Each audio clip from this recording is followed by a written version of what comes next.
All right, guys, welcome to Press X Podcast episode 104. Pretty crazy. I don't know. I feel like I've been saying that every week, but I just find it crazy that it's like 100 episodes. Now we're 4 episodes beyond that. Wouldn't have anticipated that. So, yeah, thank you guys so much for waiting patiently, as always, as the credits roll happens in the beginning. Yeah, I see you guys noticing the new hat, the Bridges hat. Yeah, my wife bought this for me as a little anniversary gift, and I was quite surprised. Quite surprised. Somebody's saying echo. Is there some echo? Everything seems to be good on my end. Might be on your end, man. You might need to get that checked out. Yeah, but because everybody in the chat's saying that the audio is good. So, but yeah, she bought me this hat. She also bought me a nice new shirt. Unfortunately, I'm not able to wear the shirt yet today, but it's a Soundgarden shirt. They're a band that I've really gotten into lately. They're like now one of my all-time favorite bands. I've always been into them, but I really got into them, and she got me a nice shirt. She got me this hat.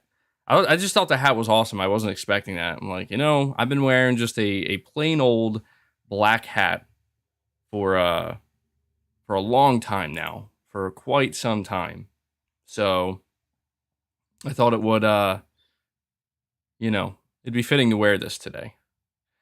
And yeah, I mean, I should say this now because a lot of people I see ask on a weekly basis, like, what is the music that plays during the intro credits roll? That is the Metal Gear Solid 2 tanker theme. So if you've played Metal Gear Solid 2, you absolutely recognize that that tune. I figured I'd change it up a little bit. So, yeah. All right. Before I dive into, I do have two super chats right off the bat. I'm going to get to them in just a second, guys.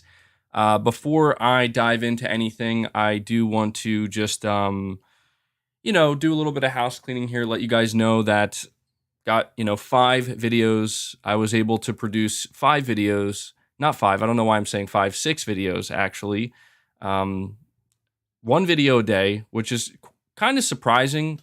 So you can go check those videos out if you missed them. But we basically covered as much PlayStation news throughout the week and a couple of other things as well. I say I'm quite surprised because this past week has been oddly quiet. I mean, it's like strangely quiet how this past week. Although I see everybody saying like Kingdom Hearts 4 was announced. Yeah, I mean, that's pretty out of nowhere.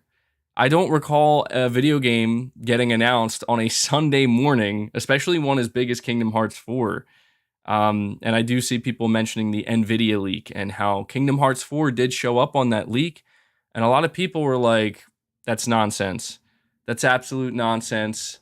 That's how we know this leak isn't real. And then it turns out, you're saying MBG, you are wearing a GNR t-shirt, not a Soundgarden, as you said you were wearing a Soundgarden shirt. I don't know, maybe I misspoke. What I meant to say is that my wife bought me a new Soundgarden shirt that I wasn't able to wear today. That's why I'm wearing the GNR shirt.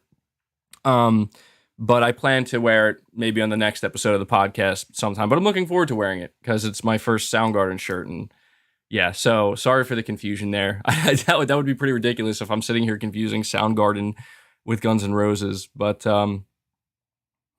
yeah, Kingdom Hearts 4 announcement, that was pretty shocking. So yeah, go check out the content that I put out this week. I appreciate all the support you guys continue to show the videos. I try my best to keep it up. I see somebody asking, where's the Tool shirt? That's a great question. It's actually, I think, pretty, yeah, wow. You made me realize I don't have a Tool shirt. I need to get one. Absolutely.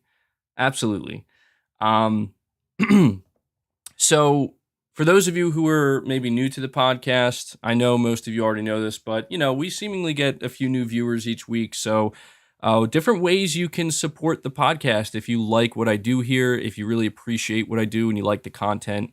I rely on you guys entirely to support this channel. I don't really go outside of my audience here and my viewers. So you can just simply watch the ad rolls. If you don't want to do that, just watching the content and, being engaged with my content helps a lot. Hit the like button, guys. If you are here live now, we have almost 500 people. For those who are, watching later on, hit the like button. It helps it out. You can become a channel member. So big shout out to all my channel members. And you can also donate a super chat, which some people have already done. And those help tremendously over the course of any live streams we do. So, yeah, those are ways you can help support the podcast. Beef Jerky says, did you hear the Opiate remaster? Absolutely. I've been listening to that like crazy. I've been listening to that almost nonstop. It makes me want to hear Tool remaster more of their songs and remake more of their songs. I know it's funny because we talk about video game remakes all the time, and a lot of people are like, "Oh, there's too many remakes." And now it's like going over to music now, where I'm like, I want to hear artists remake their own songs. But yeah. See, where do I get my background posters from? The Metal Gear Solid 4 and the Dark Souls one, although I realize with the positioning in my camera, you can like never see the Dark Souls one.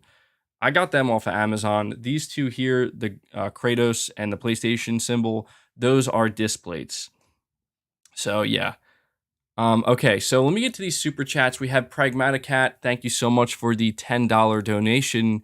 You're saying, dude, I just played Astro's Playroom. It is the funnest / chillest game ever. I implore anyone who hasn't played it yet to go play it right now. Hyped for the AAA Astro Bot game. 3 hearts, #Asobi. And, I'm glad you're saying this, Pragmaticat, because one of the topics we did discuss over the course of the week, it was in one of my videos, was we talked about a new patch for Astro Bot, or Astro's Playroom, that was dropped 340 days after the last patch. It was pretty surprising, and I was maybe reading too much into it. I kind of thought 340 days.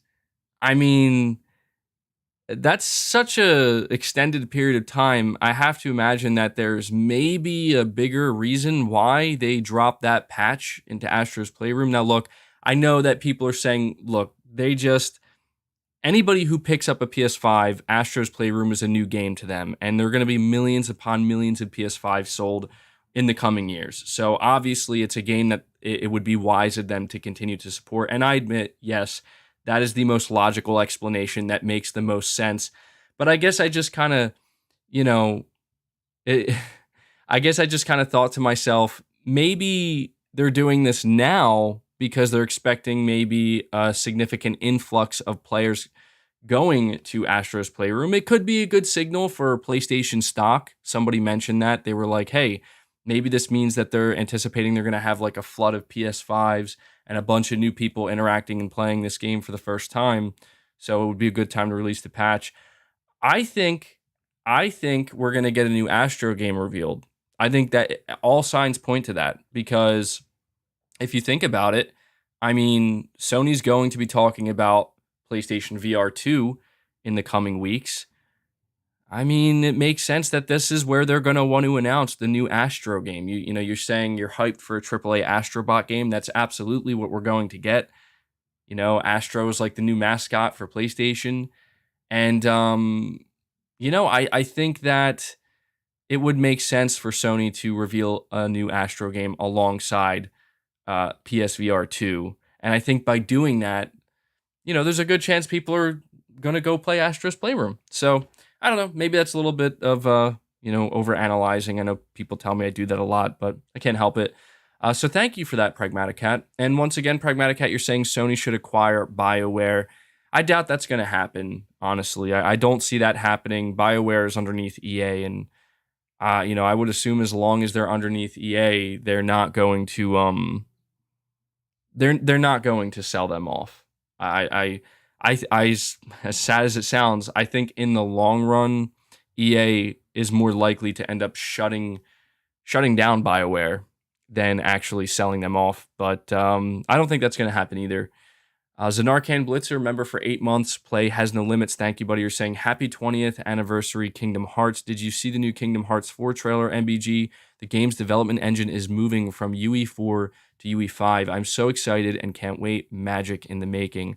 Well, I have to be honest with you. I am not a fan of Kingdom Hearts. It's just not a series I've ever really played. And it just, to me, is not something that I felt I could see myself ever getting into. But I do understand how passionate Kingdom Hearts fans are. And I have to say that, you know, if I was a big Kingdom Hearts fan, I would be pretty excited to wake up this Sunday morning to the proper announcement of Kingdom Hearts 4. And I did see the screenshots that they put out. And it looks impressive. Yeah, like I can tell, like, okay, this looks like it's going to be like the next gen version of Kingdom Hearts. And I think I mean, I don't want to get ahead of myself here, but I think what's really good about this is it seems like Kingdom Hearts fans are not going to have to wait nearly as long for Kingdom Hearts 4, you know, as compared to how long the wait for Kingdom Hearts 3 was. So, yeah, I did notice too, something that's worth mentioning, and I saw everybody was kind of pointing out, is that there were no platforms announced, which is interesting. This is the second game where I believe we're seeing the announcement and there are no platforms. We had the announcement of Street Fighter 6. Now we're getting the announcement of Kingdom Hearts 4 and no platforms. I don't know what's up with that. It tells me maybe there's going to be some type of platform exclusivity. I mean, I don't want to say it's going to be a PlayStation exclusive. I'm just going to say that I think it's completely a possibility that maybe this is one of those games that Sony wanted to lock down as a timed exclusive, potentially. So, and now Kingdom Hearts, that's Square Enix, right? If I think I'm correct in that. That's Square Enix. So, yeah, I actually wouldn't be surprised at all if it ends up being a timed PlayStation exclusive, because as we know, Square Enix, their relationship with Sony right now, it's really, really good, really strong. So, but I do think in the long run, a game like that will come to Xbox. But it could just be multiplat, you know? It could just be multiplat. And Pragmatic Cat, once again, you're saying happy anniversary, MBG. Thank you. Sir Speaks a Lot, you're saying, hey, MBG, do you know any DBZ lore? No, I do not. I'm not really into it. I know very little, like very, very little. I mean, it would just be best if I answer that question with a simple no. I do not. I hope that doesn't disappoint you too much, but it's just the truth. Josh, you're saying how the F do I beat Wang in Sifu? Guy is busting me. If I'm not mistaken, he is the final boss. Yeah, dude, I'm gonna tell you now, it's just going to take sheer practice. It's going to take sheer practice. It's just going to take time. Uh-oh. I don't know, man. Sir Speaks a Lot. I told you. I'm going to have to revoke your privileges, man. Is this what I'm going to have to do, Sir Speaks a Lot? You're going to make me am I going to have to take away? I feel like you're testing me right now. I should just warn the chat. Sir Speaks a Lot decided to nuke the chat against my will. Some defiance. So,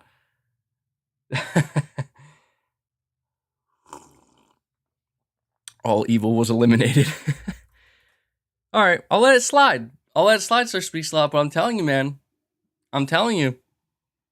Saying let him live, MBG. I'll let you slide this time. But I'm watching you. But yeah, Josh, honestly, man, it's just going to take practice. I know that's like, it sounds like such a cop-out answer, but the way I beat the final boss in Sifu was simply just doing it over and over and over. And eventually, if you do it enough times, I promise you, if you fight this boss enough times, you will learn his patterns and you will begin to anticipate what he's going to do before he even does it. I swear, like, you'll see the start of a single animation for a split second, and something will just click in your brain, and you'll know exactly how to react and what to do. Because I felt the same exact way when I got to the final boss in Sifu. I thought that I'm not going to beat this game. Like, there's no way I'm going to get past this dude. And I genuinely felt that way. And then all it took was just like a week, I guess, of just practice. And I ended up, just completely taking him out. So stick to it. You'll get it. And Pragmatic Cat, once again, thank you, buddy. You're saying Astro Bot AAA and Astro Bot VR Sense controller demo. Yeah, so, I mentioned the AAA Astro Bot game. I want to say that what we're going to see, and remember I'm saying this because it's going to come true. I would be completely shocked if I was wrong about this. What we're going to see is Sony reveal quite a few PSVR 2 games that are also full-blown standalone PS5 games. I don't want to undersell PSVR 2, and I don't want to make it sound like it's taking a back seat when I say this, so don't take it that way. But it's just the truth, where you're going to see a lot of PS5 developed games that are going to release for PSVR 2 with what will essentially be a VR mode. And I know that sounds, again, like if you're somebody who's really, really, into PlayStation VR and you just want pure dedicated games for it, you will get that too. But you're going to get a lot of PlayStation 5 titles that are essentially like there's a VR mode. Like somebody mentions GT7, that's a perfect example. But that's because there are just some games that make a ton of sense to just have a VR mode, because it's almost like the way the game is developed, you could just kind of see yourself playing it in VR, So I totally expect to see quite a few games that will be like that. Sir Speaks a Lot, you're saying this from the people of Earth, name Yard Rats and the universe, the spirit bomb, it eliminates all evil, Waved Max, this is for you. Well, thank you for that, Sir Speaks a Lot. Thank you for that. I mean, you did super chat, so I'll let it slide. I'll let it slide because of the super chat. All right, we're 22 minutes into the show. Let me give you a quick rundown of some of the topics we're going to talk about. So I'm sure some of you are wondering, what's up with your title? What's up with the thumbnail? The title, I say Sony has no games now. I'm asking the question. Sony has no games now. Game Pass shocks.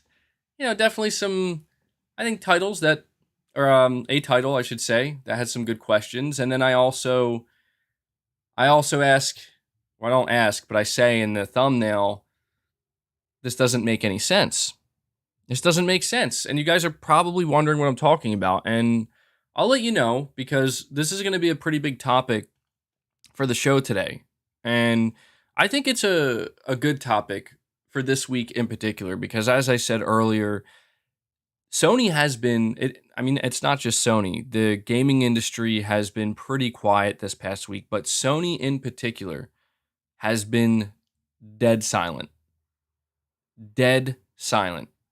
I mean, it was kind of shocking to me. I realized I was able to produce 6 videos this week during I don't think we've had a week this quiet with Sony since the first week of January. And I think what we need to discuss now is something I think that's pretty prevalent, which is we had a week previously where we're hearing rumor after rumor after rumor from people. And this, I want to emphasize this, because I know how a lot of people feel. Like, we're tired of the rumors. These people, these so-called insiders, these people with sources, they're wrong. They're always messing up. They're just out here creating fake rumors for attention. They just want people to pay attention. They're doing it for clicks. They're doing it for views. And I'm not doubting any of that. But I just want to say that what made last week particularly strange to me was that you had multiple people, not everybody, but multiple individuals who genuinely had something to lose.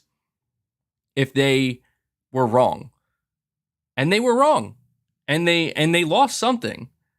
And that is, that is just something that I was thinking about where I'm like, a lot of people are saying, dude, maybe they were just completely wrong and they're just not ready to announce anything. And yeah, like, I don't want to be the person that's like, no, that's insanity. Are you out of your mind? You're saying they didn't lose anything? Well, I mean, I'm not trying to make it sound like they got canceled or something, or like people suddenly are just turning against them, but it's just like, I think it's one of these things where, well, you could be right about a bunch of things, and then if you're wrong about something, people are going to remember what you were wrong about, Um, you're saying MBG, were they wrong though, or did Sony just push the announcements? Yeah, I mean, I kind of got made fun of on Twitter this past week because I put out a tweet where I basically said, I'm paraphrasing, but I said it wouldn't surprise me at this point if Sony is moving dates around for their like events or their announcements just purely to spite leakers. And a lot of people were like, dude, that's absolutely ridiculous. This is a multi-billion-dollar company. They do not care. And I'm like, well, yeah, I know. And I wasn't like that serious about it. I was half joking. Like, I was mostly joking because I'm like, it would be pretty weird if Sony actually did that. But I don't know, man. Jim Ryan just strikes me as the type of individual where, somebody walks into his office and he's like, sir, there are rumors beginning to pop up about an acquisition of sorts. And Jim would be like, move everything back by 2 weeks. I want them dead. I want them gone. Like, I get that sense where he's just like, we're going to find this leaker and we're going to end their career. But anyway, but the point that I'm trying to make here is I just find it fascinating that we went from an entire week of just intense rumors where it just seemed like every day somebody else was coming out and saying something in regards to Sony, to then the very next week, crickets, just complete and utter silence. And in fact, the only person that we heard talking was Hassan. And, I noted we're going to take we're going to do a little side quest here, take a side path. Did you guys happen to notice that Hassan has done not just one interview with Colin Moriarty, but multiple interviews now? He even did one with IGN, I believe. And I'm telling you guys, I listened to this, and I just wanted to say this because a lot of people have been asking me my thoughts because I haven't talked about it in any of my videos. Like, dude, what do you think about these? Yeah, Hassan went on a media tour. Yeah, he did. And people ask me like, dude, what do you think about these interviews? And all I can say is this. I have no idea what to actually think anymore, genuinely, because the strangeness, the bizarreness, it doesn't go away. It's like I've never seen a man who can speak so much and yet maintain such a strange, I don't know, it's baffling. It is truly, genuinely baffling. And I do understand people's frustration where they're like, dude, we're tired of hearing it. Stop giving this guy attention. I totally get it. But I just had to let you guys know that I listened to these interviews. I read the comments. I read what people were saying. And I was just like, it's crazy because there are still people like in the comment sections that are like, I'm pretty sure this guy's an actor. I'm pretty sure yada, yada, yada. And I'm like, I don't know. I don't know. I'm not saying anything. I just prefer to kind of take a step back. And all I'm going to say is that if there's anything to it, and there is actually something that is being made, when they decide that they want to show it and they want to drop it, sure, I'll take a quick look. We'll see what's going on. I mean, I feel like at this point we kind of have to, right? We have to see it through. But that's it. That's I'll leave it at that. And yeah, bizarre, man. Truly, truly bizarre. Blue Box Game of the Year 2030 on PS5. um, yeah, I'm gonna be honest. Like, and I'm not saying this in a rude way, but there were genuinely moments within those interviews where I was laughing a little bit. Like, no, I'm not trying to be rude, but there were just a couple things where it's like NDA, or like he just seemingly like couldn't talk about things, and it didn't make any sense because it's like, but this is your game, like I'm so confused as to what's happening right now. It made me laugh a little bit, So it is what it is, man. It is what it is. Like I said, if we get something from it and we ever actually see anything, we'll take a look at it and we'll talk about it. Young G, you're saying the calm before the storm. God of War Ragnarok State of Play, hopefully, and PlayStation VR 2 Showcase incoming. My bet is that Sony delayed the PlayStation VR 2 Showcase. Honestly, I'm getting that feeling too. Because... Oh, hold on. Young G, I'll get back to you in 1 second. Just because somebody mentioned something, Rudy... You're saying he gave us the storyline, MEG. Oh my God, I cannot believe I almost didn't talk about this, because this is the single, like, I didn't see anybody talking about this, and I'm just gonna mention it, okay? And I'm not, look, I just want to make it known that I'm not entering conspiracy territory. I'm not saying that, oh, this means it's what we want it to be. No. But for those, Irfan, yes, dude. Like, okay. So for those who watched any interviews with Hassan, and I noticed that with every interview he did, he had to make sure, guys, there was like a bullet point. Thank you, Jono. There was a bullet point where he's like, here's the part where I tell you the story of Abandon. And the story, like, maybe a few tiny details changed here and there, but as I listened to this man describe the story of Abandoned, like 2 or 3 times, maybe I'm crazy. I have no doubt. I'm the dude that went so crazy he had to wear the clown wig. So I'm not saying that I'm not crazy. I could just be in a box of my own right now. But I swear to God, I was listening to this and I'm like, is he describing a story that legitimately sounds like a hybrid of Silent Hill, like the basic premise of Silent Hill and the basic premise of Metal Gear Solid 1. Dude, I swear, I was listening to this story. I'm like, he's talking about a town where somebody, Jason Longfield gets, he gets taken to this town and he wakes up there. He doesn't know where he is and he thinks he's alone. But then he finds out that there's a community of people and these community of people are trapped there.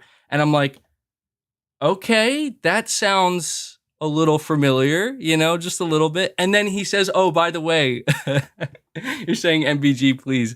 I swear, this is the last thing I'm going to say. It's because it's funny to me. It's funny, dude. Like, even if he's just making this shit up as he's going, I was laughing because he's like, by the way, Jason Longfield has a brother named Paul Longfield who's older than him and knew that he was his brother.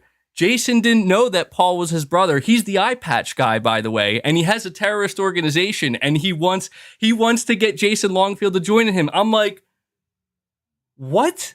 I'm like, dude, you're basically describing, to an extent, the premise of Metal Gear Solid 1. I'm like, bravo, man, bravo. I'm just saying, dude, it was funny. And Irfan, yeah, you mentioned it, dude. You mentioned it. He basically spoiled the whole story of his game. And I'm like, what? Why are you doing this, dude? Oh, man. It's just so funny. Clown wig incoming. Absolutely. Anyway, that's just some food for thought, guys. I noticed that and I'm like, because it isn't real. Dude, I'm just saying I didn't see, and this is where I'm thinking maybe I am crazy. Maybe I am crazy. Maybe I'm out there, man. I'm in the freaking twilight zone. But I swear I did not see anybody mention this. I'm like, you guys don't think this story of his game, this premise is a little bit strange? Just a little bit? Does it not remind you of something? Whatever. Before I end up going way off the deep end, we're going to bring it back. Side quest over. We finished the side quest. We're back to the main story now. I see a lot of people talking about God of War Ragnarok. And we have Young G, you were saying, this is the calm before the storm. Yeah, so, dude, you talk about the calm before the storm. Look, mission complete, MVG. Yeah, mission complete. 1,000 XP points. That's how I view my podcast sometimes. So that's the thing I wanted to bring up, Young G. That's the thing I wanted to bring up is that, when I posed the question, Sony has no games now. Guys, it's quite surprising to me. Sincerely, I mean this. It's quite surprising the amount of people that I have seen that, I don't know if they actually mean it when they say it. Everybody's kind of hidden behind a persona on the internet. So people can just say whatever they want without actually meaning it or believing it. But I was quite surprised at how many people I see that are seemingly feeling, I don't know if disenchanted is the right word, but just they're not on board with PlayStation right now, man. And they have some serious doubts about PlayStation. And they are feeling that Sony is going to have maybe a very poor year. And things are basically just things aren't looking good. And there are quite a few people who've seemingly lost confidence. And look, I get that everybody's entitled to their opinion and everybody's going to have their own opinions, but I don't, when I say that this doesn't make sense, that's what I'm referring to. This doesn't make sense. To doubt PlayStation at this moment in time doesn't make much sense to me. And I want to explain why. I want to explain why. And of course, there are people that they kind of come out and they say, well, MBG used to be so hard on Xbox, where you would basically make fun of Xbox fans. You'd make fun of Xbox fans because, you'd always say, well, it seems like all Xbox fans are doing these days, they're waiting for games. Now they have more games than before. And it's like, well, are PlayStation fans now in that boat? Now PlayStation fans are waiting for games. And see, this is where I have to really kind of cut that. I'm just going to end that conversation. I'm going to shut that shit down before it even goes any further, because the answer is no, they're not comparable. Just straight up.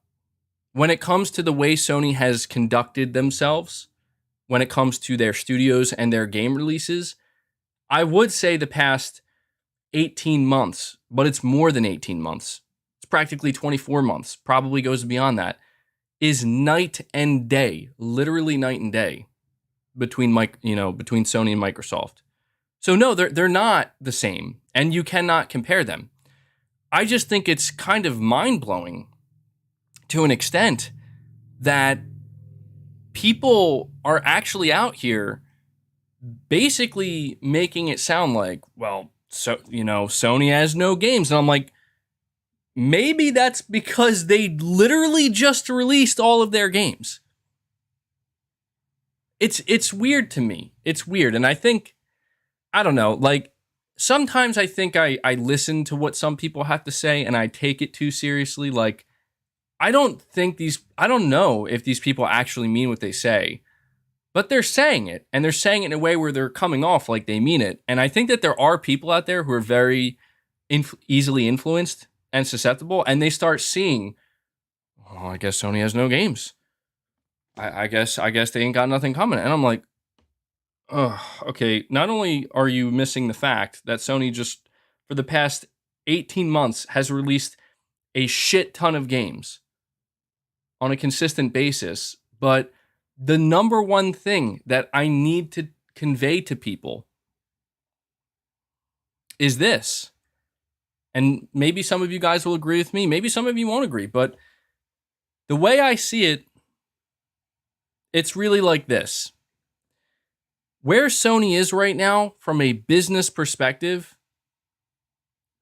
there is a need for them to come out and show more games and give us some release dates. I just think it's weird. Like it's just so bizarre to me that Sony has another piece of hardware, PlayStation VR 2, that they have seemingly coming out by the end of this year, if not the end of this year, early 2023. And people are legitimately becoming delusional to where they're like, well, Sony ain't going to have nothing to show, bro. It's like, so let me get this straight. Like, I can't keep a straight face when people say this shit. I'm like, there's no way you can expect me to. Like, you're sitting here trying to tell me that you think Sony's going to have a show where they show off PlayStation VR 2 with no games? And then people will probably be like, no, well, we're talking about, sure, they're going to have some VR games, but that's it. They're not going to have anything else. They're just going to have God of War, and that's it. So he says, you got to stop feeding the trolls, bro. I agree. I mean, I will admit, like, I'm not trying to feed them per se. It does make for some, I think, interesting conversation at times like this when there's really maybe not much else to talk about. But there is legitimately like a divide right now to an extent, and I think that divide comes in the, there are people who have a lot of confidence in Sony right now and PlayStation, and that they're really gonna deliver. What I mean to say is they're going to continue to deliver because they already have been delivering in a big way.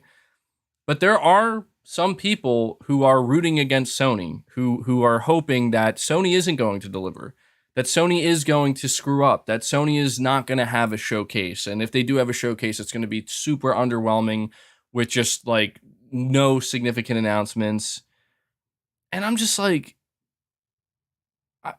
I guess I just feel the need to kind of push back against that a little bit, because it's like, I don't know what version of PlayStation these people have been following for the past couple years, but I don't get that sense at all.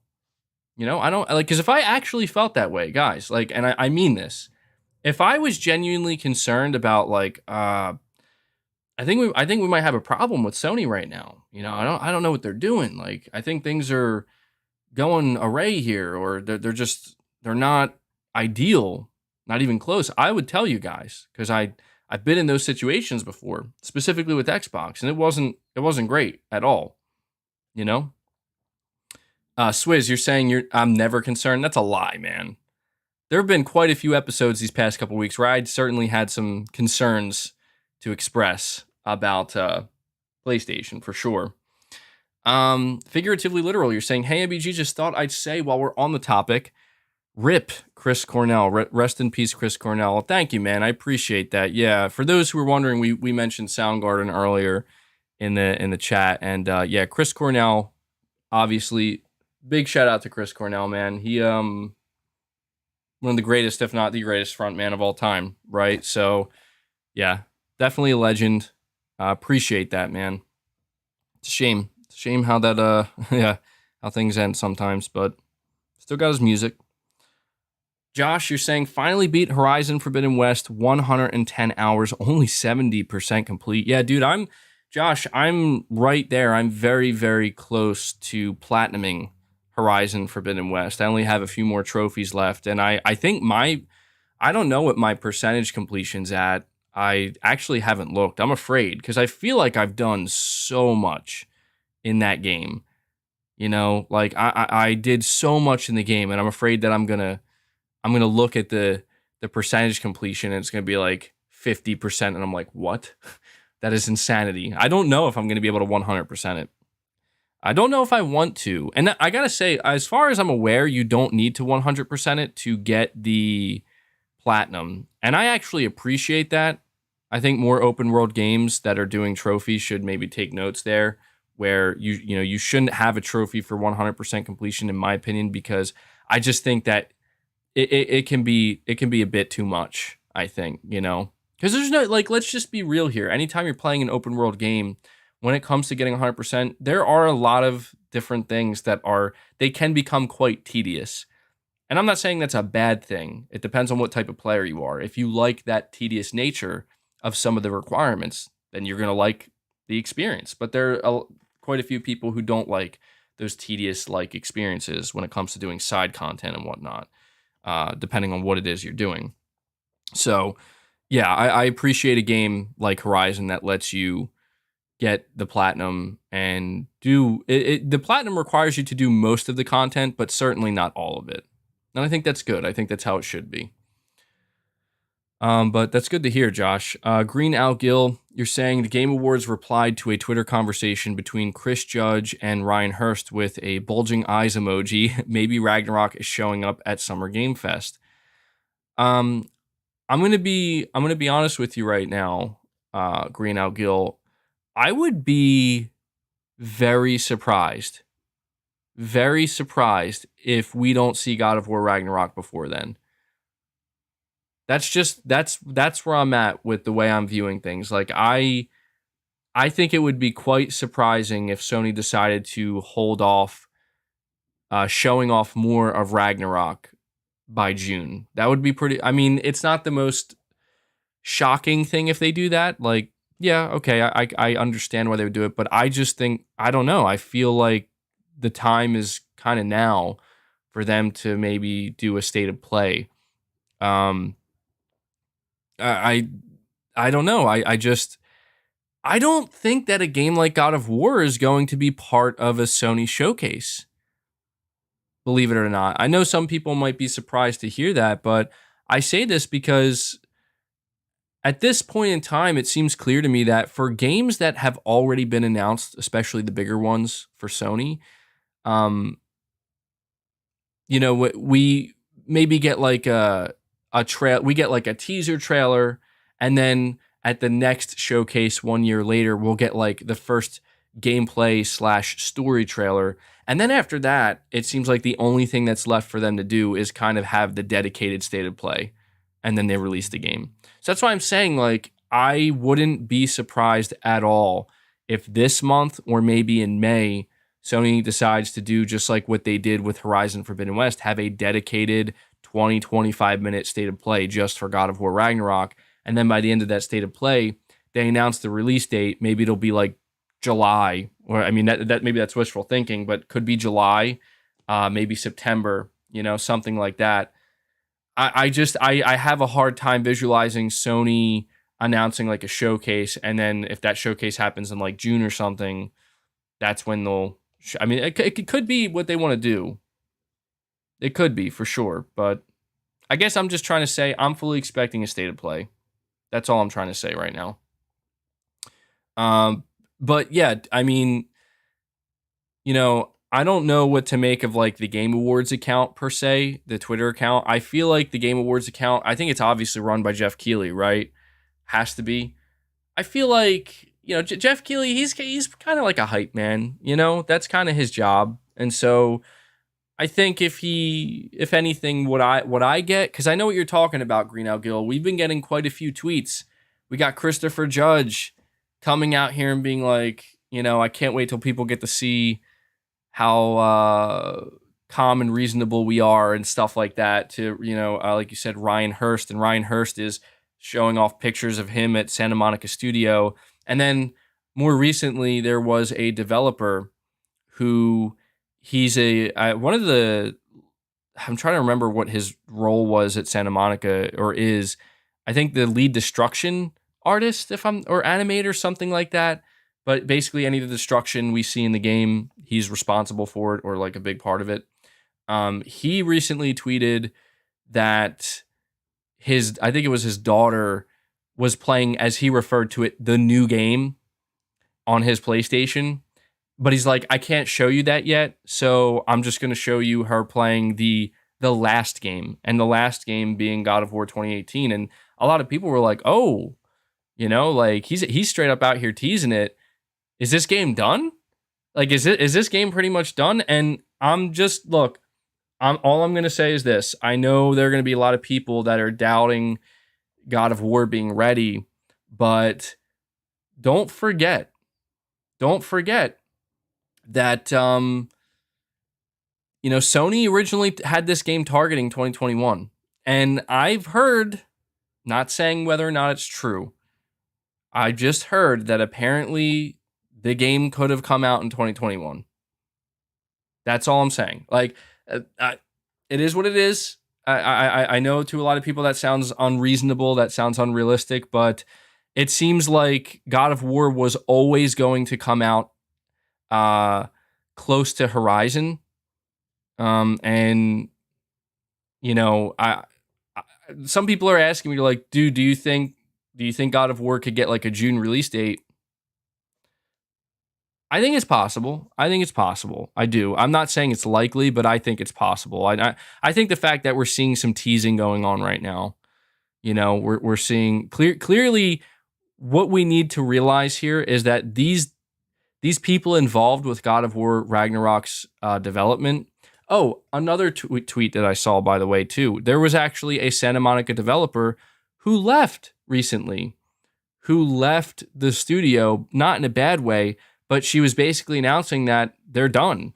Like, her work's done and it's time to go move on and find some more work, and find like another development team. And I'm like, I think this game is done. Like, I do. I think the game is done at this point. They're just spending the extra time that they have to squash bugs and just polish, which I think is great.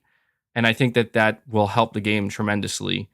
And I'm just trying to say that it would not shock me if Sony's going for like a June or July summer release date. I would not be surprised at all. So could be wrong about that, but these people involved with the creation of God of War Ragnarok, Christopher Judge, Ryan Hurst, these developers, I find it hard to believe that they had to have been given the green light. Maybe I'm overthinking that, but I'm like, they haven't been saying anything. Everybody's been dead silent, and they're kind of out here just talking about God of War Ragnarok in a more significant way. I don't know. Maybe it's a signal that the marketing teams are like, hey guys, you got the green light. Go start hyping up the game a little bit, before we really bring out the big marketing guns. I don't know. Maybe I'm thinking about it too much, but I kind of get that feeling a little bit. Disco Cobra 2013, you're saying, have you started to discuss the Max Payne remakes yet? Not sure if you are a fan. I used to love those games. I have them on PC. I still need to play. So yeah, that was something that was announced this past week, which again, some of these game announcements are just, they're turning into like acquisition announcements. What I mean by that is that you just never know. You never know when they're going to come. You never know, when to expect them. And in the case of the Max Payne remakes, yeah, dude, Remedy just literally took to Twitter and they're like, hey, we just want to let everybody know we are remaking. We're remaking Max Payne 1 and 2 as a single game in our Northlight engine, and Rockstar Games is funding it. Just want to let you know. And it's like, well, damn, that's awesome. Some people are a little bit worried about Remedy. They're a little bit worried that maybe Remedy, they're biting off more than they can chew. They have a lot of different projects in development. They have Control 2. They have Alan Wake 2. Now they have Max Payne 1 and 2 remake. It is a lot for sure. But I have a lot of faith in Remedy. I know people are like, didn't Remedy work on Crossfire X? Yeah, unfortunately they did. Remedy did work on Crossfire X. They made the single player portion of it, but I don't know. I don't want to be too hard on them, only because I feel like that's not their game. Like, I don't even think their B or C team was working on that. Maybe that was like their D team working on that, and I'm not going to hold it against them. Because I played Control, and Control was amazing, and I'm looking forward to the sequel. I think Alan Wake 2 sounds like it's going to be awesome. They're going full survival horror. So, I think that Max Payne 1 and 2, these are two games that absolutely deserve to be remade. I do think that. I do believe that. So, it'll probably be a while before we see it, but my only hope is that Max Payne 3 is not completely left out of the picture. Because the one thing I'm wondering is like how much Remedy is going to borrow from what Max Payne 3 did. Because I'm going to be honest with you, and I sincerely mean this. Max Payne 3, I think, has the best gunplay of any video game I've ever played in my life. Max Payne 3, just, the combat while playing as Max in that game is like unbelievably satisfying. Unbelievably. And I did play Max Payne 3's multiplayer as well, and it was awesome, dude. That game was on another level, and it makes me hopeful that they'll take some of the things they did in Max Payne 3 and incorporate them into Max Payne 1 and 2 remake. And I really hope that we get like a proper remaster of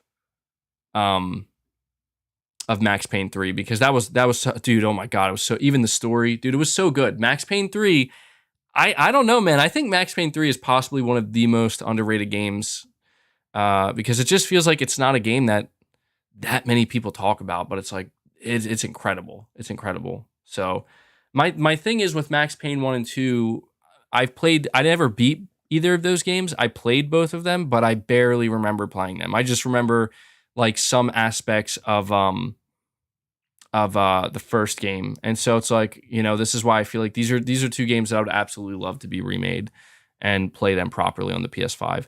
Let's not forget that Mark Wahlberg, who plays Sully in the Uncharted movie, also played Max Payne in the official Max Payne movie, I believe in 2008.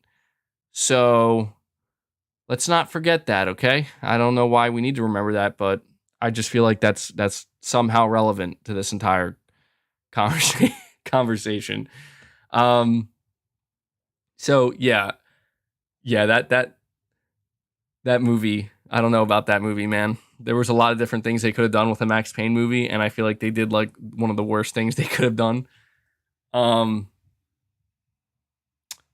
yeah, let me see. We have Micah92. You're saying Forspoken and Ragnarok will be out this year, and who knows, Xbox might come out on top. I know this will make fanboys mad, but hey, Microsoft stepped it up. So I will admit to you, well, I don't know. I was going to say I will admit maybe that could be true, but I think Sony may end up suffering from the problem where by the time we get to the end of this year, a lot of people are going to forget that, I mean, Sony released Sifu, Sony released GT7, Sony released Horizon Forbidden West, Sony released Ghostwire Tokyo.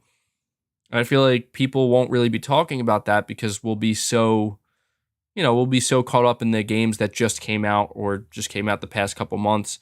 God of War Ragnarok, I think, for as big as God of War Ragnarok is, I do not think it is enough alone to carry Sony for the rest of the year. And I don't want that to be the case. I don't know, maybe some people will think that I'm being too greedy here, but if it was like, hey, PlayStation fans are getting God of War Ragnarok and Forspoken from Sony, and that's it for the rest of the year, I mean, that's not terrible. Like, yeah, God of War Ragnarok, bring it on. That's going to be a huge, huge game for me.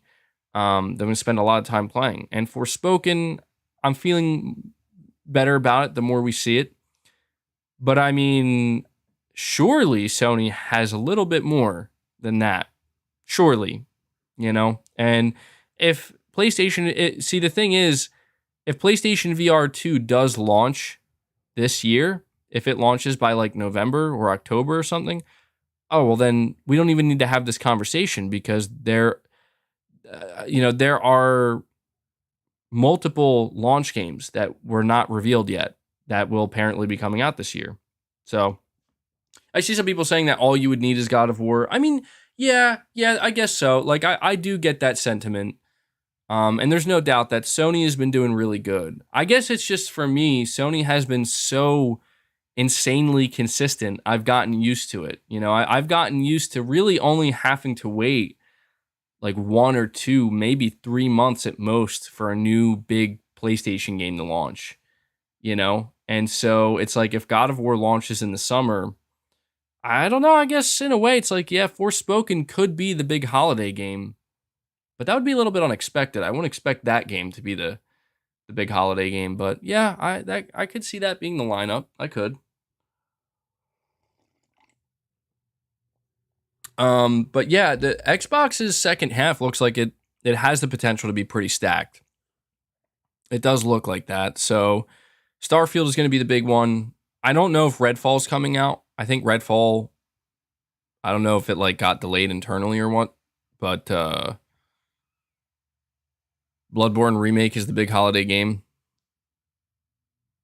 I don't know. I don't know, man. We keep hoping for a Bloodborne remake of some kind, but there has been no, I don't know, man. Like there's no sign of its existence. And to me, it's like it almost reminds me of like the Metal Gear remake, where it's like people keep talking about it, myself included.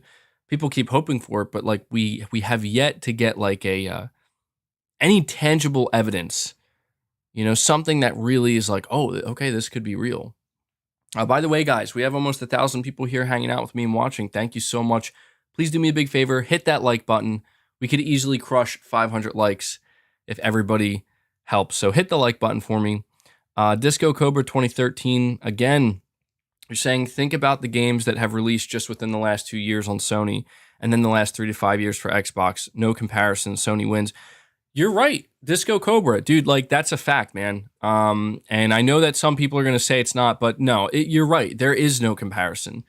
And this is why I get like a little bit, not frustrated, but it's like, what are people talking about, dude? Genuinely, what are people talking about when they come out here and they're like, oh, Microsoft, like, look, if you want to tell me that Microsoft is on the rise, that Xbox is on the rise, okay, dude, you're totally right. That's fine. But a lot of people make that argument under the belief that it's at Sony's expense. That like as Xbox is rising, Sony is falling. And I'm like, it's clear to me that these people who are saying this don't actually pay attention to the factual data. And I know it's easy to ignore that because if you're not an investor or whatever, and you're not you probably don't care. But it's like, if you want to actually know the truth, if you want to know the actual truth, like, dude, Sony is dominant, man.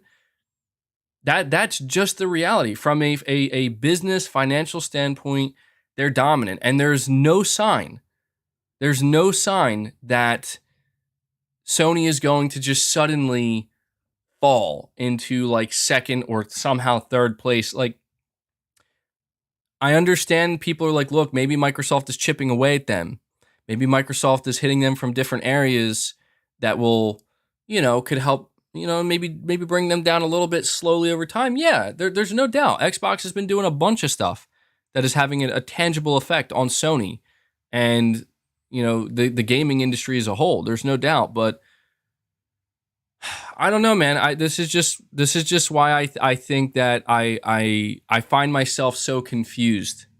I find myself so confused a lot of times when I interact with the internet and the things that people say on it, because the internet, at least a good portion of the internet, would have you believe that, dude, Microsoft is dominating right now, man. They got their foot on Sony's throat, and Sony is struggling. They're trying to stay afloat. They're trying to stay alive. And I know that sounds like completely hyperbolic, but it's like, this is how more people than you would think. And I need to stress this. Like, I know people are like, oh, those people aren't real. They don't exist. Dude, they do. Like, they follow me, man. They follow me. They're real. And again, it's what I said to you earlier, is the problem is these people end up somehow gaining a voice, right? Like in a more significant way, where it's like people start to kind of buy into this shit. And I'm like, no, like, calm down, reel it in, and understand that it's not the way that some people would want you to believe it is, And you're saying this sounds a lot like general news, not just the games industry. That is true. That is true. That is very true. So you got to just, do your own research and kind of I would just recommend try to look at the facts where you can. It's like somebody wants to say fact, Xbox Game Pass is a good deal for the gamer. Okay, sure. I guess that's yeah, in a way that is a fact because it's like, well, $10 is cheap to get access to a bunch of games. That is a fact, but you know, there's more to it than that. It goes a little bit deeper than that, and it's probably in everybody's best interest to maybe look a little bit deeper than that. Just like it's in everybody's best interest where if you see somebody online that's like, dude, Sony ain't doing so good, man, they're in trouble. PlayStation ain't looking too hot. Okay, it's sure, but maybe I don't know, do a little bit of research, look into it a little bit deeper, and you'll find, is it really that way though? Did Sony not just release GT7 and Horizon and Sifu in the course of just a couple of weeks, and Ghostwire Tokyo for that matter? I don't know. It's easy to get too caught up in it, but it's bizarre to me, man. But Disco Cobra, there's truth to what you're saying, man, and that's just how it is. And I don't know why people are so quick to ignore that. It seems like people are so willing and ready and willing to give the benefit of the doubt where there's literally no reason to do so. That's my biggest thing here, Disco Cobra, and anybody who's listening. It's people are so ready and willing to give Xbox the benefit of the doubt when I'm just going to be honest with you, what have they done to earn that? And I guess if you want to say, well, what they've done is they've saved me money and they've given me the best deal in gaming, as everybody keeps putting it. And that's fine. That's fine. Like, if that's really how you feel, then that's fine. But from where I'm sitting, Xbox hasn't done anything to convince me that I should give them the benefit of the doubt. In fact, as somebody who used to follow Xbox extremely closely, the only thing I feel like they've done is make me feel confident when I say, I got to see more. I got to see it over time. I got to see it more consistently. And when I see that more consistently, when I see it, I'll believe it. And that's all it comes down to. And I think that this explains, a lot of people really question, like, dude, how come you're always so confident in Sony? How come you're always rooting for Sony? And how come I'm always giving Sony the benefit of the doubt? Well, let's back things up here. I'm not always giving Sony the benefit of the doubt. I went in hard on Sony for GT7 and the screw up that they did with the microtransactions. I went in hard with this idea that Sony wants to go balls to the wall with live service games. And I called them out, and I said, look, I'm not going to tell you that this isn't the way forward because I don't know that for sure. All I can tell you is that you got to be careful, do it right, and don't get greedy, right? Don't get ridiculous with the microtransactions, and look, don't do this in place of single player games. I've said these things. That's not me giving Sony the benefit of the doubt. That's me being critical of Sony and making sure that, hey, I want to make sure they're on their toes. I don't know. It is what it is. I will be honest, man. Like, if there's one thing I've learned is that there's just there are a group of individuals who, they prefer a platform and they're passionate about it. They care about it and they like it. And there's nothing there's nothing that's going to change that. And they won't be able to fully understand my point of view, and I probably won't be able to fully understand their point of view, and that's just the way it is. So, it is what it is, It is what it is. Brian C23, you're saying Horizon Forbidden West sales numbers update. We didn't get any, man. I'm not like that worried, but considering the timing and considering just how big Elden Ring is, I'm a little bit worried about I don't know, man. I'm a little bit worried about Horizon Forbidden West sales, man. I will say that is something that is worth noting. We did not get any press releases from Sony when it comes to sales data for any of their games. Not for GT7, not for not for Horizon Forbidden West, and to me, that's a little bit. I don't know about that. You know, I don't necessarily. I don't think I was expecting Horizon Forbidden West to necessarily break any records out of the gate, but you know, Sony is being quiet with their sales numbers, and could could Horizon could Horizon's sales numbers be below expectations? I mean, it's a possibility. I have no idea. I think it's possible, but I don't know. I feel like Horizon probably did sell pretty well. I mean, it's worth noting that since the time Zero Dawn launched, it sold what, like 20 million, and I think after like 2 years it sold 10 million. So that's a lot of players. That's a lot of people who played Horizon Zero Dawn. I have to imagine that there are quite a few people who picked up the sequel, you know. But it would be nice to know. I will tell you this though. I will tell you this. I do think that Elden Ring had a negative impact for sure on Horizon Forbidden West sales. I really do believe that. I know that there are like some people who want to believe that like no, it didn't have any effect on it. No, it did.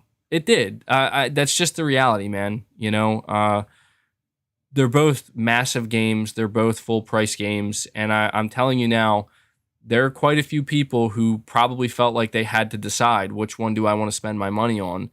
One of these games is going to have to take a back seat, and I'll get to it later. And there's no there's no to me it's, you know, that's just the reality of it. You're saying it didn't whatsoever. One is an exclusive and one is a multiplat. Well, that's true too. Like I don't think anybody was expecting Horizon to do the same numbers as Elden Ring. That's just unfair because yes, Horizon is an exclusive. I guess I'll just put it this way. There's no doubt in my mind that Sony had very high expectations for Horizon Forbidden West sales. And all I can say is I hope they lived up to those expectations because I think the game deserves it, you know? Like, I'll be honest, the more time I spend with Horizon, the more imperfection that I you know, come across. But that's just kind of the nature of really any game you play long enough. But I can definitely tell, like, yeah, you know, it's not a perfect game. It has some issues. But, you know, the same can be said for Elden Ring and pretty much any other massive open world game. But I don't necessarily think that should be held against it to a point where it's like, well, you shouldn't even waste your money on this game. And I'm like, well, I don't think so, man. I think it's a pretty solid game. For, you know, I think you're getting your money's worth, I think. You're saying, yeah, MBG, that was basically me. I have so many games to go through because of Elden Ring, but I plan to get Forbidden West soon. Well, there you go. See, it's a real thing. And I'm assuming you have a PS5, so. Let me see. TX Gamer 7, you're saying, all I have to say is this. I'm playing games on my PS5 that I enjoy that came out. Compared to what the trolls say all the time, I'm chilling. Yeah, I mean, I saw a few people tell me, they're like, hey man, the reason why you see so many Xbox trolls is because there are people who were there during the Xbox One generation and they're just looking to get revenge. You know, they got the crap kicked out of them for an entire generation and they had to put up with all that crap for years. And now that Xbox has a leg to stand on, you know, they're coming out here letting everybody know, hey, the king is back, baby. The king is back. And I'm like, okay. You say so. Let me see. Chris Gaming Show, you say Sony releases more exclusive games than Xbox. Well, Chris, you're keeping it pretty simple, and yeah, I mean, can we deny that? I don't think so. Man. Young G, you're saying God of War will either be shown on 2018's anniversary or sometime maybe in May, no later. That's what I'm thinking, Young G. I agree with you entirely, actually. I think that lines up. Josh, you're saying Wolverine hype times 1,000. Go off about it, MBG. Go off. I mean, I'm waiting for it, man. Like the one thing I will say about PlayStation, um, you know, there's an here's an interesting thing to think about when it comes to PlayStation.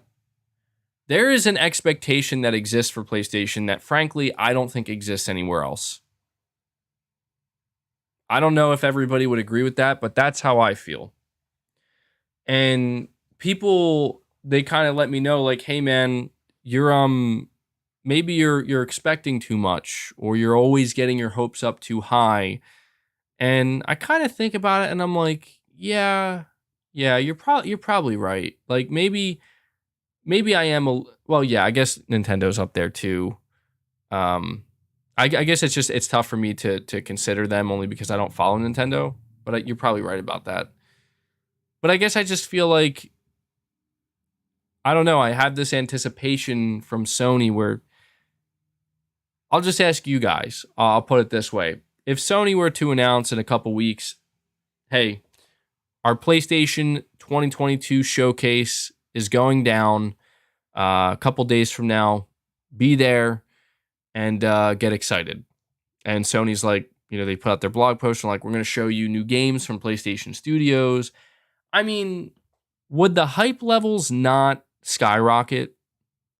And I think they would. And I think it's obvious that the reason they would is because, dude, they're going to expect to be blown away by some just massive megaton announcements. And I can't really blame PlayStation fans or anybody for that matter, not just PlayStation fans, but for anybody who cares about Sony's games at all. I can't really blame them for just eagerly anticipating that because it's always exciting. It's always exciting. And, it's, I think that for as good as Sony has been doing, I'll say this, I think this is the best way I could phrase it. For as good as Sony's been doing the past 18 months when it comes to releasing games on a consistent basis and feeding us good, I guess you could say, they have not really had many of those like super exciting moments when it comes to announcements or things that they wanted to show off. And I think most people could probably agree with that. They had the Wolverine announcement, they had the new God of War gameplay trailer, they had Spider-Man 2 and KOTOR remake, and that was big. Like, the hype was almost in full swing when they did that. And I remember people were like, holy shit, back to back to back to back. Like that's a lot of amazing games. This is awesome. But there was also this kind of feeling of like, you sure you don't have more behind there though? Like, are you sure there isn't more you're still kind of holding on to? And I'll tell you this, all right? I'll tell you what I think. I think, and to me this seems obvious. I know that not everybody's going to agree with this, and I know that there will certainly be people who think that I'm getting my hopes too high. I understand that. And I'm not saying you have to adopt this mindset, but what I think is obvious is that Sony has purposely held back so much, dude. And that's surprising to say because they've already released quite a bit. They've already released a lot of games, but I am confident, like very, very confident that Sony has held on to a slew of games that they could have revealed last year, that they probably even could have revealed the year before. They could reveal now, like right now if they want to, but they are holding them. And I think it's pretty obvious why they're holding them. I think it's because it just makes the most sense for them to do this. Not only, did the PS5, it got off to a strong start, and Sony knew that they were going to have a lot of PS5s up front to sell. Thus, they didn't hold back at all. They went in hard, man, with a massive launch lineup, releasing games consistently throughout the first year, but things started to slow down. And they had to make sure to get out the games, the other big games that they had, right? GT7, Horizon, as we said. But it's just so interesting to me that we've reached a point where how is it not obvious to people? Like that's the question I have. Like, how is it not obvious? Surely you see it.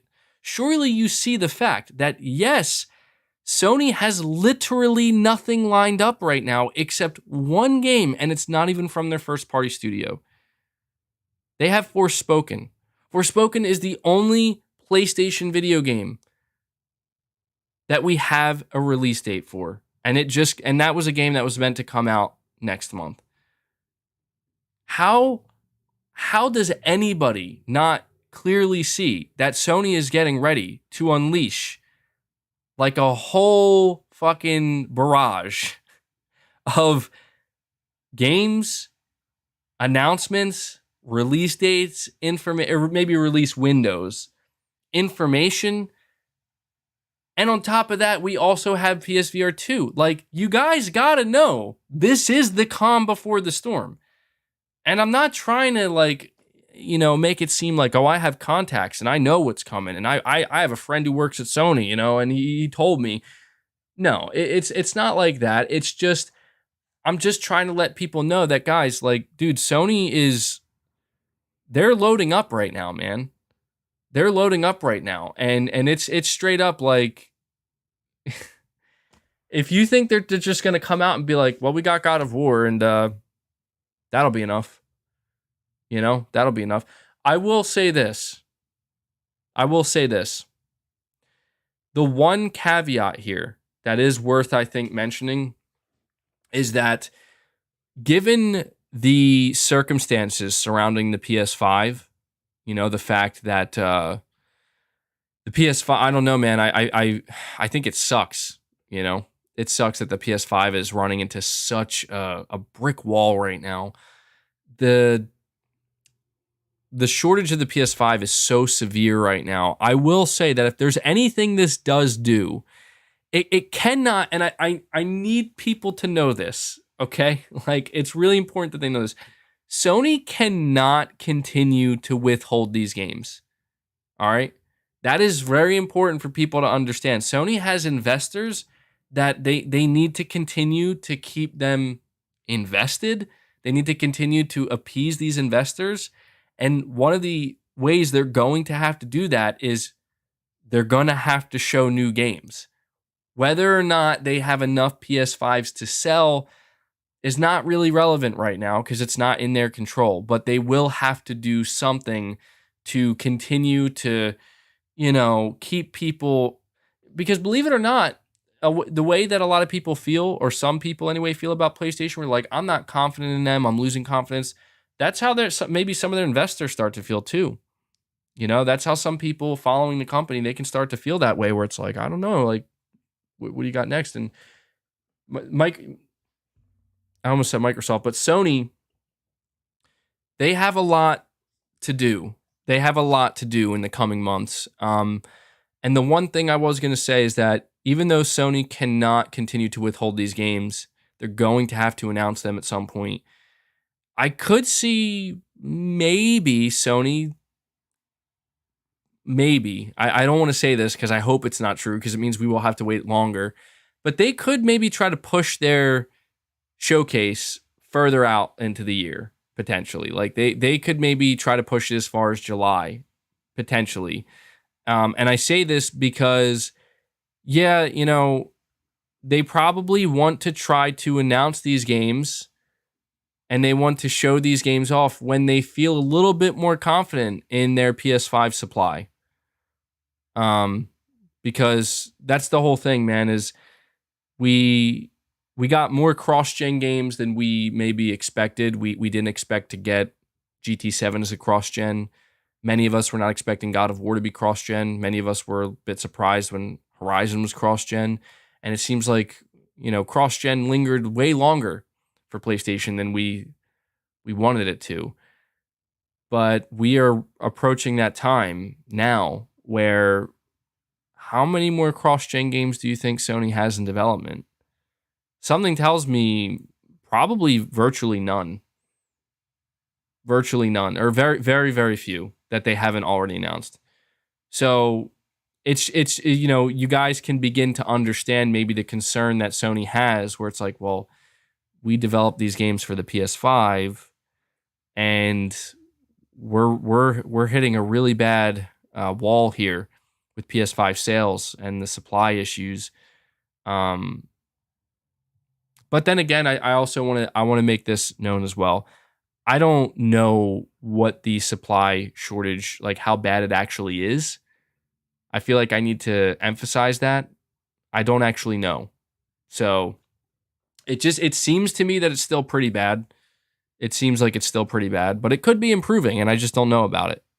We'll find out, though. I think Sony got somebody in the chat. I'm sure somebody has to know this for a fact. I could look it up, but if I'm not mistaken, Sony, I don't know if they delayed it or not, but they delayed their earnings to like May 10th or something. Or they're doing their yearly earnings report a little bit later than normal. I don't know if that's normal protocol. Is it? I'm sure there are people who have a better understanding of this than me. Is that a normal thing for Sony to do? I don't know if that's normal procedure or not. Or if that's like really bizarre. Like, oh, they delayed it? Like, what? I don't know. Somebody says yes.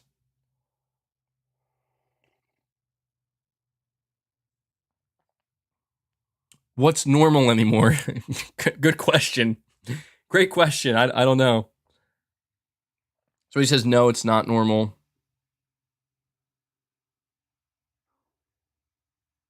Well, because I did see some people like speculating, and this is where I didn't even bother commenting on it because I don't know. Like some people were speculating that, oh, the fact that Sony is pushing their earnings back by like a month, like it means maybe they have something. And I don't think so, because it's not like anything that they're going to reveal or announce. I will say maybe this is a little bit I don't know. I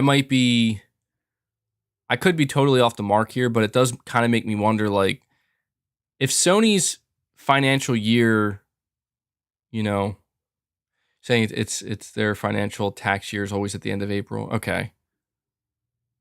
I mean, it just makes me wonder, like, if they were pushing it back further, their earnings, I don't know. Could it be because maybe that some of their earnings, like, are they going to report that maybe the PS5 sales didn't hit their mark? Like, it's not going to look too good? Is there going to be some bad news that they have to report? That's what I'm wondering. And I don't know. I guess maybe it would be an effective tactic to be like, well, if we have a little bit of bad news to report, maybe we could mitigate that by having a reveal or something. I don't know. I don't know how these things work.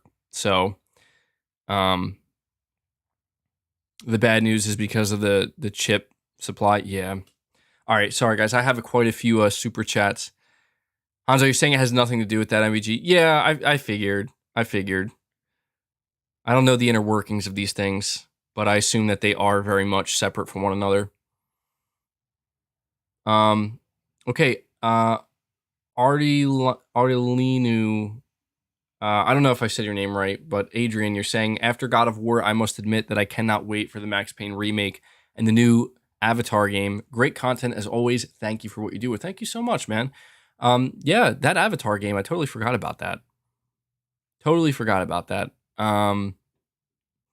Somebody says, who cares? We're not investors, just enjoy the games. No, I agree. It's just sometimes maybe you can, I don't know, you have to consider some of these things because you have to kind of wonder how much it influences their decision of when the decisions of when they want to announce something. But yeah, I totally forgot about that Avatar game, man. Totally forgot about it. Green Out Gill, you're saying Blizzard's working on a new survival IP too. I'm not familiar with this. I'm not familiar with that. I'll be honest. I don't recall ever hearing anything about that. Josh, you're saying PlayStation will have released 5 first-party and partners, all very good games. Even if Starfield is amazing, how does that mean Xbox wins? Well, that's the thing, man, is like, I don't think anybody necessarily wins or loses. I mean, I know that there's always these arguments, but in reality, it's just, I don't know, man. one of the biggest complaints I've seen is people want Xbox to start releasing games more throughout the year, and I think that this is just where Sony has succeeded so well. This is why I said, like, you got to give Sony the credit where it's due. You can tell me how doom and gloom their future is all you want, but you're going to try to sit here and tell me that the past 18 months haven't been just killer for Sony? Like I've been, that's what I've been talking about for the past 18 months is the games that Sony's been releasing, and it's been good, man. It's been good. Sony's been good to us with the game launches, and um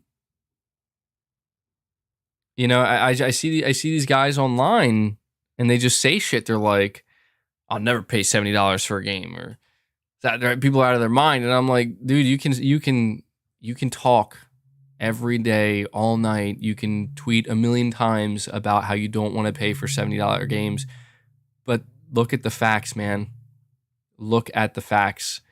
Just like Elden Ring proved that, hey, man, single player, like super intimidating, massive open world game can sell probably by this point well over 15 million copies, something like that, and just like completely shut down the narrative that single player doesn't matter, single player is dead. And Sony does that too with their own games.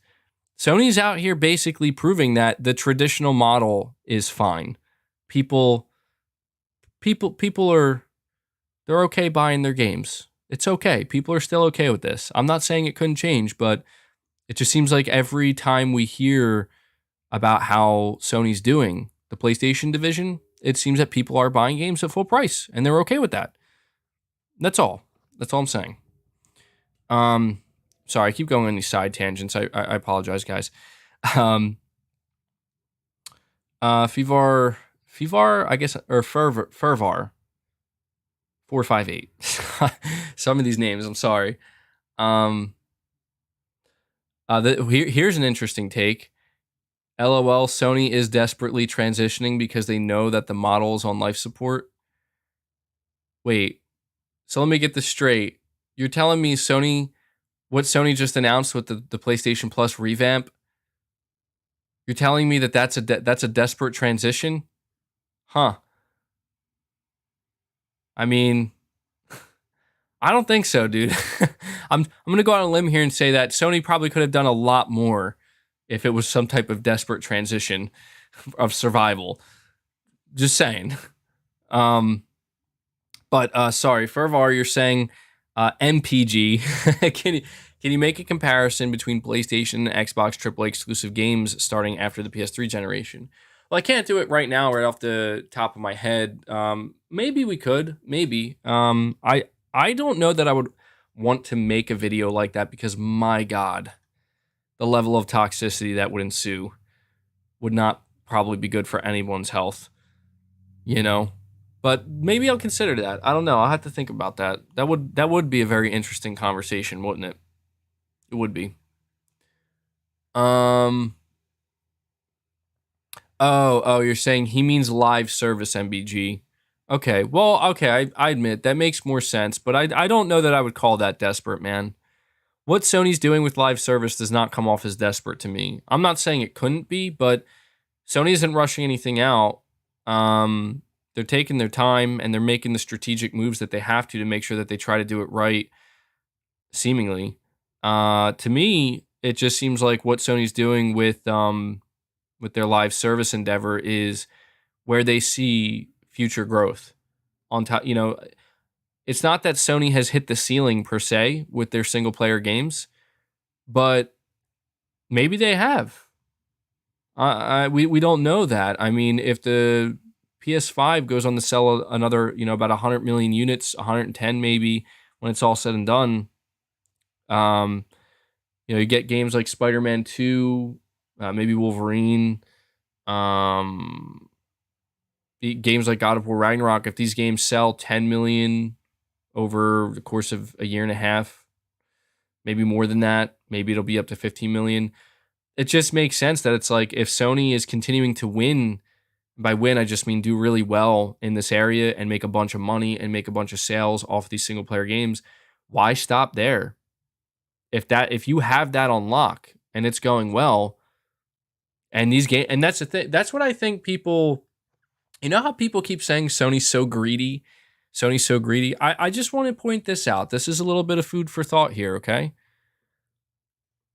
Yeah, I mean, every corporation is greedy. Their job is to literally make money and extract it from customers. But I think what's worth maybe pointing out is that these games that Sony has been making for the past couple years and the amount of copies that they've been selling at full price, they're making Sony a very good profit. And Sony's also making a good profit off of the PlayStation Store. And pretty much everything they're doing business-wise is making them a lot of money.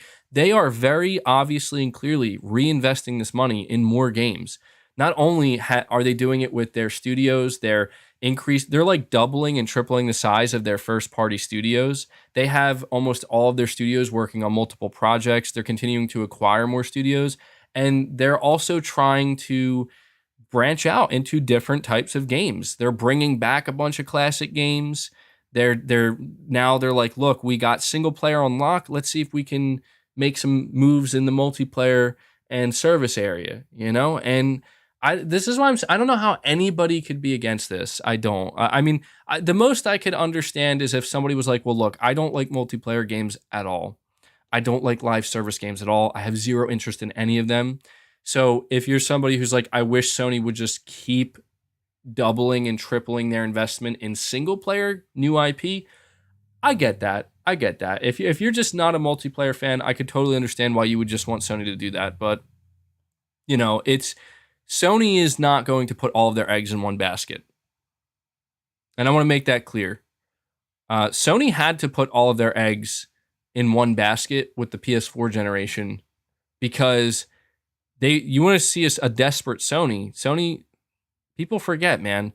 When Sony transitioned from the PS3 generation to the PS4, their back was against the wall.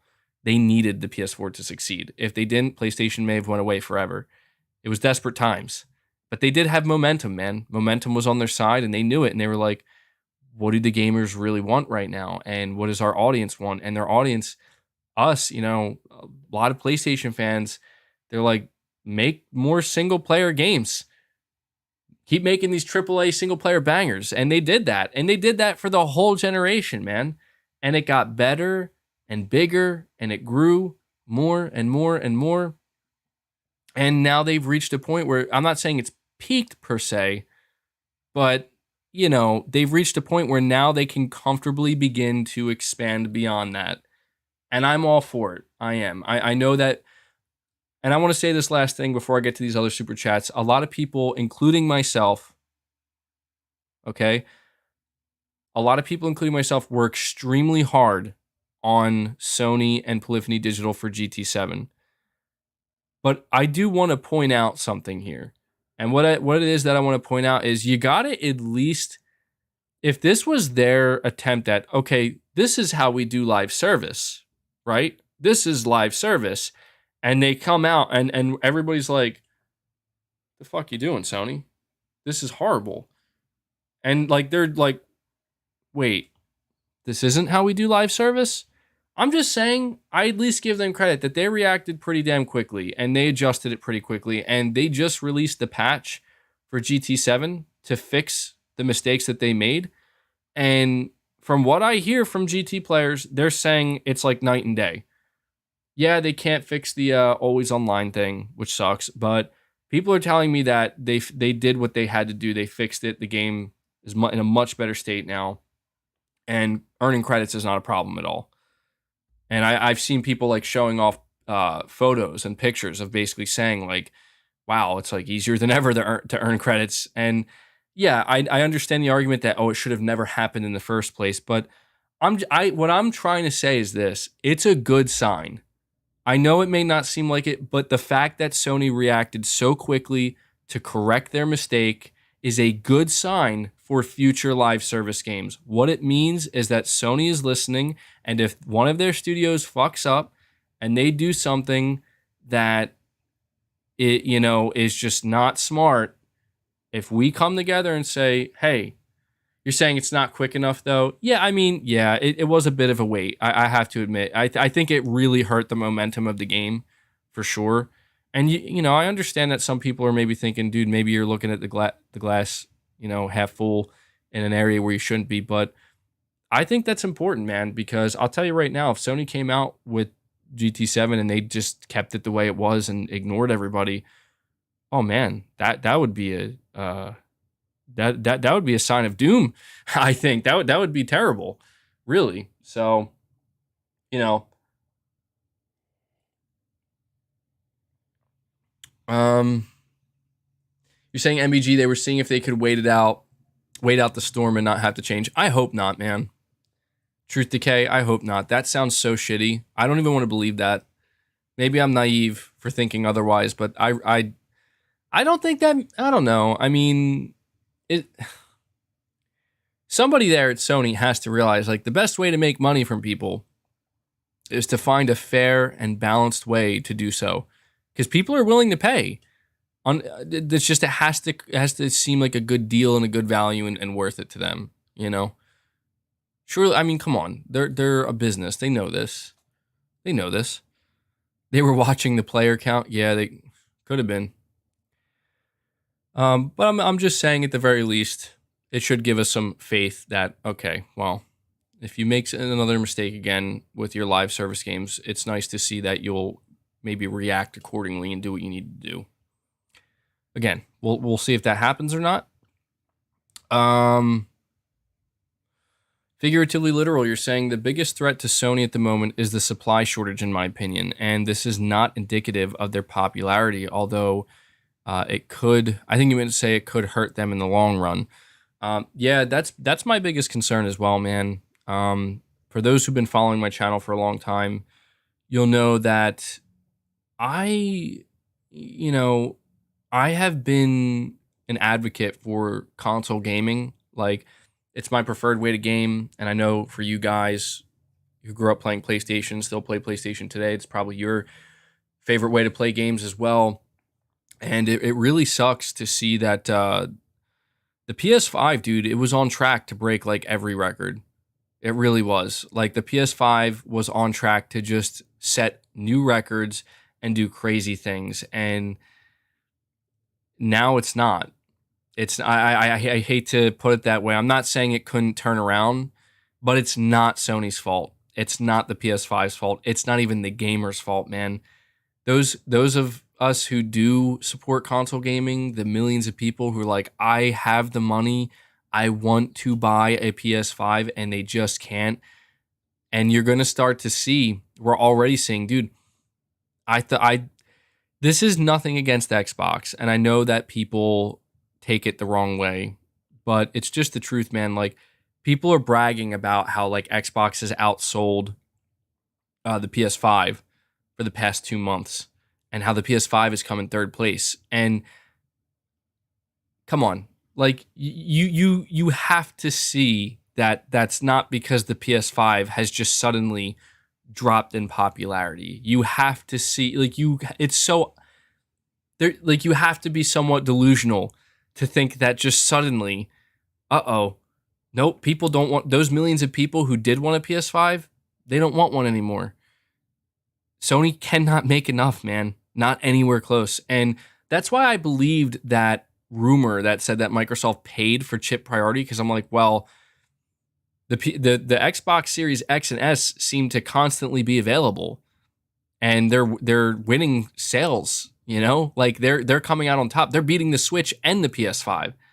And it's no offense against Xbox. I'm happy to see consoles sell. Like, I want Xbox to sell well.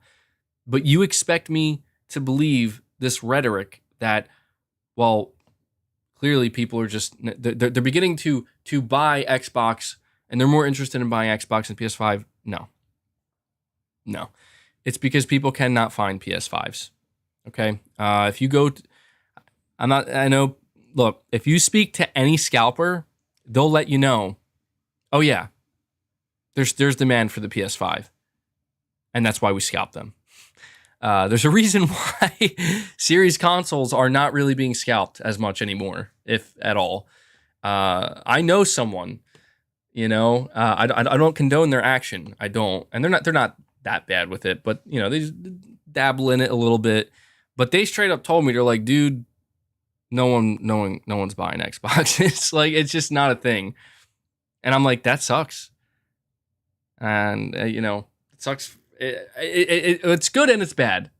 It sucks for Sony, is what I'm trying to say. It's good for Xbox. It really sucks for Sony.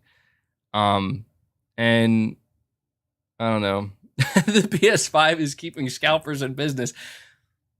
Dude, I'm not even kidding, man. I know someone who has made a shit ton of money doing it, man. Again, I don't condone it, and I'm not for it. I hate it.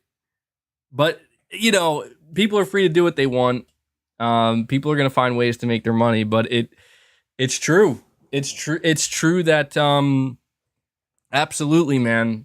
The PS5 is still very much in demand because it's just you can't. You're saying how's it not selling when your friend bought one? No. I'm not saying it's not selling. I'm just saying like there's just not enough to go around, and because of that, it's just still so. It's still such a prime target for scalpers that scalpers are still trying to scoop up PS5s. And this is why I can't. I don't know. MVG's secret friend is himself. No, dude. No, I would honestly, I wouldn't even have the time, like even if I was like doing secretly scalping PS5s as a side hustle, I wouldn't have the time to do that. What was funny is I was like, I'm gonna be honest, like the amount of effort that goes into it, I'm like, I mean, you're definitely putting a lot of effort into this, so. But yeah, I hope that the chip shortage gets better, man. I know that a lot of people keep talking about this factory that Sony is building. Like they're making their own chip factory. I could be wrong about this, but I swear a while ago I looked into that and I don't think it's for the PS5. If I'm not mistaken, people who were more familiar with it, they were saying that this chip factory that's being built by Sony is more for like bigger electronics, like other stuff, like cars and whatnot. It's not really going to be used for like PS5s. Now, I see somebody mentioning Moore's Law is dead. I listened to a chat between him and Colin Moriarty recently on Sacred Symbols, and I got to tell you that one of the things he said that was super interesting to me, that was very interesting, is he was saying that one of the reasons why Sony might actually be pursuing a PS5 Pro is because it might actually help their availability, believe it or not. Like if they can alter certain components, I forget exactly what he was saying, but what it boiled down to, and he explained it in more detail, that if Sony, one of the reasons why Sony would do it is because it would actually help them be able to produce more units, and I don't know exactly how that would work. And I don't know that it would be necessary to call it a PS5 Pro. I think it has something to do with the size of the component or something like that. I probably should have listened to it again before I came on here, but I don't. Yeah, you're saying that would upset many PS5 fans. Something else he said, saying 5 nanometer or 6 nanometer. Well, you're saying MBG, if we're going by that logic, it would make more sense to develop a PS5 Slim. Yeah, that's true. I have no doubt we're gonna get that. I think Sony's just gonna do the exact. Oh my god, what is this nonsense? I think Sony's just gonna do the exact same thing that they did with the PS4. I do. I think they're gonna reveal a PS5 Pro and a PS5 Slim, and I think they're gonna drop the price of the base PS5 or the PS5 Slim by $100, and then sell the Pro maybe for the same amount, $500. So like you could see a PS4 Slim $400, PS5 $500. Potentially, I don't know. They could see the other way around. PS5 Slim $500, PS5 Pro $600. But I do want to say this. Something else that Moore's Law's dad said that, my God, like if it's true, that's fascinating to me. He said that Sony listens to us. Like they are paying attention to like Reddit and forums and just like they're trying to gauge what people want. And he was referring to a Reddit post that I think they basically they took his leak a while ago. Like they said, he said that he had leaked that Sony was developing in the process, the early days of developing a PS5 Pro. And on Reddit, basically everybody was like raging. Everybody was raging because they're like, we don't need an effing PS5 Pro. A PS5 Pro should be like 2 or 3 years away. And that's what he said. It's going to be like 2023 or something. It'll be a while. But he said that he was like telling people, be careful what you wish for. You better make sure you don't want a PS5 Pro, because if everybody starts saying we don't want a PS5 Pro, Sony might not develop one. Like they might be like, oh, well, no, nobody wants this. And we could see a scenario where Microsoft comes out with their refreshed Xbox Series XX, I don't know what the hell you would call it, and it's like even more powerful. And you got like the Xbox fans hyping that shit up to no end, being like the world's most powerful console once again. And then Sony's like, well, you guys said you didn't want a Pro. And I don't know. That's why I said, like, dude, I don't believe Anonymous. You're saying we don't need a PS5 Pro. I don't really see a problem with it, man. I'm going to be real with you right now. Let me ask you this, because I feel like this is something we have to mention. A lot of people, you use the word need. I mean, you could argue that we didn't even need a PS5. What was wrong? We could. Why would you buy a PS5 if Horizon Forbidden West is available on PS4? Why would you buy Demon? Why do you need Demon Souls Remake? You could just play Demon Souls on PS3. It's the same game. Do you see what I'm saying? I think if Pro is fine. I think it's fine. And I think, okay, what is this bullshit in my chat? Mods, come on, take care of it. Thank you. Space Gambler Jr. Space Gambler Jr.'s on it. Good shit, man. Thank you. I don't know. Oh, you know what? This is a good time.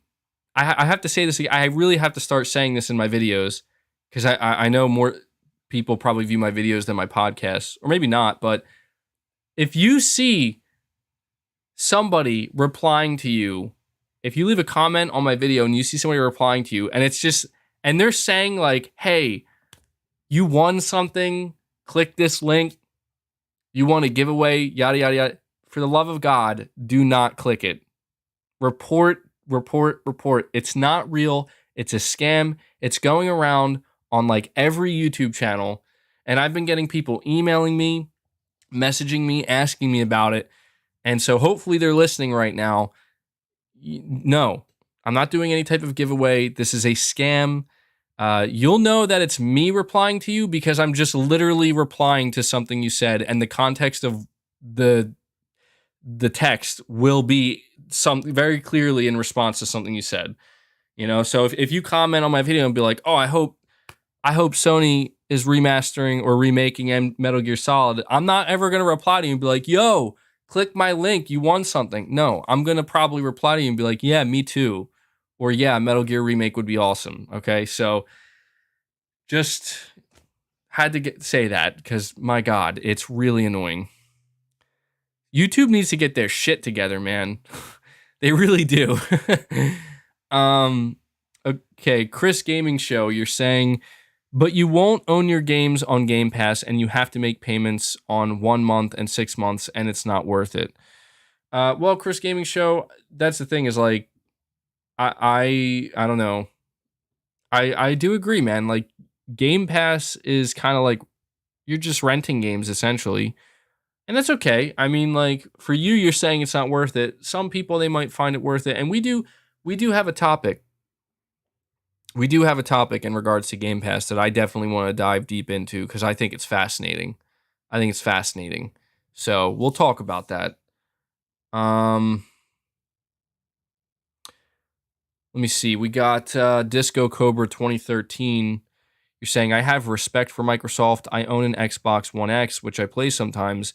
Fanboys are biased AF, only looking at what they want. Sony is still dominant. I think that's a fair assessment, man. You know, it's I understand the desire for some Xbox fans. They want Microsoft to be on the same level as PlayStation in different ways.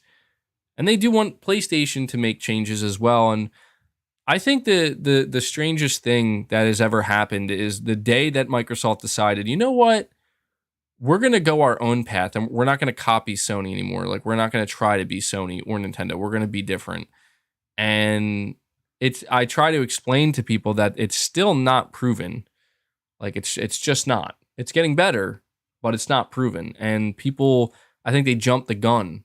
I think that's what happens is they jump the gun and they're like, no, it's amazing. This is the future. Everything's awesome. It's like, well, time will tell, my friend. Time will tell. But that is a fact. Sony is still the dominant player right now. Nintendo is dominant in their own way as well. And Microsoft is, like you said, you respect them. I respect them too for doing their own thing, but they still have a lot to prove. They're still climbing the mountain, you know? And I'm rooting for them. Kendall Fire 22, you're saying people love an underdog. Xbox is an underdog, so people are rooting for them. Yeah, for sure. For sure. I get that too. That is very much, I think, a reason why quite a few people are not necessarily rooting for Sony, because Sony has been the top dog for a while. And yeah, like, they're not perfect. They're not perfect. They have their own issues. And you know, everybody, just like you said, they kind of want to see the underdog succeed. And I think that once Xbox started getting that momentum back in their corner a little bit, you know, you're saying you're rooting for them, LOL. I mean, I am to an extent, not entirely. What I mean by that is, like, I'm just hoping that Microsoft can deliver some things that really appeal to me. And I don't want Microsoft in the end. And I know what people are going to say. I know how some people are going to react to this, but it's just the truth. For me anyway, it's my truth. I don't want Microsoft to change the industry for the worse. I want to, you know, they're in a position where they can change the industry for the better. And I know that there are people who fully believe that Xbox can only do good things for gaming, but I don't know. I'm not entirely sold on that notion yet. You know, we'll see though. We'll see. I try to be positive. I try to be positive. Underdog of 2.7 trillion. Yeah, they're not a financial underdog, that's for sure. Okay, we have PlayStation Pete. You're saying, yes, MBG, I'm still playing Horizon, 68% to platinum. Sony taking away your paid PS3 digital games. Yeah, I don't know what's going on with that, man. That is bizarre. This is why I'm always an advocate for physical, tangible content. I'm not a fan. I'm not a fan of digital when it doesn't need to be that way, because what you're seeing happen here, where people are trying to go play certain PS3 games or PS Vita games and they're just locked out of their digital content and there's just no explanation, there's no response, and it's just like, that's bullshit, man. Like, that's I don't know. But digital's the future. Clown emoji. Yeah, no, I don't believe in a all digital future. I don't. Like, I think there will always, to an extent, be a value for physical content, like tangible content.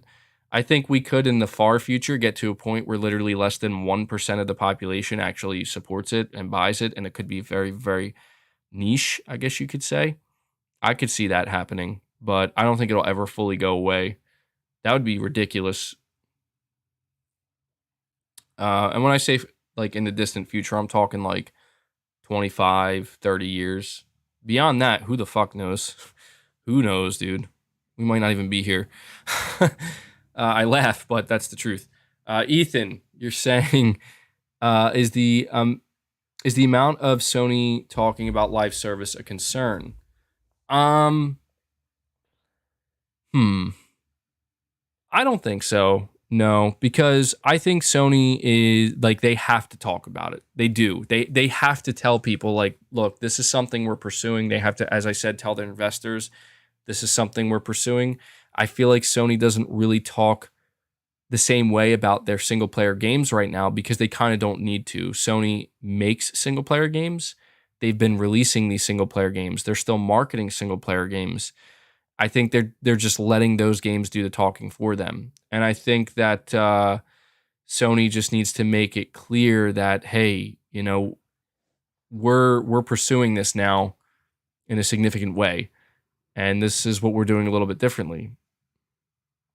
And I think that once they start putting these games out, they're going to do the same thing. They're going to just kind of let these games, these service games, do the talking for them. Hopefully, that's assuming that they're successful. Dude, I cannot wait for the Last of Us multiplayer game. I hope they don't screw it up. I hope they don't screw it up. But man, like if this game turns out like what it was leaked, what it's supposed to be, it's basically like a Division-esque Last of Us.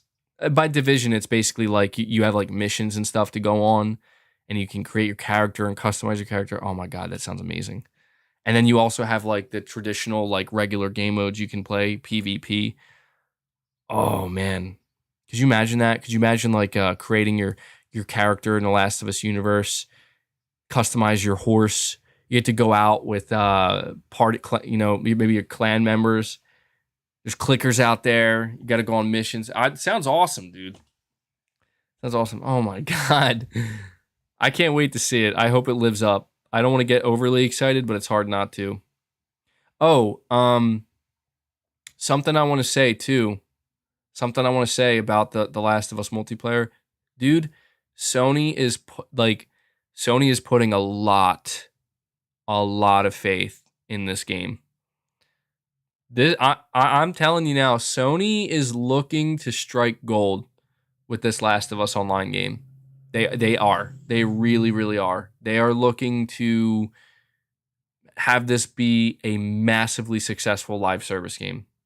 So I just want people to know that. Like this is because some people were thinking that like this is just going to kind of be some half-assed, maybe not half-assed. I mean, it's Naughty Dog. We know it's not going to be half-assed, but like people are thinking that like it's just one of these things where it's like, well, just try it, throw it out there, see what happens. No, that's not what Sony's doing. Sony is all in with this Last of Us game in particular. So will it be free to play?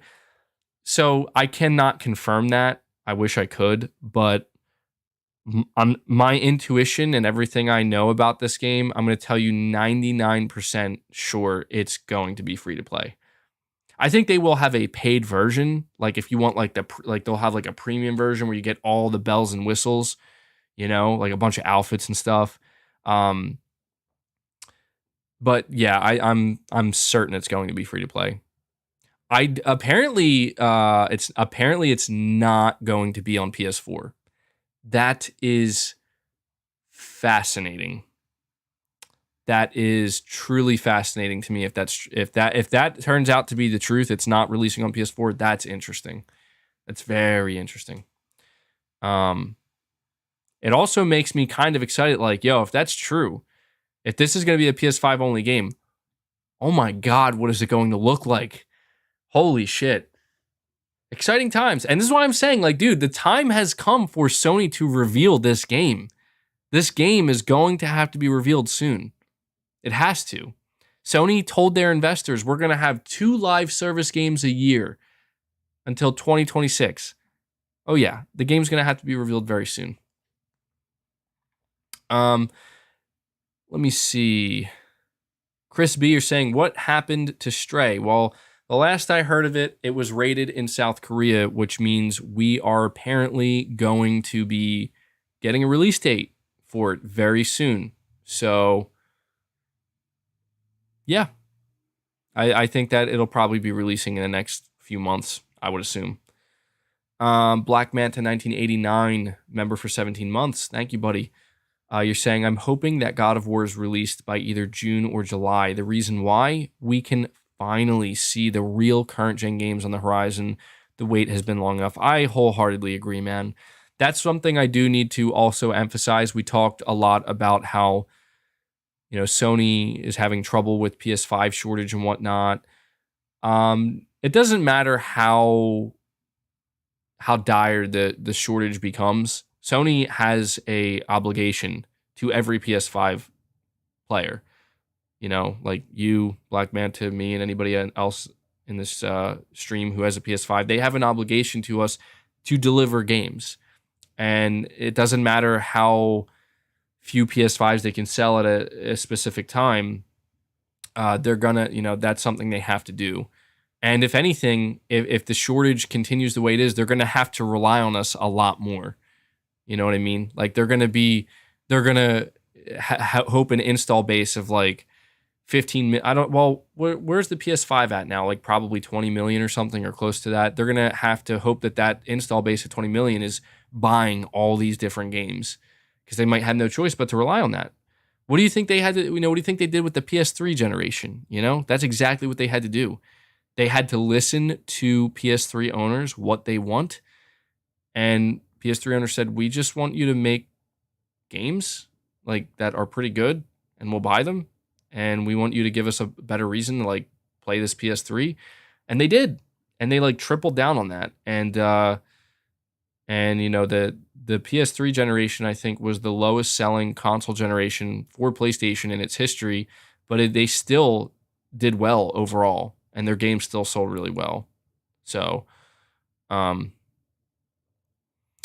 see somebody saying Last of Us Online will be day one on PS5 and PC.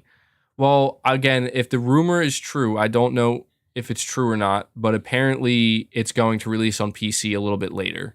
It's not going to release day and date, which is weird in a way, because it's like, if it's free to play, why not?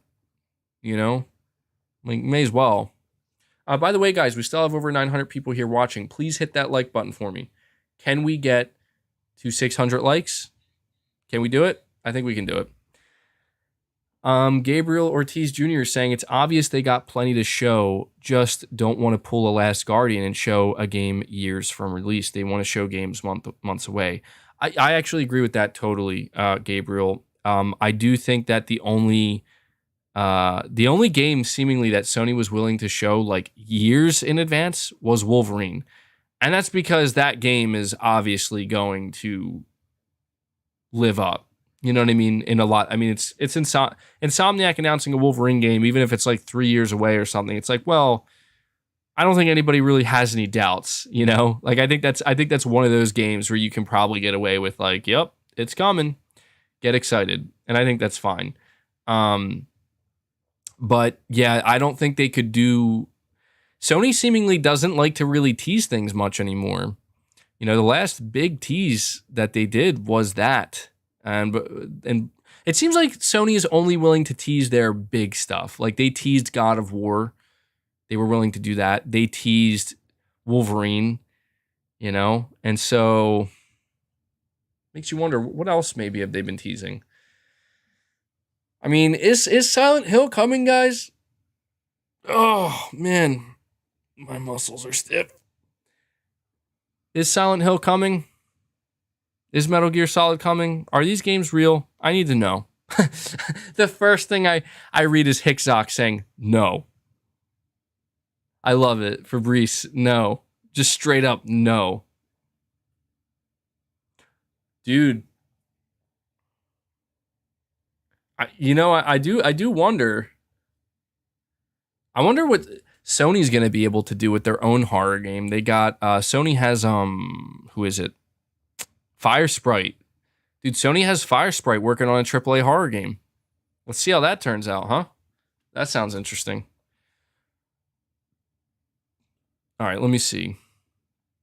Airy Pack, you're saying MBG, I think Sony is making the right choice investing in games as a service. I'm not a fan of them, but no doubt it will help finance their AAA services. Thoughts? I agree. And I think it's good that you can see it that way, because that is the reality of it. Sony as a company, and the PlayStation brand, I should say, they do a lot of heavy lifting for Sony as a company, and Sony is aware of this. PlayStation is critically important to Sony, and they are going to like. I agree with Jim Ryan. I'm going to be real with you right now, man. Like Jim Ryan basically said that, and I'm so willing to support Sony in this endeavor, because Jim Ryan came out and he says, look, we don't believe that a Netflix like model or a Spotify like model or a Game Pass like model is the future of gaming. We don't believe that. Not right now. And he made that clear that he's talking in the short term, anything can change, but right now they don't see that as the future. He said what we see is the future, and I want people to understand that Sony is coming to this, like, I'm sorry if I keep stammering. It's because I have so many different things I'm trying to say at one time. Jim Ryan did not just come to this conclusion by himself. Jim Ryan did not just wake up that morning and say, you know what? Game Pass isn't the future because I said so. No. Jim Ryan is looking at all of the data coming from PlayStation, arguably the biggest gaming company in the world. Okay? Biggest gaming company in the world, makes the most money. Or one of the biggest gaming companies in the world. And he's looking at all the data, and they have to figure out, well, what's making the most money over the longest period of time? What is the most consistent? What is doing the heavy lifting here? And it becomes very clear that successful games as a service. Jim Ryan said that a successful game as a service is like a subscription model in it of itself.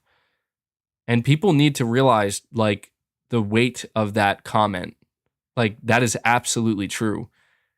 I mean, if you look at GTA Online, for example, it is literally becoming a subscription service within itself.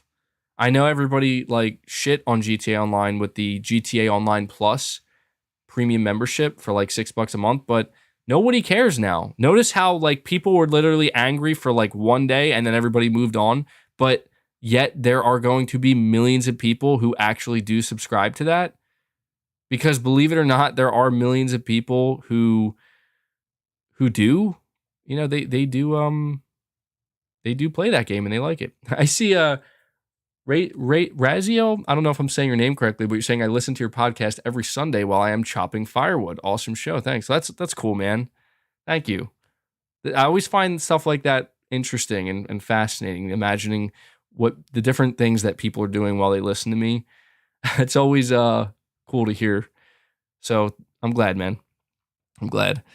But yeah, you know, I think that Jim Ryan is completely correct in his assessment here. And I think that Microsoft, I don't know, Microsoft is putting all of their eggs in we're going to be the Netflix of gaming. But maybe I'm mistaken, but like, didn't like Netflix have some issues recently?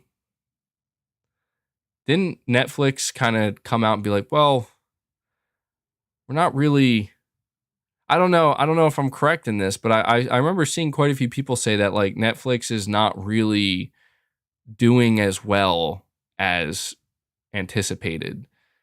And I don't know about Spotify, but it's just like, you're saying Netflix is barely scraping a profit. Netflix is down a lot. I mean, we'll see. I don't think Netflix is going anywhere. I don't think so. But I guess all I'm trying to say is like, I'm glad that Sony is not just hopping on the Game Pass wagon. I'm glad that Sony is not just saying, you know what, we're just going to concede and we're just going to assume that this is the future and that Microsoft knows best. Because they could have done that. You know, God knows there's a lot of pressure coming from the internet. If you know, it's a good thing Sony isn't just listening to the internet and certain corners of it, because if they did, they'd wake up thinking, well, we got to make our Game Pass, PlayStation Game Pass right now. You're saying no one is asking Sony to do Game Pass? I think you're wrong about that. There are definitely people asking for it. Maybe not as many as I'm making it sound, but there are definitely people asking for it. I see you're saying, and that's fine that you're glad, but services do not have to be the alternative. They've been successful up until now. They don't need live services. Well, I mean, I guess it depends on how you frame that. They don't need live services.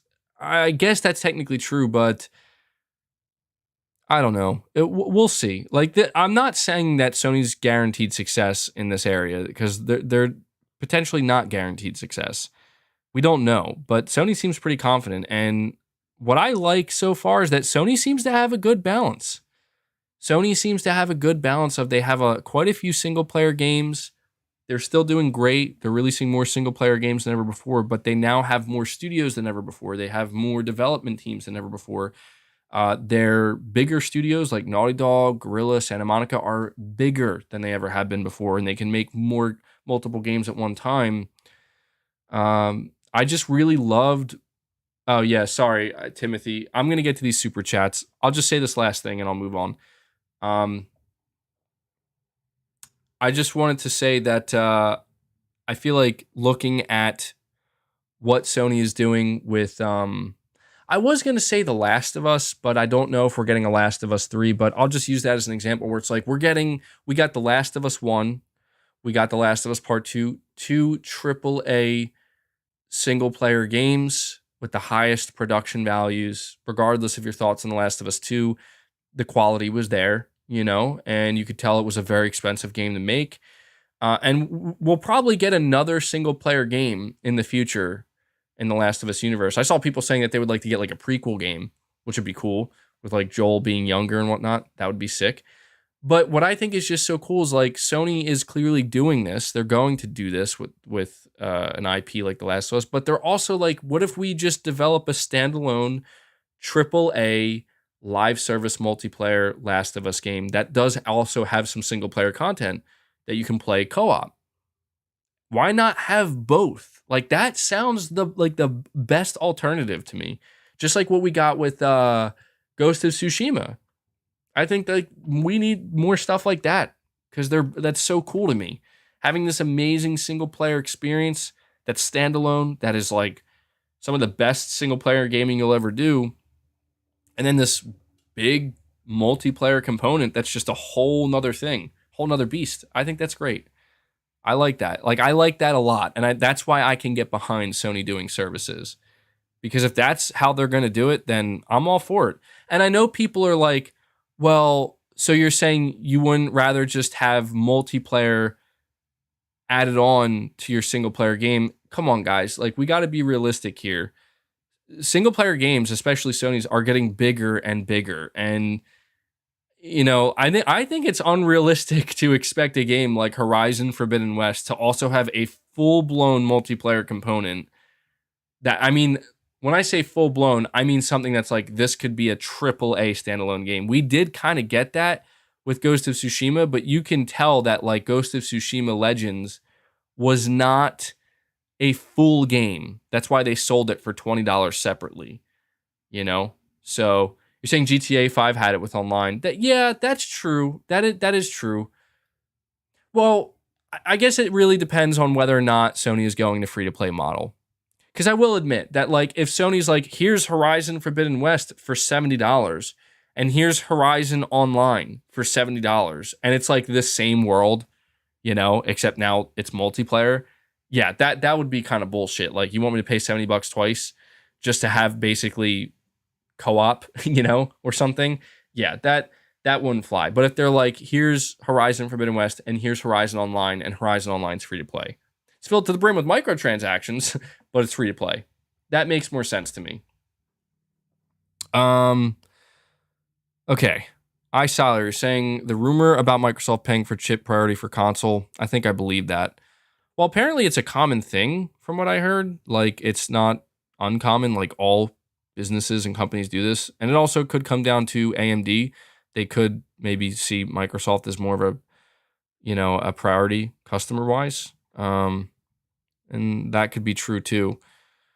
Let me see. Austin, you're saying I actually got a little excited about the hero shooter rumor. Overwatch is my favorite multiplayer game. Yeah, I don't know how I feel about that, man. Dude, look, I'm going to be honest with you. We know Guerrilla Games has a second team working on a shooter game. And that guy, I don't know if, I'm not even going to say his name because I hate I hate his name, but the person who was talking about this rumor, where they were like, one source told me it's SOCOM, the other source told me on Kenneth A. Kramer saying, MBG, do you only care about your paid members to talk about things? Because I've been saying things on here for weeks now. No one, not a response or acknowledgement. Well, I apologize, Kenneth A. Kramer. I can't follow the entire chat, but no, I do interact with my chat as much as I can. So just rest assured, if I don't, you mean oops leaks? Yes, that's who I'm talking about. So no worries, man. No worries. I'll try to get to some of the things that people say in the chat that aren't super chats, but it's hard. It's a balancing act, man. I try my best. I mean, I do have to prioritize those who are super chatting, as I'm sure you understand, but I don't actively try to ignore people either. But yeah, you know, he was saying that he's hearing conflicting things. He's saying that his one source is saying, "Oh yeah, they're making SOCOM," and then the other source is saying it's a multiplayer game based in the Horizon universe. And I'm like, dude, if I find out, I'm just gonna have to be real. It's nothing against Horizon, but so help me God, if I find out that this second team that's been working on a game for 3 years was also working on another Horizon game when they could have been doing literally anything else, I'm going to be pretty upset. Now, some people said, what if it's like a shooter game based in the Horizon universe, but it was like back like in the past when like the machines first started taking over and whatever. I'm like, okay, that would be interesting. But we've been hearing that Guerrilla Games has been working on like a Monster Hunter-esque Horizon game. And I'm just going to say, man, that, you know, I hope to God it's SOCOM.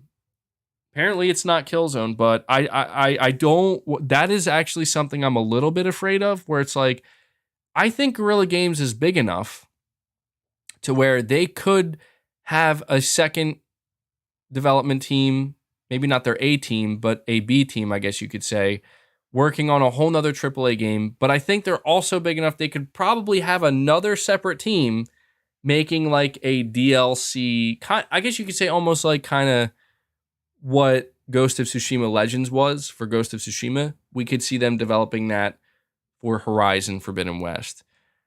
I'm you know, I don't know, guys. I don't know what to make of it. I wouldn't be shocked. I wouldn't be shocked if Guerrilla is just the Horizon studio, but I don't know. I've been really hoping for a long time that they're bringing back SOCOM. Saying a SOCOM live service game like Rainbow Six Siege in the forest/jungle environments with a bigger scope would be a 10 out of 10. I agree. See, that sounds like it would be awesome. Why not do that? They should do that. Absolutely. Absolutely. But you talk about the idea of a hero shooter, Austin. I don't know, dude. A hero shooter? That would be, oh my God. What if they make SOCOM a hero shooter? Holy shit. Could that be good? I don't know. I don't want to jump to conclusions. Could a hero shooter SOCOM game, could that be good? I don't know. Somebody says maybe. I mean, well, Rainbow Six Siege, it is kind of a hero shooter, and they've changed their art style. I think Rainbow Six Siege is one of the most tactical shooters out there. So you can make a tactical shooter that's kind of like a hero shooter. But I think that the only way Sony could successfully do that with SOCOM is you got to make it very realistic. None of this cartoony bullshit. No, like make it real. I think that if they could do that, make it look gritty, make it look, modern military, I think that it could be really good. Gone are the days of Vegas 2. Yeah. Good times. Good times. Rainbow Six Vegas 2. I feel like all the games that I love are not getting remastered or remade. Like why doesn't Ubisoft bring out a Rainbow Six Vegas 1 and 2 remake with online? Why not? Like why can't you do that? You'll do everything else but that. Why can't Capcom bring out a Almost said Resident Evil Outbreak 1 and 2 remake. They'll remake every other Resident Evil, but not that one. Some bullshit. No one would play it? I don't believe that for a second, dude.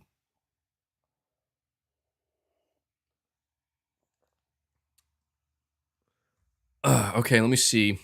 Zay Very Rare, you're saying, what's up, MBG? I hope your day is going well so far. Thank you. Repeat after me. I, MBG, can do anything as long as I put my mind to it and stay true to what I believe. Well, there you go. I just said it. I believe it. Thank you, man. I appreciate that. Some positive words being spoken here. Thank you. Colby Watson, you're saying, hey, MBG, oops, leaks. Thanks for making me say that again. Said Neil Druckmann is not involved in Naughty Dog's new IP. I find that hard to believe. What do you think? I believe it. I do believe it. But it makes me wonder what exactly he is involved in. I do believe that, though. Well, I don't know. Maybe I don't, now that I think about it. I feel like Neil Druckmann would be involved to a certain extent. Like, he would have to be. Isn't he like he's like the president of Naughty Dog? Like, he would have to be involved to some extent. But I don't think he's... Oh, yeah, that's true. He is working on the Last of Us TV series. So he's probably just like kind of...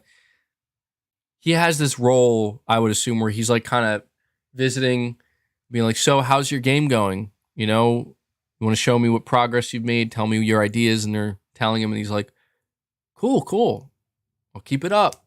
I'm going to go finish making the Last of Us TV show now. I could see that being the position he's in. And that sounds believable to me. So yeah, we'll have to see. But I do like the idea of Naughty Dog doing something completely different, like a fantasy game. I'm going to be honest. Whatever Naughty Dog does next for a single-player game, I'm going to be a little bit, not apprehensive, but just, I don't know. I'm going to have like some flashbacks. That's all I'm saying. Like, I'm also saying that with the Last of Us multiplayer game, dude, I swear, I don't want to see any characters from the main game. From either. I don't. I don't want anybody involved. I want every character that I run into in The Last of Us Online to be a new original character. I don't want to have the main outpost of The Last of Us Online being run by Abby. I don't want to see Joel. I don't want to see Ellie. I just let it be in its own thing. Please, for the love of all that is holy, give me this, okay? That's all I'll say. Although it would be funny to have a golf club as a weapon, wouldn't it? in The Last of Us Online. You know that's going to be like a microtransaction. And it's going to be great.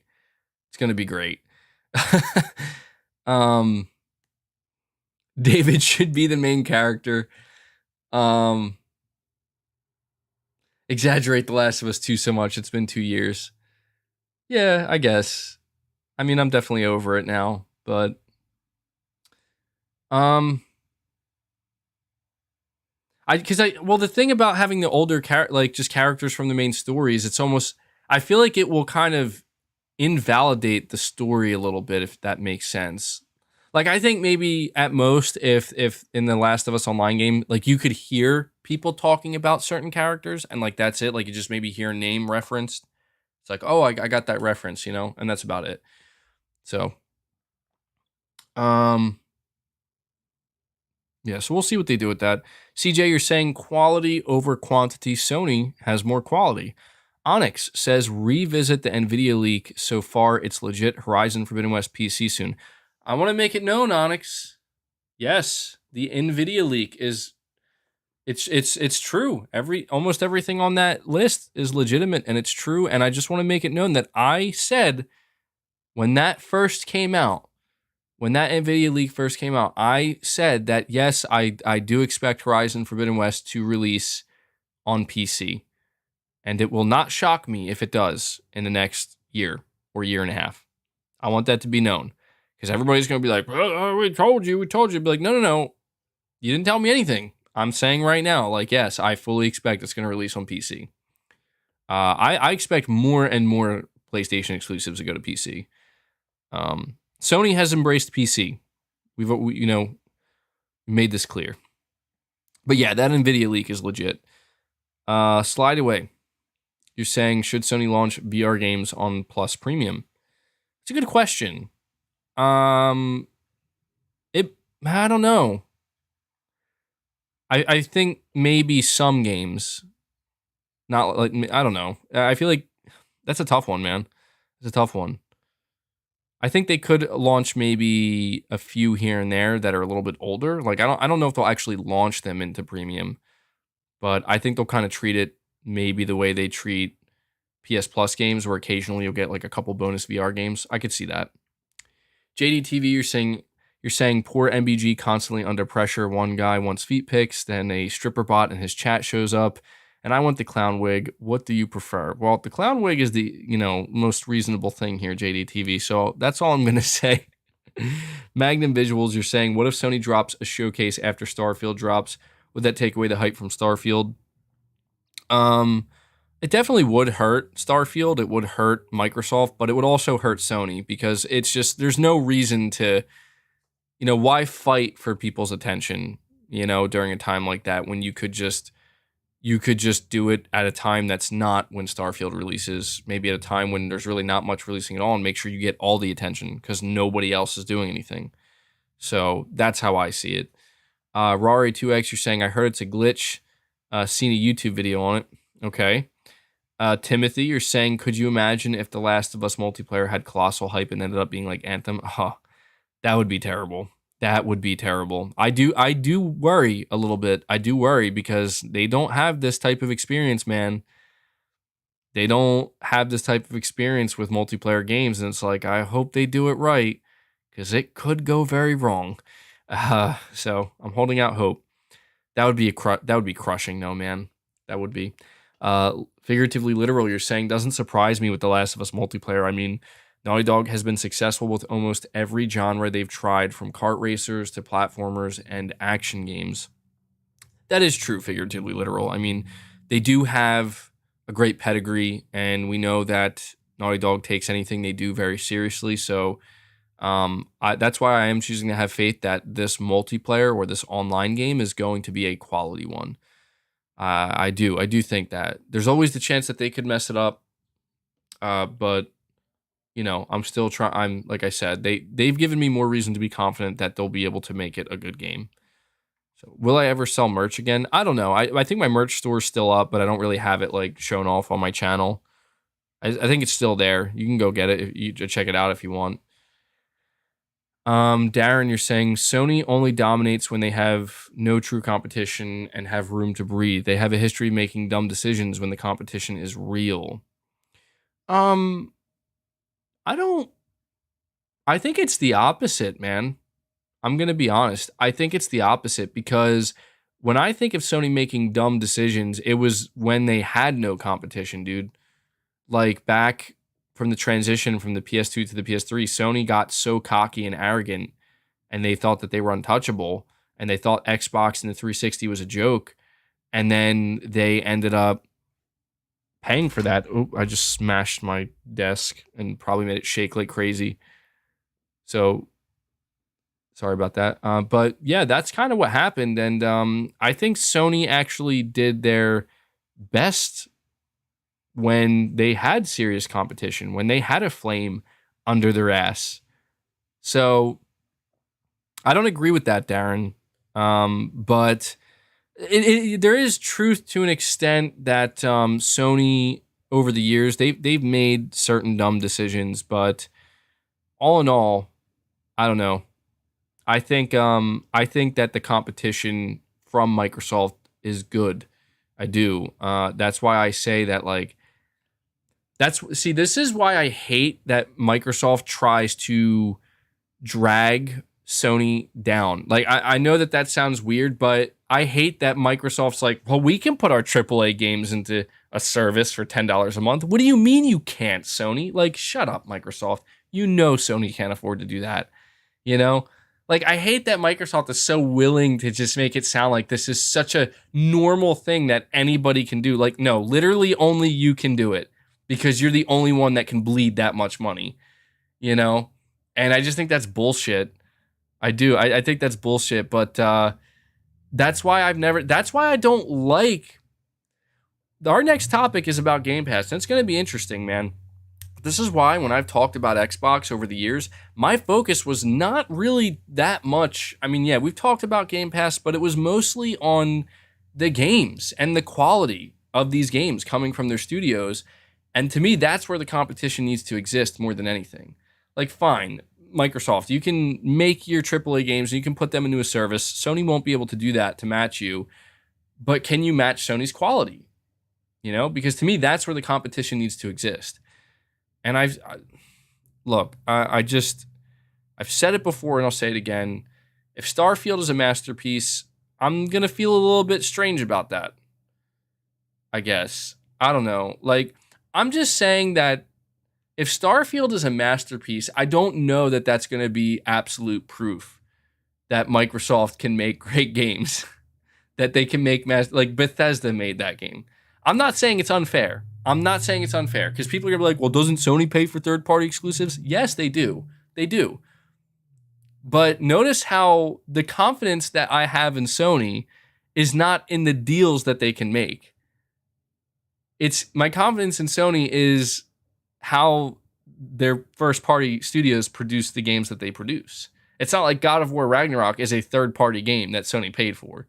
It's not like, you know what I'm saying? It's not the case. And so I know a lot of people are looking to Starfield as like, this is going to be the big one.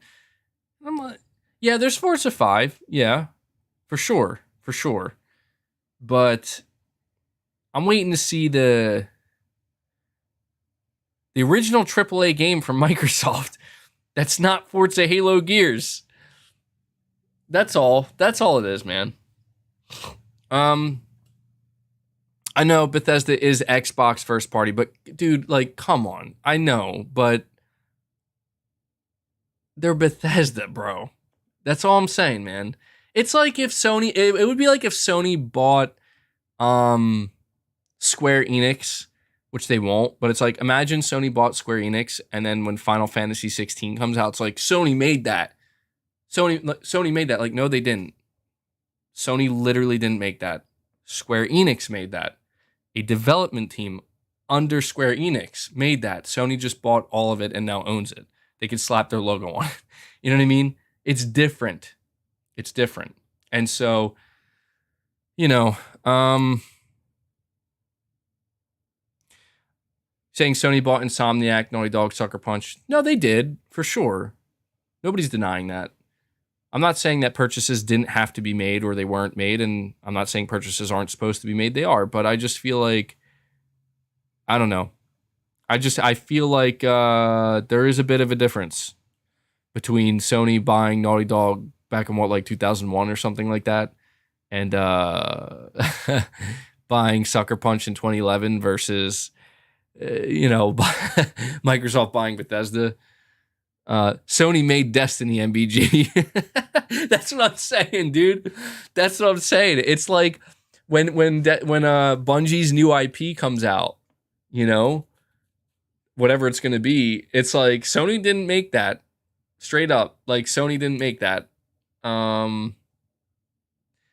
That's all. And I know that we can use it as like, oh, look, it makes Sony look better. Of course it does, but we gotta, I don't know. It is what it is. It's a complex situation, as always.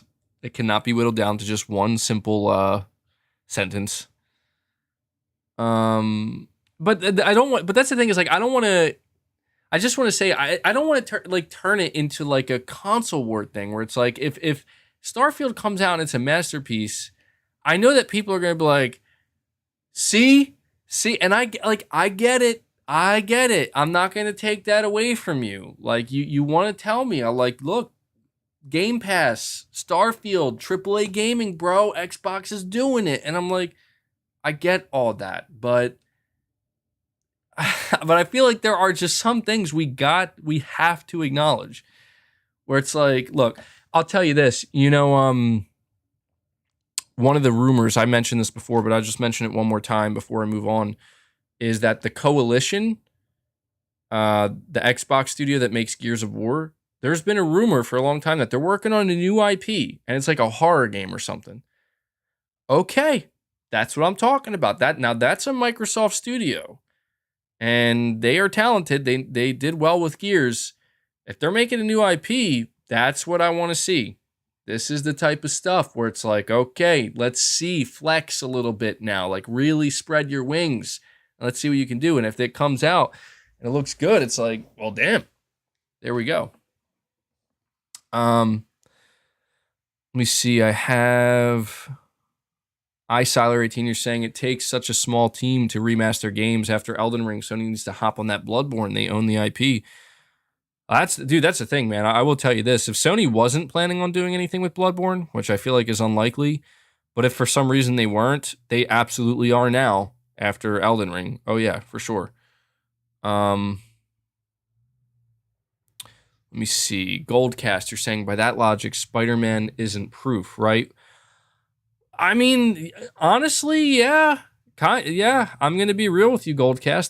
That's true. You're right. By that logic, that is correct.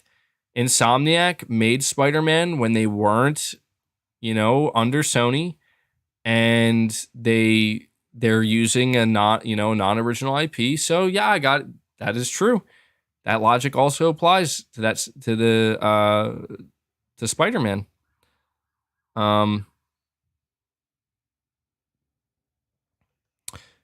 And Goldcast, Brian C23, you're saying, what if Hellblade 2 is a masterpiece? Well, that'll be great. I think Hellblade 2 being like a masterpiece and being very highly regarded will go a long way for Xbox. Because you're talking about like a single player, AAA, what seems to be a high production value game with the cutting edge graphics that's like the game. It's like, okay, we've been waiting for Xbox to get a game like this, And yeah, they did buy Ninja Theory, but I'm pretty sure Sony could have bought Ninja Theory too, but they didn't, And so I think that was one of the smartest acquisitions that Microsoft made, frankly. And I think it'll pay off for them in the long run, for sure. Goldcast, you're saying, I think that's a way you guys can downplay an Xbox game.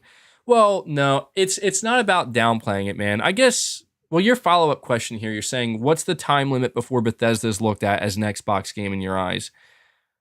Well, I don't know. I guess that's a tough one. I mean, to be honest, man, I feel like if Starfield is a masterpiece, I'm going to have to just, give it to Microsoft and say, okay, you did it. Because if you think about it, it really can only be viewed in one of two ways. And I see it now that like the industry's consolidating. Sony and Microsoft are buying more than they ever have. Just for the sake of simplicity, I guess we'll just kind of have to view it under the lens of if they're bought, they're there. They're first party and they count. I just think that's the easiest way, because like when you bring up Spider-Man, it's like, yeah, it does sound kind of stupid to say, wait, we don't count Spider-Man, but like everybody does. And so, yeah, it wouldn't be fair to say, well, we don't count Starfield, but I don't know. I guess it just like it doesn't necessarily speak to my truest desire, I guess, if that makes sense, of what I want to see from Microsoft. But yeah, we'll keep it simple, Goldcast. We'll keep it simple. And we'll just look at it as whoever's under who, and if it's exclusive, we'll count it. Screw it. I know that there's more nuance to it, but man, it's getting hard. Like, I don't want to create all these different hoops and rules and shit. It just gets overly complex. Really doesn't mean we can't talk about it, but saying people are really blind to a lot of nuance. It's not, I didn't think that people are blind per se. It's just that it can get a bit much. It can be difficult, and people will get angry, like people be like, wait, no, Xbox did make Starfield. You shut the F up. They did make it. It's like, well, I can't blame you for thinking that, Just like I can't blame anybody for thinking that Sony made Spider-Man. Technically, no. Insomniac did. Sony gave them the Spider-Man IP, And it was before Insomniac was a first-party studio, so it's like, yeah, it can get finicky, you know? Chris B, you're saying Starfield wasn't made with Game Pass money, so it's not an indicator of Game Pass quality. That, I think, is an interesting point, Chris B. I think that's an interesting point. Yeah, we'll have to see, man. Would it be safe to say? Because yeah, Starfield's been in development for a long time, and we don't know what the budget of it is. Like, we don't know how much money went into it. I can assume it's a lot of money. So I guess my question is, like, what about the Elder Scrolls 6 when that comes out in like 2030, right? Or maybe like 2027? Would that be an indicator of Game Pass quality? Because surely by that point you would have to assume Microsoft is the one putting most of the money into it, right? Right? I don't know. Excuse me. See a few people saying yes. Yeah, I think so too. But I feel like that's maybe too far away. I think it's too far away. What's another big Bethesda game that's coming out or supposed to come out after Starfield? Do we know of any? I don't know.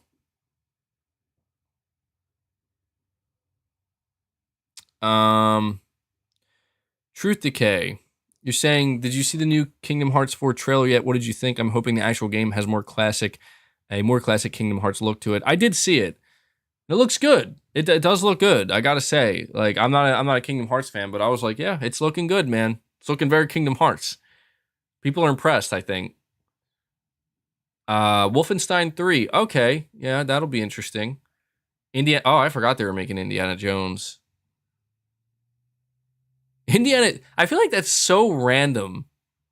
Indiana Jones. That's so random. That actually sounds pretty cool, though. I mean, I think it makes sense. Sony has their Uncharted, Square Enix has their Tomb Raider, and Microsoft's like, damn it, we'll get Indiana Jones. Well, I mean, Bethesda, technically. Sony took Marvel.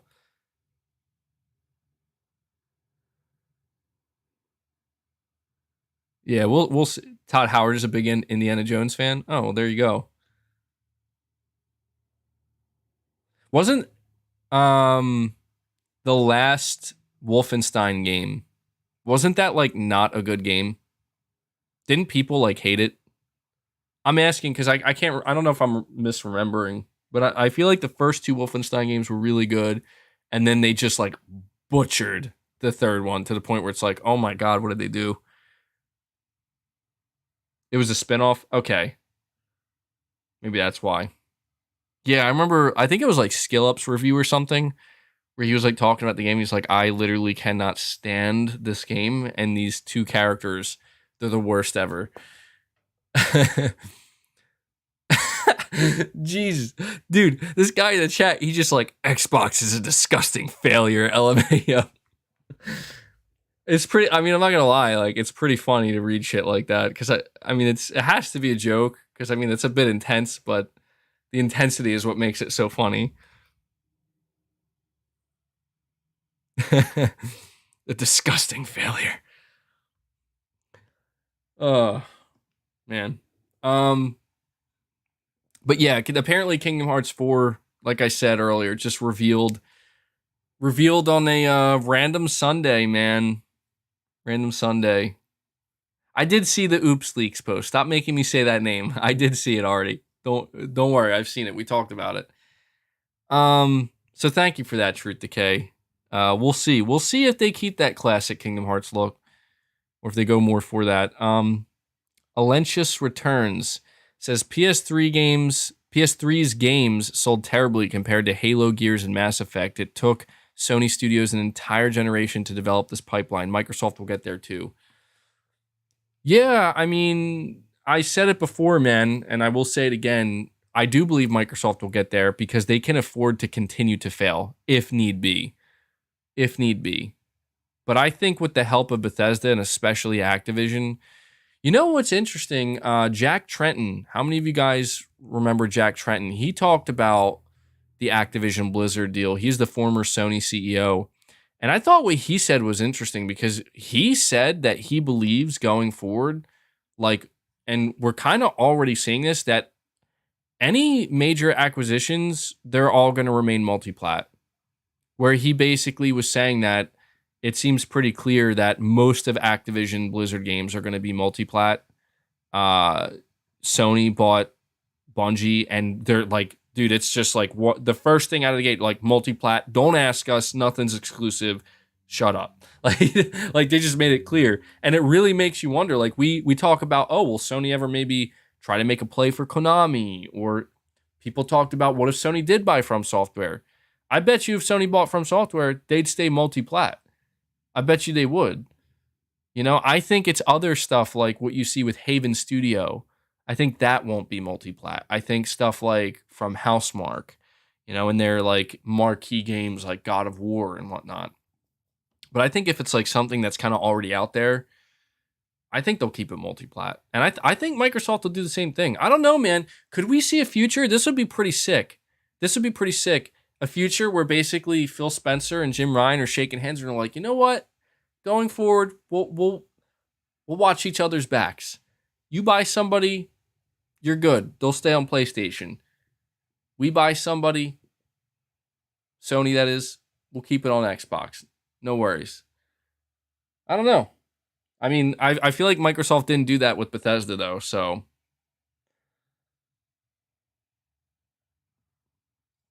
Well, I see a lot of people saying not going to happen. Well, they may not necessarily be shaking hands, but it is already kind of happening. You know? Not as not in that exact way, obviously. iSalar18, you're saying Sony straight up owns the rights to Spider-Man over Marvel/Disney. They basically told Insomniac, yo, we need a Spider-Man game. Make it happen. Yeah, I guess they did, dude. I guess they did. Could you imagine if Sony didn't buy Insomniac? I think about that sometimes. I'm like, man. One of the things that I found interesting is I think I remember it was Sean Layden. He was talking about the acquisition of Insomniac, and he was saying that that was one of his like proudest things, one of his final things he did at Sony. And I think that's interesting. I wonder if like Sean Layden was ahead of the curve here, man, because back in 2019, this industry consolidation thing wasn't really a thing as much. And he almost made it sound like he was like people internally at Sony were giving him a hard time. Like, we're not spending that money. We're not acquiring them. We don't need to. And he was like pushing for it. Like, no, like we should acquire them. And that's fascinating to me if that's true. If that's actually what happened, because it seems like maybe, I don't know, he kind of knew like, yo, if we don't buy them up, somebody's gonna. So I think it was one of the best moves ever for sure. And the fact that they got them at such a steal is how you know that they did it sooner. Like he had the foresight to know. So, Oazi V, I don't know if I'm saying your name correctly, buddy, but thank you so much for the generous $20 donation.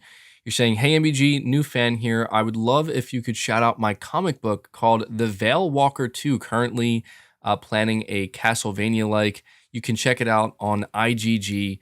Cheers. Well, there you go, guys. Thank you for that. Shout out to his comic book called Veil Walker 2. I don't know how many of you guys are comic fans, but, planning for it to be a Castlevania-like. So anybody who's interested, go check that out on IGG. Thank you for that, man. I appreciate it. John Hurtado, you're saying, my guys is different, Sony. Have the idea and design of Spider-Man, and Insomniac made it. Sony found it and designed it. Is way different. I don't know if I'm reading this like correctly, but I think you're trying to say that Sony did help with the design and the development of Spider-Man, and it wasn't just Insomniac. I mean, that could be true. I don't doubt that. I could see them definitely overseeing development and working closely with them. That actually makes more sense.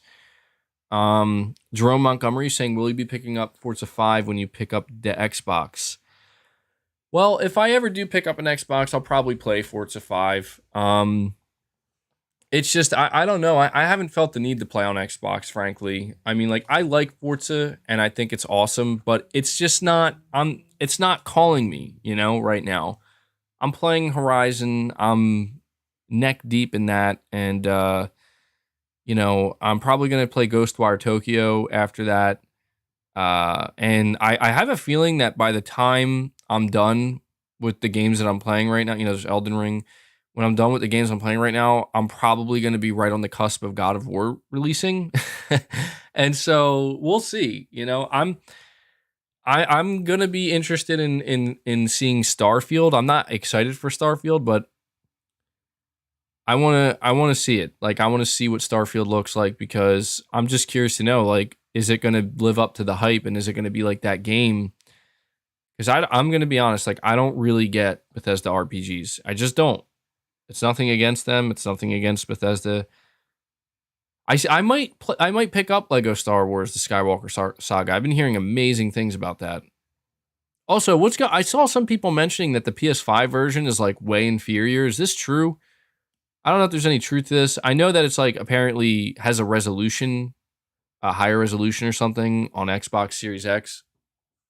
Because I saw some Xbox people like trying to flex this game.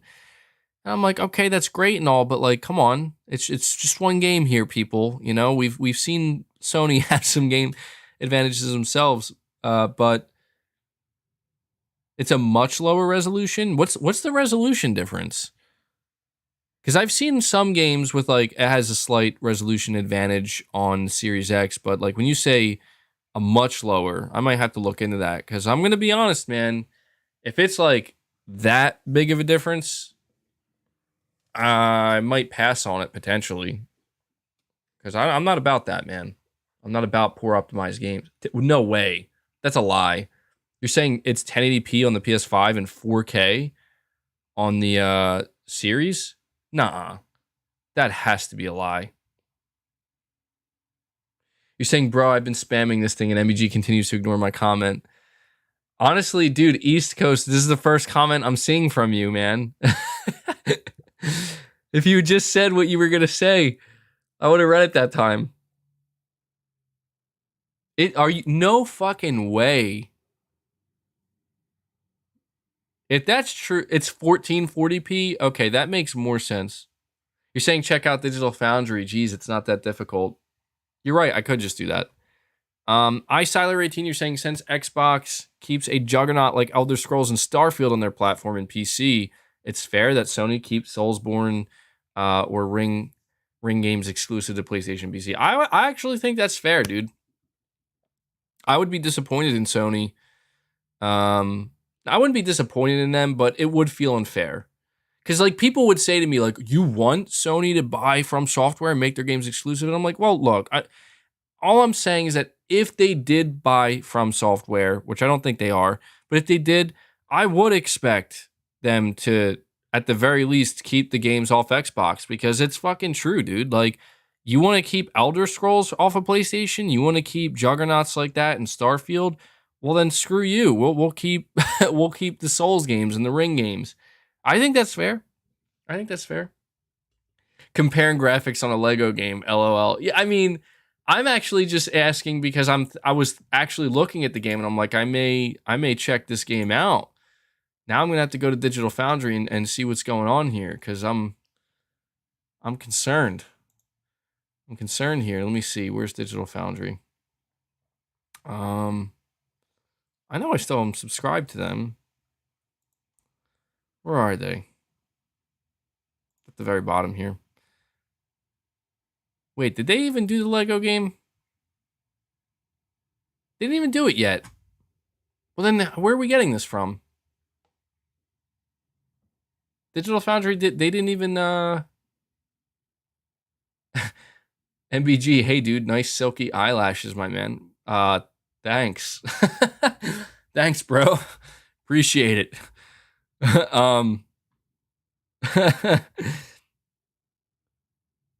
Yeah, no, I'm on Digital Foundry's channel right now. They didn't do any Lego graphics comparison. LN at least today bits. Oh, okay. Let me see.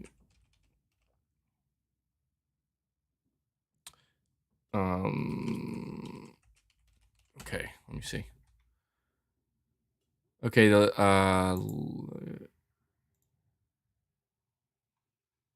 okay, I see. What? Okay, I have the comparison here. Let me see. So they have the PlayStation 5 dynamic 2060p at 30 frames, can drop to 1980p, or dynamic 1440p at 60 FPS. The Series X, pretty much the same. Apparently, the resolution doesn't drop at all on the Series X at 30 FPS, and a dynamic 2160p at 60 FPS. Okay, so what the common resolutions here at 60 FPS: 1872p on the Series X and 1368p on the PS5. Okay. I mean, I guess, yeah, that's a difference, but I don't know that it's not that. I mean, if it was like straight up 1080p, that would have been pretty bad.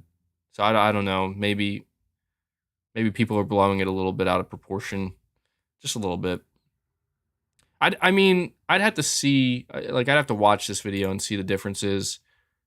Um, Here we go. I have it up here right now. Yeah, it's not that severe. It is what it is. All right, guys, there is a topic that we have to talk about. Okay? I said in my title here, Game Pass shocks. I'm going to have fun with this topic. And I'm mainly going to have fun with it because it's really interesting. Jay, you're saying that's twice the pixels. I mean, I'm not saying it isn't. It's hard for me to really see it right now. I feel like I would have to see it like back to back, like on my screen. What I do know is that I'm not playing games at 1080p anymore. I can't do it. That I will admit though, that's pretty close to 1080p. All right, anyway.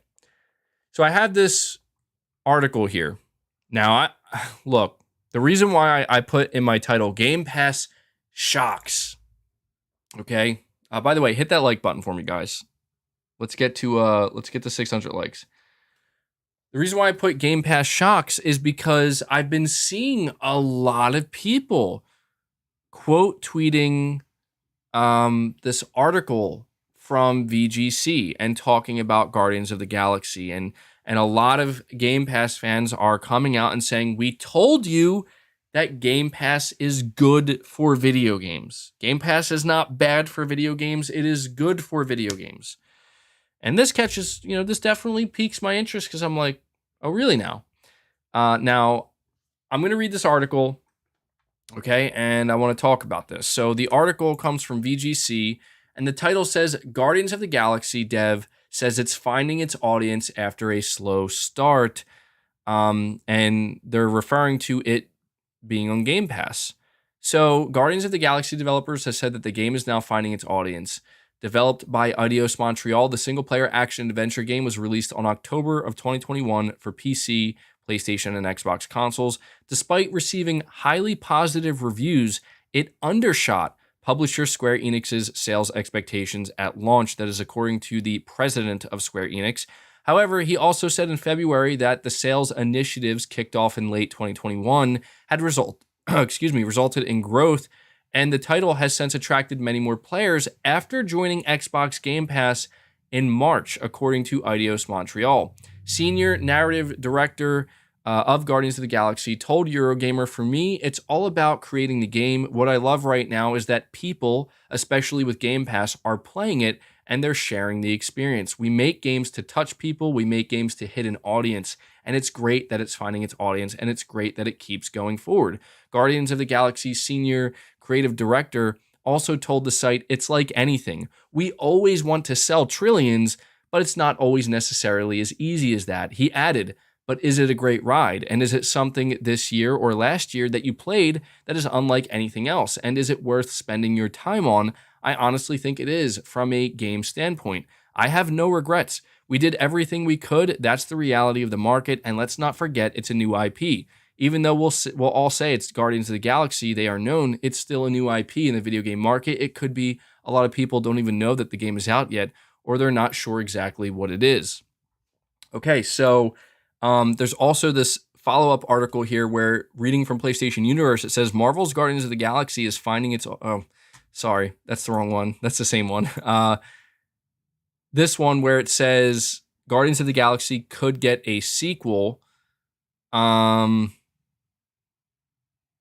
Okay, I thought that for some reason this article was going to have more information, but it's actually the same thing. So this is what we're hearing, and this has led to a lot of people coming out and talking about the positivity of Game Pass. And look, this to me is it's a little bit more nuanced than just saying, see, Game Pass is good for games. Here's something else I want to bring up. Let me see. I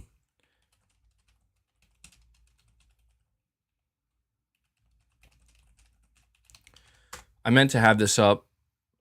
I have another article here. Microsoft reportedly paid $5 to $10 million to bring Marvel's Guardians of the Galaxy to Xbox Game Pass. That's according to games analyst David Gibson.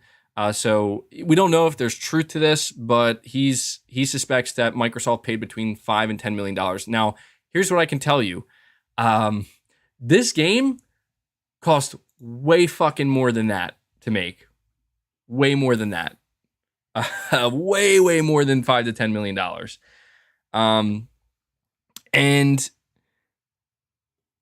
the thing about this is I can see the good in this, okay? I think that what the developers are saying here, it's really important to pay attention to, because the developers are essentially saying, look, we are happy and we are glad that more people are going to be able to play the video game that we put our blood, sweat, and tears into than otherwise would have. But I think it's also worth noting that the one developer also straight up says, he straight up says that, of course, like, we want to sell more. We want to sell better. Like, yes, of course you do. And you can sense there is a level of disappointment surrounding Guardians of the Galaxy. Here is the most important point. And I really, really want you guys to pay attention to me saying this, because this is the thing that, yeah, he said trillions. I don't know why he would say a number like that.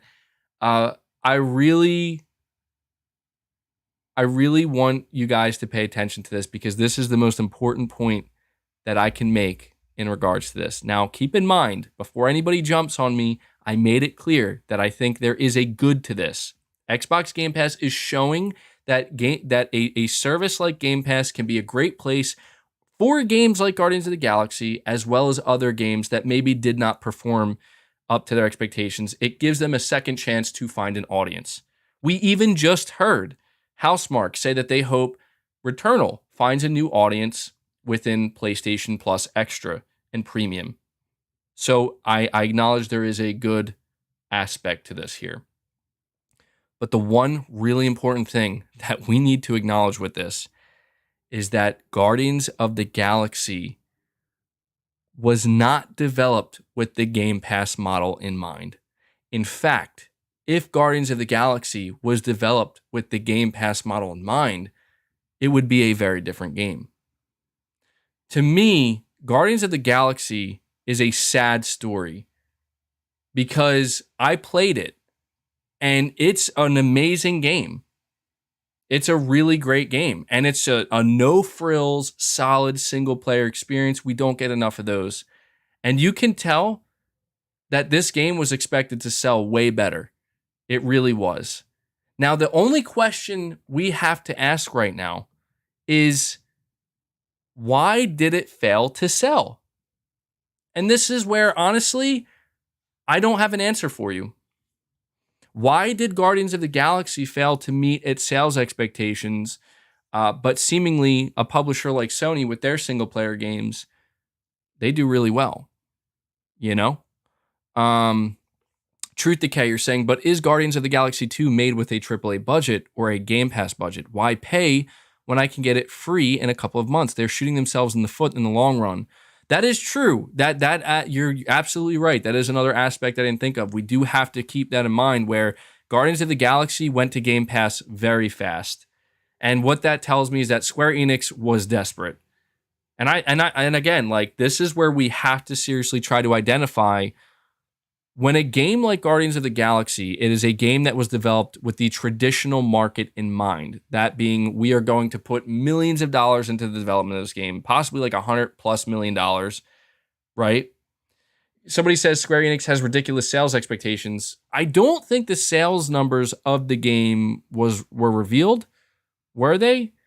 All I'm gonna say is that, dude, Guardians of the Galaxy went down from $60 to $30 within like a month, dude. Like less than that, I think. It went down quick. And I see somebody saying it failed because of the Marvel's Avengers game. That's true as well. That could have been MBG ignores Sony's flops. No, I don't. No, I don't recall. I mean, I think the biggest flop that Sony had so far in recent memory was Destruction All Stars, and like, yeah, that's a game that should have launched into a damn service. It did. It launched into PS Plus. It did. So yeah, the marketing was horrible. People had no faith in the game. See, this is where people talk. When we look at Sony, the way they handle state of plays, this is where I think Sony, they know what they're doing, man. And I think publishers like Square Enix should try to take notes, because I remember when I first saw Guardians of the Galaxy, I was like not impressed. In fact, I had no interest in the game. I'm like, okay. It looks a little bit, like I could not identify what makes this game seem good. And a lot of people were down on it. And it's just unfortunate, because it's almost like maybe this is a game that, I don't know, they should have shown it off in a state of play. Because if you do a state of play, you get a full blown like 20, 25 minutes, and they get to cover every aspect of the game, and they could like really try to show you like, this is what is great about our game. Because I feel like that, like you said, the marketing did not do this game any favors. And I can confirm that, because the first impression they gave me, it was like kind of like, yeah, I don't know about that. And I feel bad, because I loved it, dude. Like, I played Guardians of the Galaxy, I platinumed it, and I am happy that more people are going to be able to play it. But this is where I think Game Pass fans need to kind of chill out a little bit, because this is not proof that Game Pass is good for games. It's good that it's good for games in the sense that, well, now more people can play it and more people can experience it. But the question is, will it translate into future sales? Maybe. Hopefully. And if you're trying to be optimistic about Game Pass, then maybe the answer is yes. Maybe this means that, hey, if 5 million people on Game Pass play Guardians of the Galaxy, these are 5 million people that didn't even know this game existed or just had no interest, but because they're on Game Pass, they're like, oh, I'll try it out. They try it and they're like, oh shit, this is actually really good. And now maybe when they see the sequel, they'll be ready to pay to play it. Or it's like you said, man, that's the double-edged sword here. Or those 5 million players could be like, I'll play it when it comes to Game Pass. And it's like, Square Enix is like, we can't make this game the way we can't give it the budget we want to give it, if we launch it in the Game Pass, unless Microsoft gives us a bunch of money. And Microsoft isn't going to give them that money, because again, like, the reason why Microsoft they didn't buy the game, but the reason why Microsoft brought this game to Game Pass was, dude, like, let's be real right now, man. Microsoft goes after the shit that they know is probably going to struggle. They went after Back for Blood, and that game was, dude, I know, like, I don't like to use the term that game is mid or that's mid, but Jesus, that game was beyond mid. Okay? Talk about disappointing. They did that for Outriders. I actually liked Outriders. Outriders was good, but it was also kind of mid. Like, it really wasn't. You could tell it was a budget game, okay? I did like it, though. I did like it, I admit. And that actually felt like an appropriate game to be in something like Game Pass. It did feel appropriate. But the point is, like, there is a reason why Microsoft is not courting these AAA games with AAA budgets into Game Pass. And they might change that in the future. Yeah, Rainbow Six Extraction, another example of a game. Dude, they had to literally reduce the price of that game before it even came out because people were like, what is this shit? And this is what I'm saying. Like, people want to tell me, dude, Game Pass is good for games. Game Pass is good for games. It seems like the only thing Game Pass is good for is being a home for games that can't make it in the normal AAA market. And that's fine. That's fine. Like, I'm not saying, see, that's the thing is, I'm not saying there's a problem with that. I want you to understand what I'm saying. That is not a problem. That is actually good. This is where I said that I think Game Pass is revealing with Guardians of the Galaxy that, no joke, MVG could make a documentary about Xbox and Game Pass. Yeah, I could. I'll compile all my footage over the past 2 years, make a long documentary. But I'm saying that Game Pass is proving, or this scenario is proving that, yes, it can have its place and it can be good. But to me, it continues to reveal that that's the nature of the AAA game market, man. I told you guys, like, the AAA game market is very much, sink or swim. It's sink or swim, man. And I'm going to tell you, you think Square Enix taking that check of $5 or $10 million? You think Square Enix taking that check of $5 or $10 million for Guardians of the Galaxy, that's enough to make up their losses? I highly doubt that, man. I highly doubt that. Because if it was, Microsoft wouldn't have cut that check. Or what I mean to say is that Square Enix wouldn't have had to go to Microsoft for Game Pass, or they would have denied that offer. iSiler18, you're saying it should have had Deathloop crazy marketing, and apparently the game was a sales flop. Crappy game too, in my opinion. Well, I don't agree with you there, iSiler. It's a good game. I liked it. I mean, it wasn't perfect. I'm not saying it's like 10 out of 10. Like, the gameplay could get way overly repetitive, but I really did enjoy it. Had good pacing. Louis Jargo, you're a member for 3 months. You're saying BioWare got deserved flack for Andromeda and Anthem, which were made in Frostbite. The next Mass Effect game is going back to Unreal. The most important thing for it. Lewis, you're coming in really random with the BioWare talk. We'll see, man.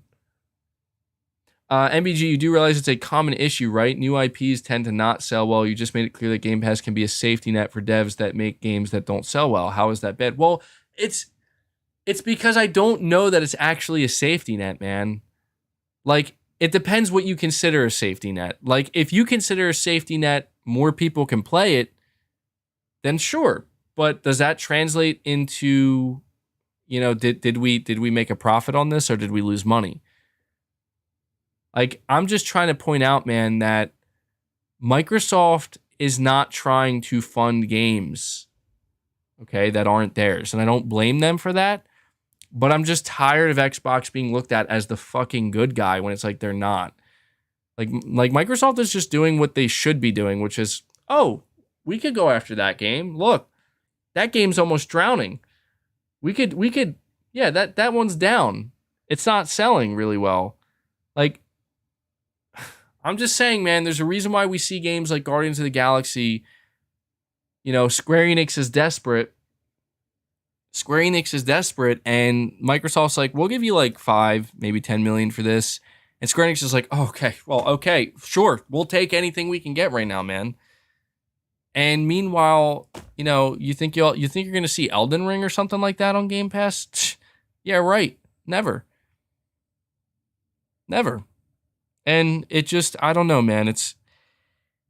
I don't know that it's the safety net that people think it is. It depends. I mean, if you're like an indie dev and you're making a new IP and Microsoft is like, we'll give you $1 million, and sure, you're probably like, oh shit, that's amazing. But when it comes to AAA gaming, make no mistake, and I will stand on this hill.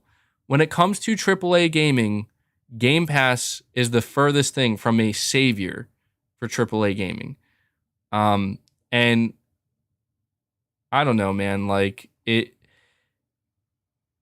Sony doesn't seem. I think Square Enix is fucking something up, dude. I think if anything, like this is Square Enix's fault because I think Guardians of the Galaxy, this game probably should have done better. Like, it really makes you wonder, like who did they hire to market this game? You know, like you said, it should have got the Deathloop crazy marketing. I mean, yeah, it probably should have, man, because this is crazy to me. Like, this is crazy. Like, Guardians of the Galaxy, I was surprised when I saw that that's going to Game Pass. And again, I don't like I think people also need to realize, like, the developers are not going to come out here and be like, yeah, we're really depressed that it's on Game Pass. We're like really sad that it's on Game Pass, you know, like we kind of wish it wasn't. We wish it sold better. I mean, the one developer literally kind of says it, guys. Like, read between the lines. I want to read it one more time. He says, you know, we make games to touch people. We make games to hit an audience, and it's great finding it that it's finding its audience, and it's great that it keeps going forward. Guardians, or no, that was the wrong quote. The creative director said, it's like anything. We always want to sell trillions, but it's not always necessarily as easy as that.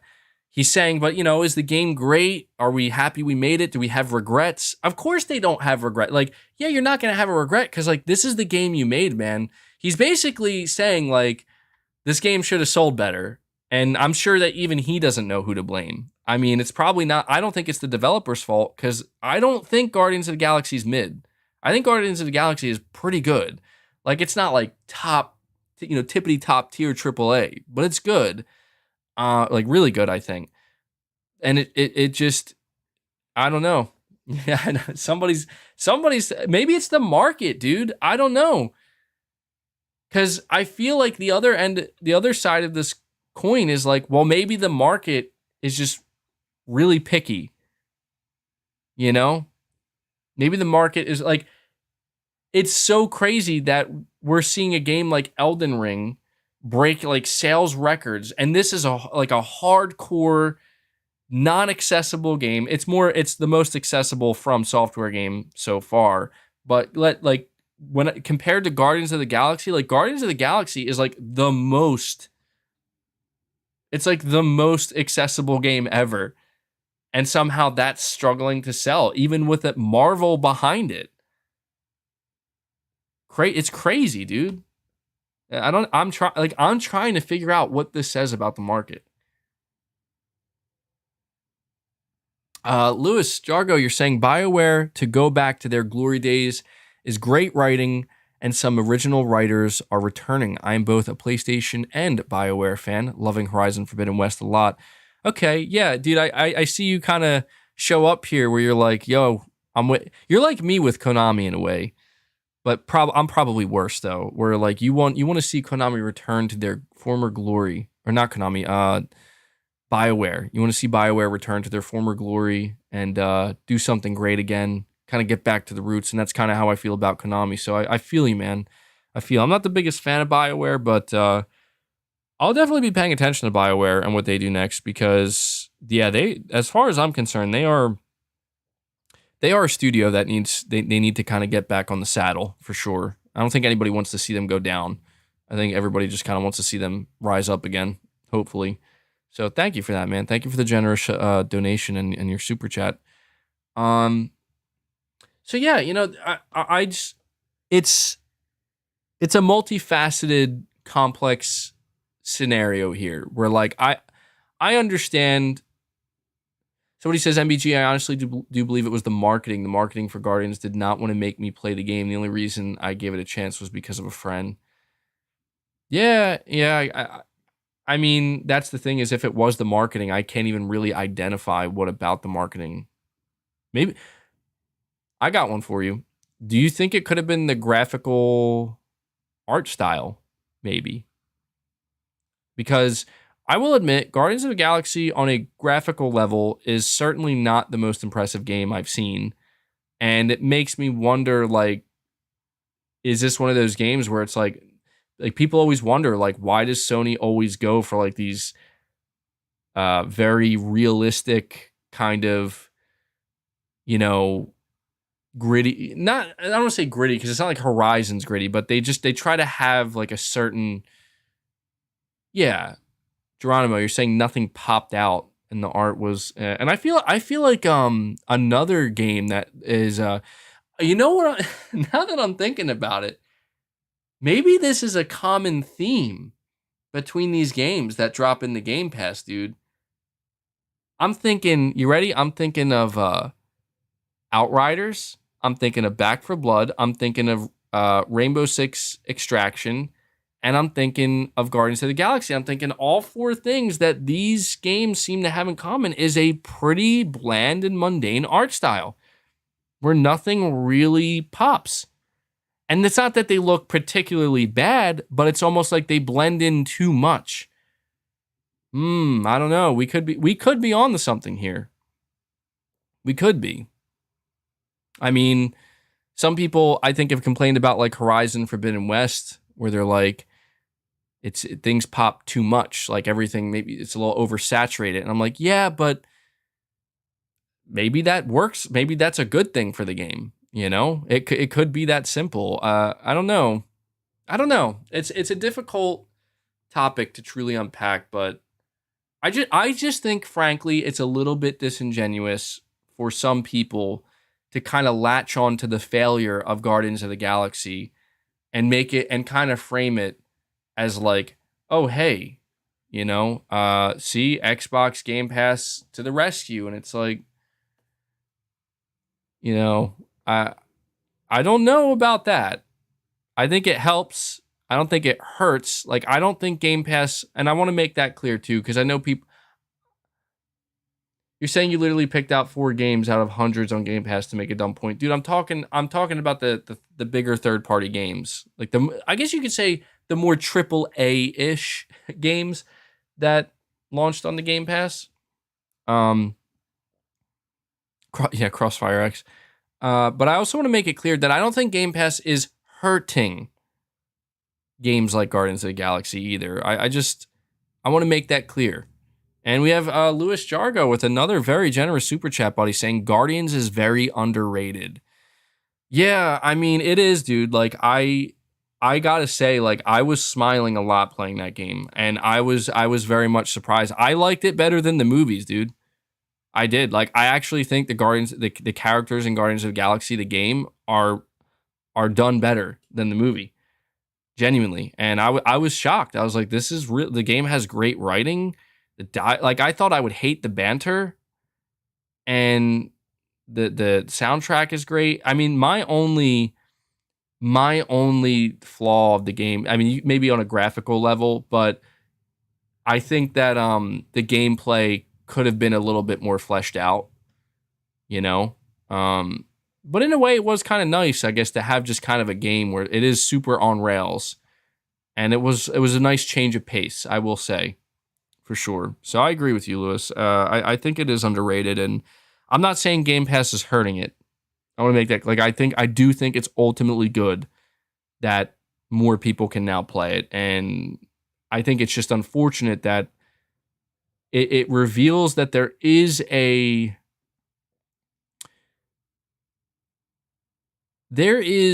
I guess you could say, a certain volatility, if that's, I don't know if I'm assuming that's a word, volatility, but if there's a volatile nature to the traditional AAA gaming market, and we've seen it, and you know, I gotta admit that is the most interesting question here. I have no doubt that Guardians of the Galaxy 2 will happen. I think it will, because I think that there is enough love for the game, and maybe, I don't know, maybe even Square Enix, if Square Enix is smart, they'll realize that you have a good game here that needs a sequel, and people will play it. They will, but maybe they got to realize that it's not the developer's fault. It's not the game's fault. It's not even the market's fault. Maybe it's their fault. Maybe they do need to figure out their marketing. Maybe they do need to find a way to get this game out in front of people in a more significant way. Make a demo. Do that. I think Guardians of the Galaxy, like you want to talk about, now people are able to play it in Game Pass, but what if before the game even came out, put out a small demo, let people experience it, get their hands on it, and see like what this game is about, you know, for themselves. That, I think that's a game that would have benefited from an extended demo of some kind. So I do think it'll get a sequel, and the biggest what I was trying to say is the biggest question is, will the sequel be developed with Game Pass in mind? Because if it's developed with Game Pass in mind, the budget will be less. The budget may be less either way, honestly. Like if the game didn't break even, it'll probably the budget will probably be less either way. But if it's developed under the, with the, as people put it, the Game Pass safety net, then yeah, the budget's going to be less. So we'll see. We'll see. We'll see what happens. And one last final point here, just to make sure we're covering all our bases. You do also have to wonder, what were Square Enix's sales expectations? You do got to wonder. Demos are only for their 3 Spartacus tiers, MBG. Yeah, I mean, I don't know.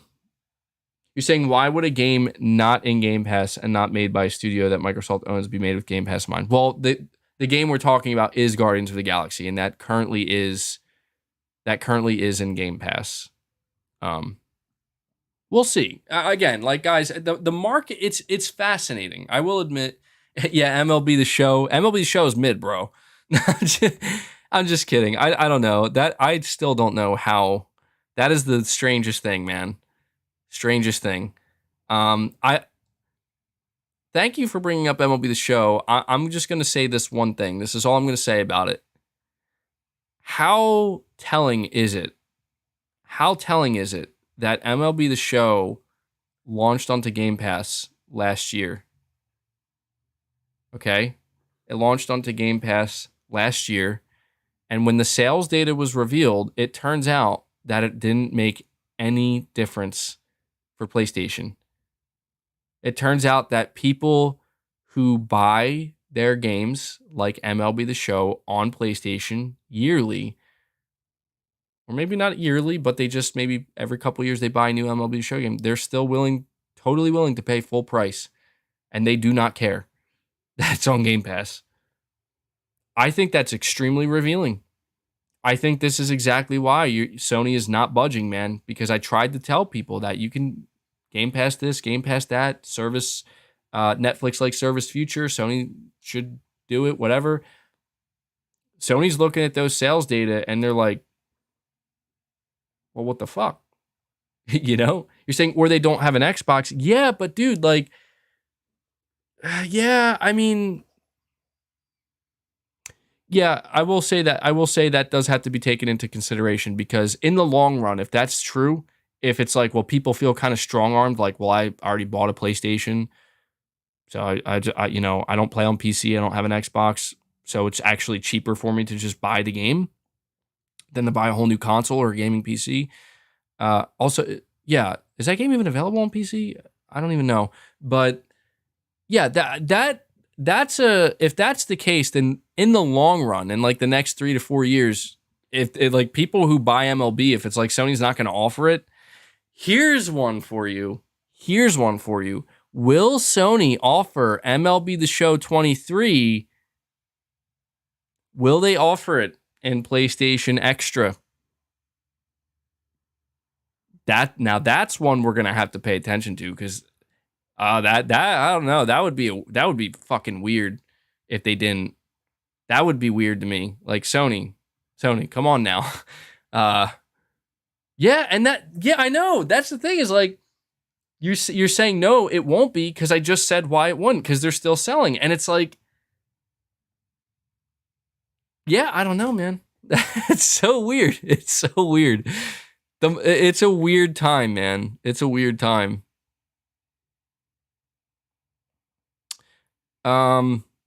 Here's the real question. If Sony offered MLB The Show on PlayStation Plus Extra, how many people still wouldn't give a shit and would still buy it at full price?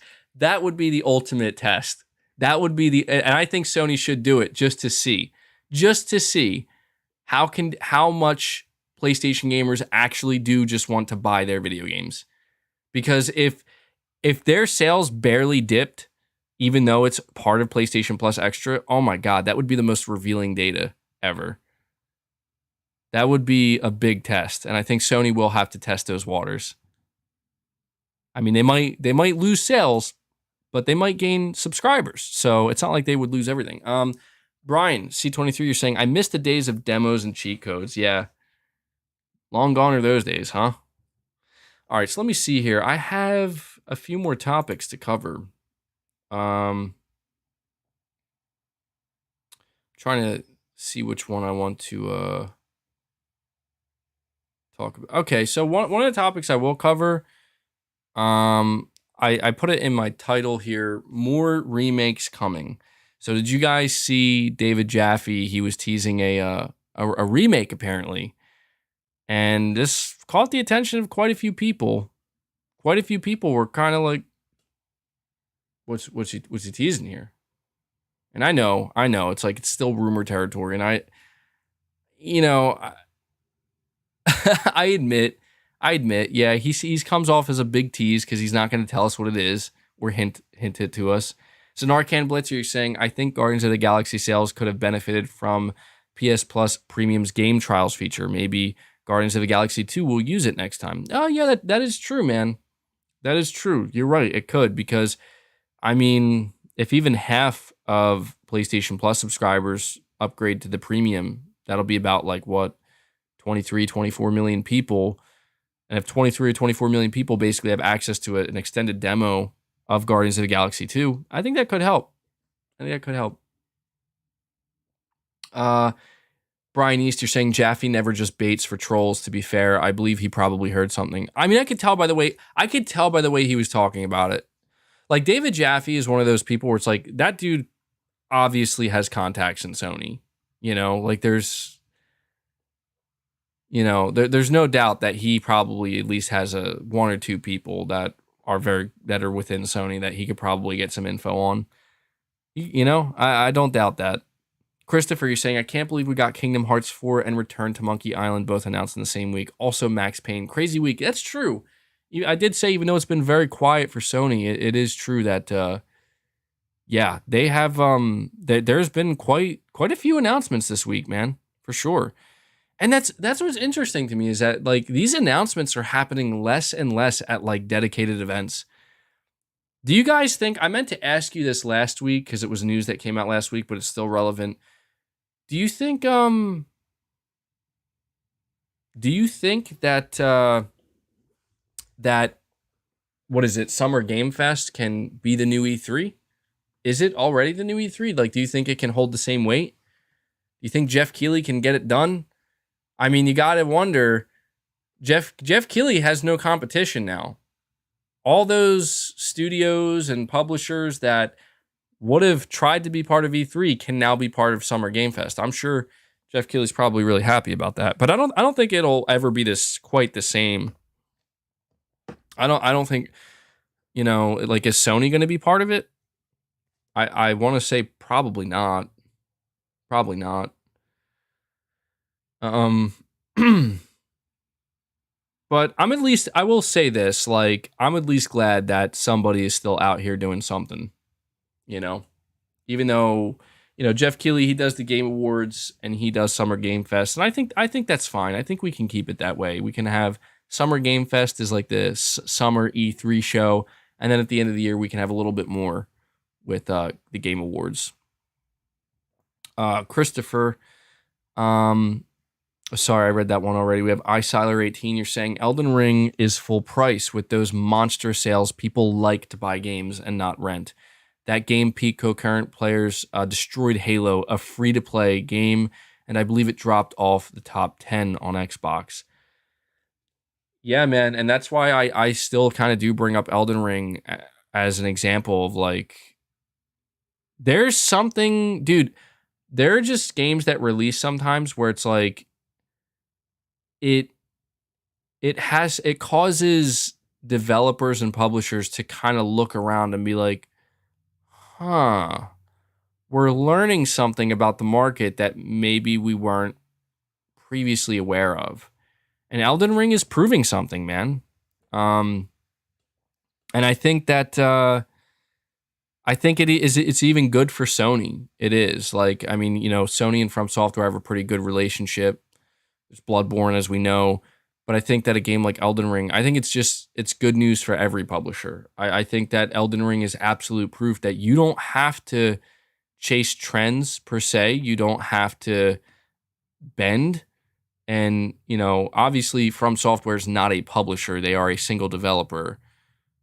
But I just think that, yeah, man, that is kind of shocking. That is kind of shocking, is it not? Because what you're saying, I'm assuming it's true, where like Elden Ring's concurrent players count destroyed Halos, man. And and Halo was free to play, bro. That's fucking bonkers. Like, that's crazy. I don't know if that's. I'm gonna be honest. I think that. Oh man, yeah. I don't know, dude. I think Halo fell off. I do. I don't know if this is true or not. I haven't watched it, nor do I care to watch it. But I think people are not happy about the Halo TV show. Like, I think I've been seeing people like kind of come out and be like, "What the f are they doing over there?" I don't know if that's true or not. I haven't. I don't know if I have any Halo fans in my chat who have watched the TV show or who still play Halo Infinite. But please let me know Please let me know what's going on over there, because I just see some people saying stuff online, and I don't. You're saying they violated Master Chief? Oh God. What is it? What do you mean, man? What do you mean? What did they do?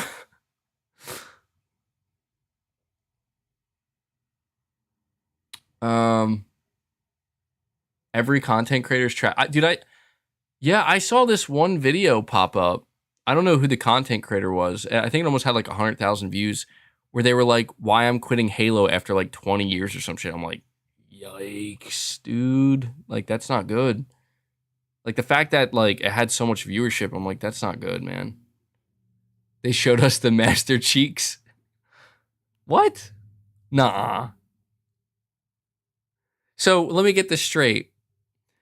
They went from never showing Master Chief's face underneath the helmet to just, not only we're going to show his face, we're going to show his whole body. Are you telling me that's what happened? Because holy shit, dude. What the fuck? That is really funny. That is really funny. Saying only people who hate on Halo never played it. It just needs content. Well, I'm not rooting for Halo's demise, man. I don't know.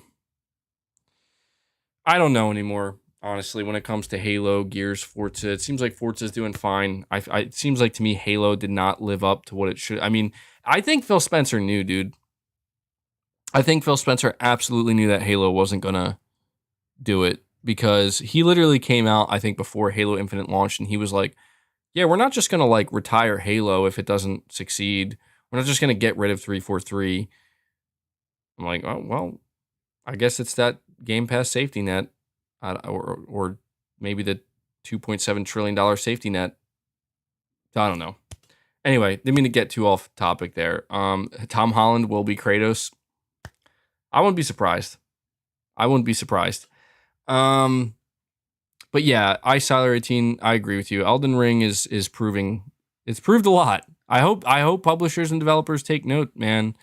I gotta admit something though. Like, the more I play Elden Ring, I am thoroughly impressed with it, but I still think I like the Dark Souls games better. And I think the only reason for that is because I just kind of am, I don't know, man. Maybe I'm just burnt out on open world games, but I kind of like the linear nature of Dark Souls. I know a lot of people love the open world nature of Elden Ring, but I don't know. The Elden Ring, its open world is great in a lot of ways, but it makes me feel, I don't know. Like, there are just times where I'm playing Elden Ring and I'm like, man, I wish I could just kind of play this like Dark Souls. you know? It pretty much is Dark Souls, but yeah, I don't know. I feel the difference there. But it could be maybe because I'm playing Horizon at the same time and it's just too much open world, So You're saying Elden Ring is accessible, but it is not easier. Endgame is very Souls difficulty. Oh, I know, dude. That's why I'm saying, like, yo, what are these people talking about? Elden Ring is not easy. It's not like I mean, there are seemingly optional bosses, and I think like some of the optional bosses are like the most difficult, but yeah, it's not easy. Like, I don't know. If you grind and I mean you really practice, yeah, you can, you can get better for sure, and it can seem easier. But I don't know. Even as somebody who beat all the Dark Souls games and Bloodborne, I was like, yeah, dude, there are boss fights in this game. You're like, holy shit, it can be tough. But also depends on your build as well. If you are level 250, it's easy. Yeah. Dude, there's like the Souls community has exploded. Like the conversation around Elden Ring. Like I see people like getting in fights and shit all the time online just over Elden Ring, and I'm like, damn. Yeah, like there's a lot there, dude.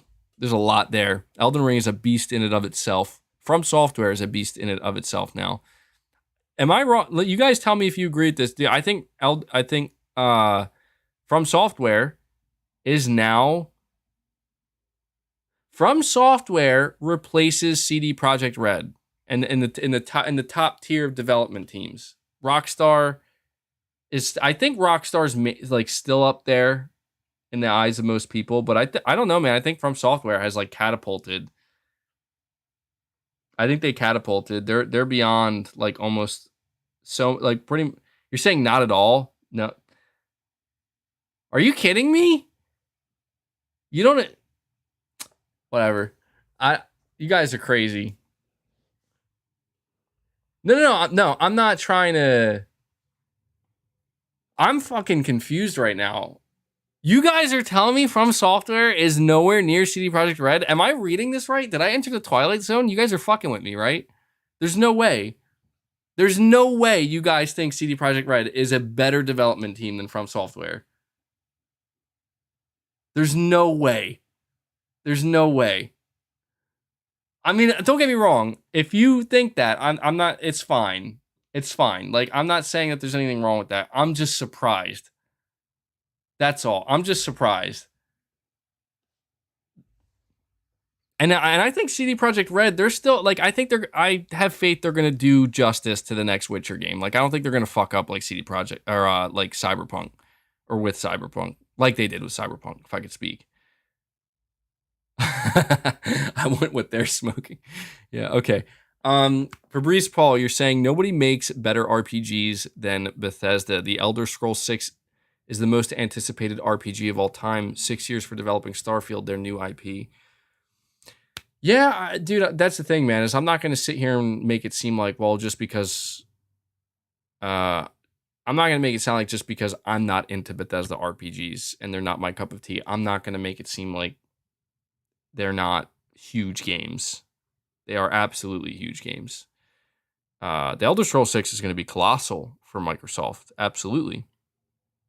I don't like it, but a lot of people do. And I think that's Starfield is going to be the interesting one, man, because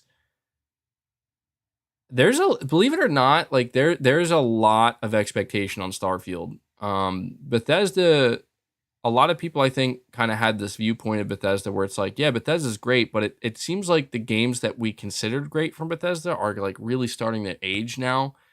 And it's almost like, well, we kind of, the time has come for them to do something that can prove like, are you still that studio, like the top tier cutting edge Western RPG? Can you deliver the goods? That's essentially the question that's being asked. And a lot of people have faith. I mean, then a Starfield developer said that fans are going to lose their minds or whatever. And it's like, well, all right. I mean, there's nothing wrong with talking a big game, but they're going to have to prove it, I guess. And a lot of people have faith in them, and I think they can do it. Even though I won't get it, I think they'll do it. So we'll see.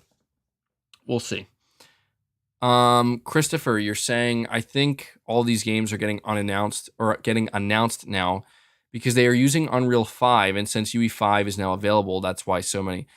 Yeah, that is true, Christopher. There probably is a correlation there because I was like a little bit confused when I saw that Unreal presentation, and they're like, Unreal Engine 5 is out now, and for everybody, and I was like, wait, it it wasn't already out, and apparently it wasn't. So I was very confused. Um, you're saying Unreal Engine 5 is amazing, and I feel like I can make an arena shooter in 5 months. Yeah, it's exciting, dude. I did watch that presentation for Unreal 5, and it's like, okay, they're definitely making this as easy to use as possible. So you could be right about that. I mean, these games, well, I don't know. Max Payne, that's not using Unreal Engine 5, so but yeah, I expect we will start to see more games announced. Let me see. Yeah, and another thing about Unreal Engine 5, a lot of Microsoft studios using it. So Sony is using it, but not as much. Sony's using Unreal Engine 5. They're going to have games in development for PSVR 2, but they're mainly seemingly, I don't know, like Haven Studios using it. Uh, is Ben Studio? Ben Studio made Days Gone in Unreal Engine 4, so I don't think we have confirmation. We don't have confirmation that they're using Unreal Engine 5, if I'm not mistaken. Maybe they're making their own proprietary engine. Whatever this game is that Ben Studio is working on, man, I hope it's true. They're rumored to be working on a action stealth game that is a spiritual successor to Siphon Filter with it's like based during the Cold War. I mean, that sounds amazing. I hope it's true. I hope that's actually what they're working on. That'd be amazing. Brett Williams, you're saying open world is a refreshing change for the studio, but linear going forward would be preferable.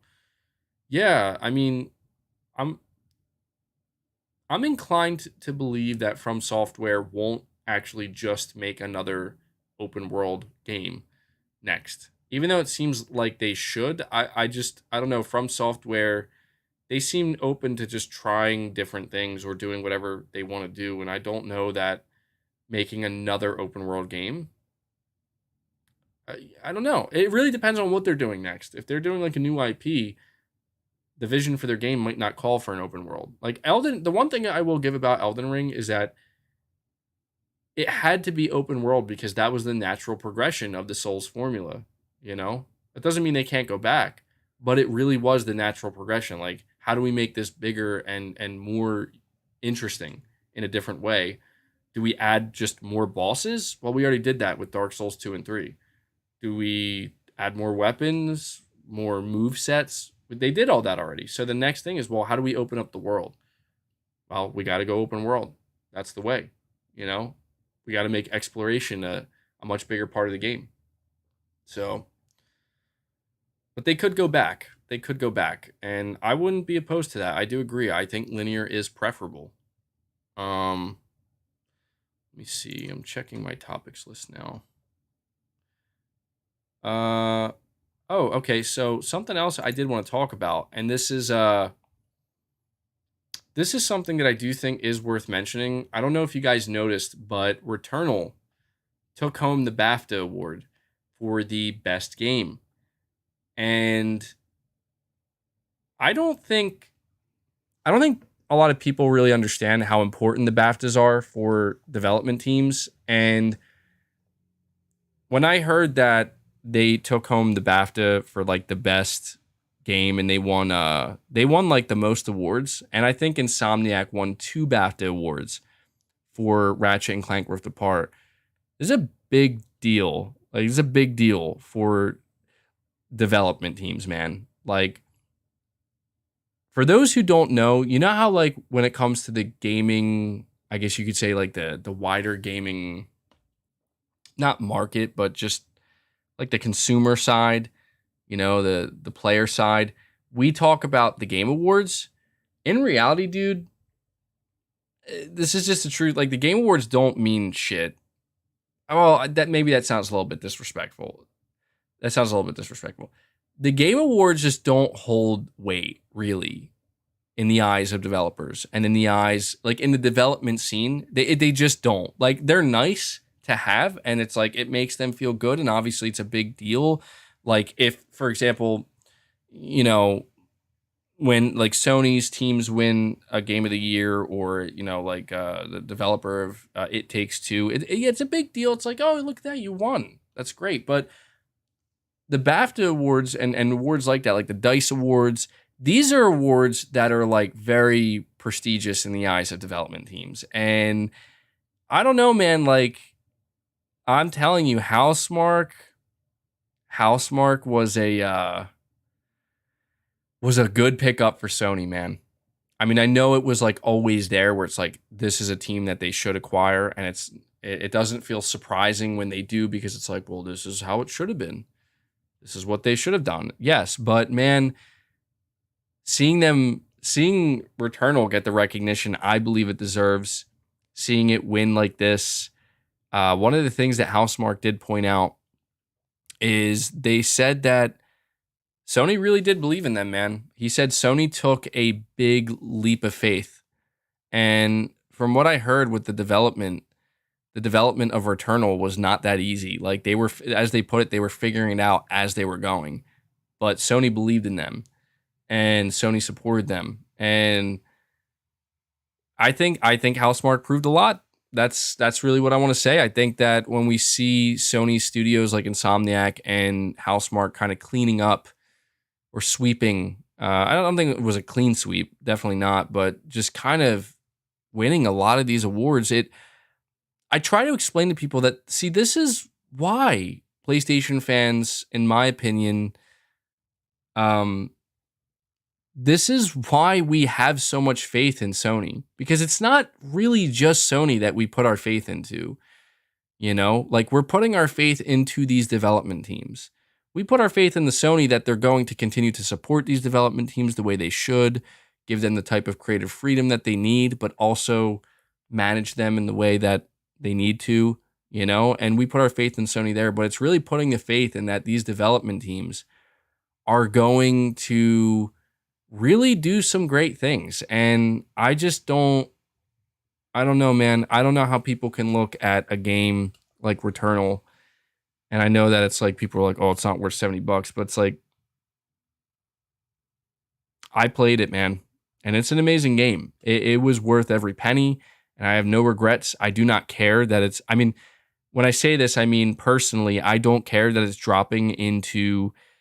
going to be dropping into PlayStation Extra and PlayStation Premium. Like, that's not a game I would have ever waited a year to play. There's a reason why I was there day one, and I'm just trying to point out that there's a reason why it's winning these dev. I'm reading the chat. There's a reason why these devs are winning these awards, because there's something there. And say, wait for the price to drop. Yeah, that could have been a possibility as well, but I don't know. Returnal was a game I was always excited for, and I'm excited, dude. I'm excited. You're saying it didn't sell well. I mean, I don't know. Like, I guess it depends on how much. It's not just, I don't know. I feel like Housemark is one of those studios for Sony where it's like, if you guys can keep winning awards and kind of, puffing up the prestige level of PlayStation Studios, maybe it's okay that we don't turn a massive profit on your game. Maybe that's okay, And I see, that's why I think like Sony, I don't think Sony views a studio like Housemark where it's like, you better make us a bunch of money. I think it's like, well, look, we would prefer if you could make us a bunch of money, but if you can't, what else can you do? And it's like, well, Sony now more than ever has to rely on the quality seal, right? The PlayStation Studios quality seal. The more studios that they have that can kind of really bring that to the table, they're going to let games like God of War, Horizon, GT7, and other games that they have coming, they're going to let those games do the heavy lifting when it comes to making large profits. What is Blue Point Games working on? Isn't that the big question of the day? What is Blue Point Games working on? Dude, I'm going to tell you what I think. Now, this is just purely speculation. I do not have any sources. If I did, I wouldn't be talking about it. I think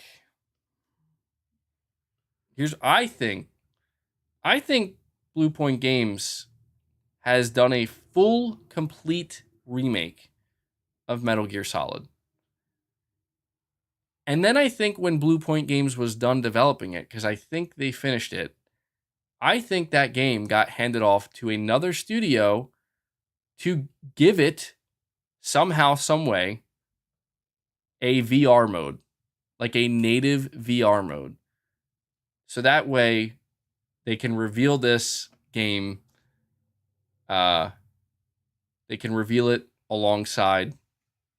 Somebody take care of that damn bot. Come on. They have to just do it for fun now. I think my mods are gone, guys. Hold on. There, I took care of it. That's what I think. I think that's what they did. I know we heard that rumor that they're working on a Bloodborne remake. And they're also working on Bloodborne 2. You know what? Hold on. So, okay, hold on here. Hold on. I don't know. The one thing I want to say about the Metal Gear remake, if Blue Point did actually work on that, because we've heard conflicting reports. Like, we've heard from people that Blue Point is working on a Metal Gear remake. We've heard that they're working on Bloodborne. It is worth noting that they did confirm that they're working on their first piece of original content. So, it's pretty much been widely accepted that what they mean by that is they're not working on a new IP, but they're working on an established franchise. So if we're getting a Metal Gear Solid remake, I don't know. I guess that doesn't fall in line with what they said, right? Like, a remake doesn't fall in line with what they said. So I don't know, dude. It kind of throws a wrench in my thought process here. I mean, I guess maybe like they could add original content of their own, but that would be pretty ballsy for Metal Gear Solid. But then again, if they're working on Bloodborne 2, that's just as ballsy. That's like even more ballsy than adding a little bit of your own content to a Metal Gear remake. Maybe it's a Metal Gear reboot. Oh, would it need a reboot though? I don't know, man. Like, yeah, I wish I had a better idea of what Blue Point is working on. But dude, this is why I'm saying, all right, so I want to do something before I end the stream here. I think this would be pretty fun. Give me a second. What I want to do is I want to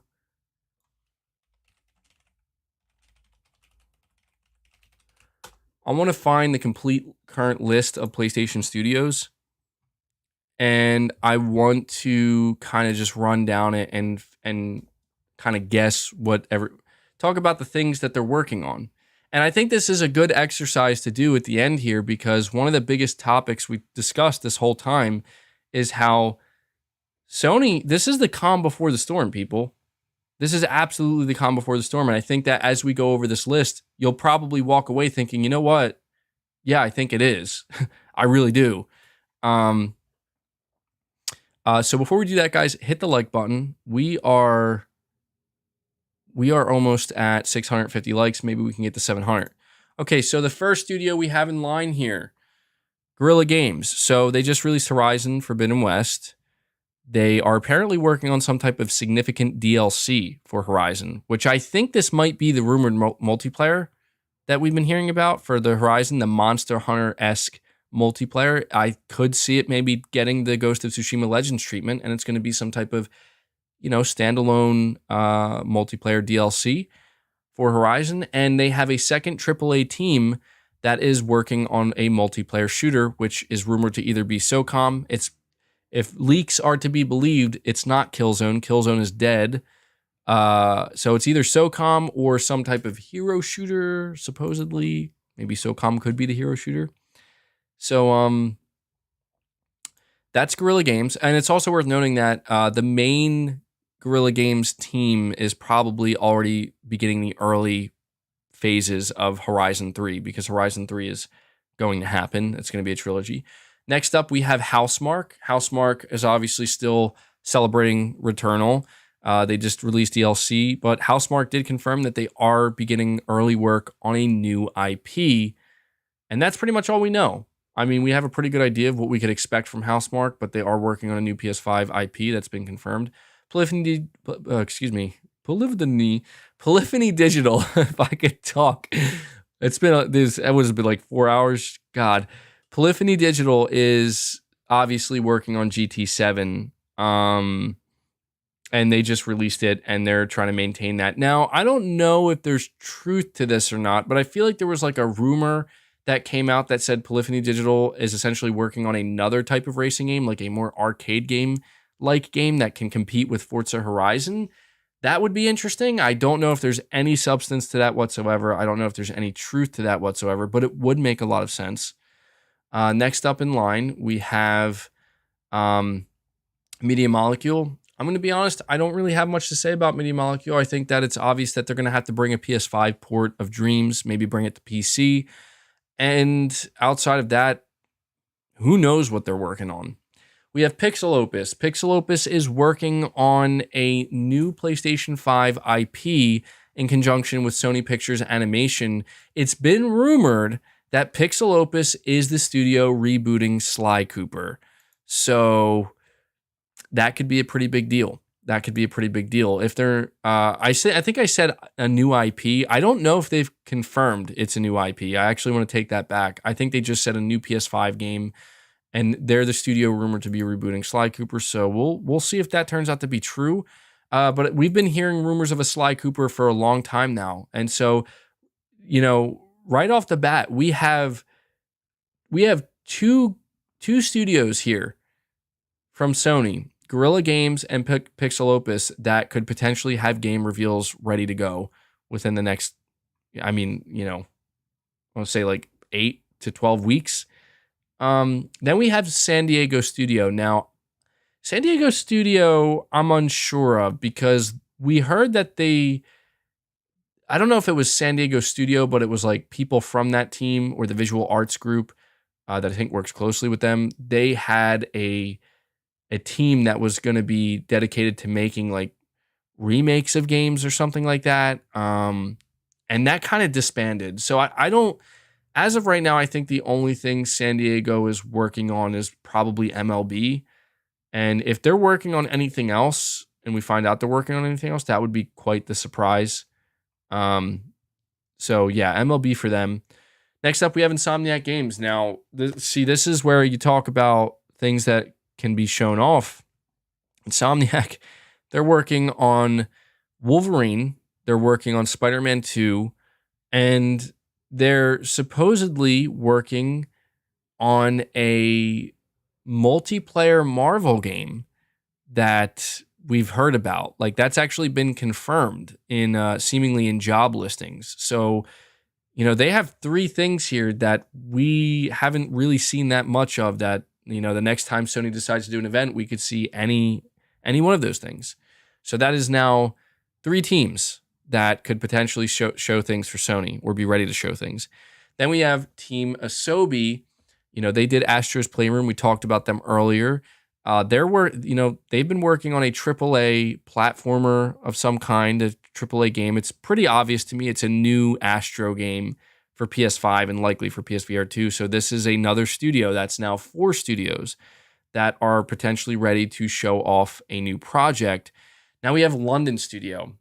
Now, London Studio is fascinating to me because they're working on a new AAA online game, and we have not heard anything from London Studio in a long ass time, dude. Like, the last thing we heard from London Studio, I believe, was Blood and Truth for PlayStation VR.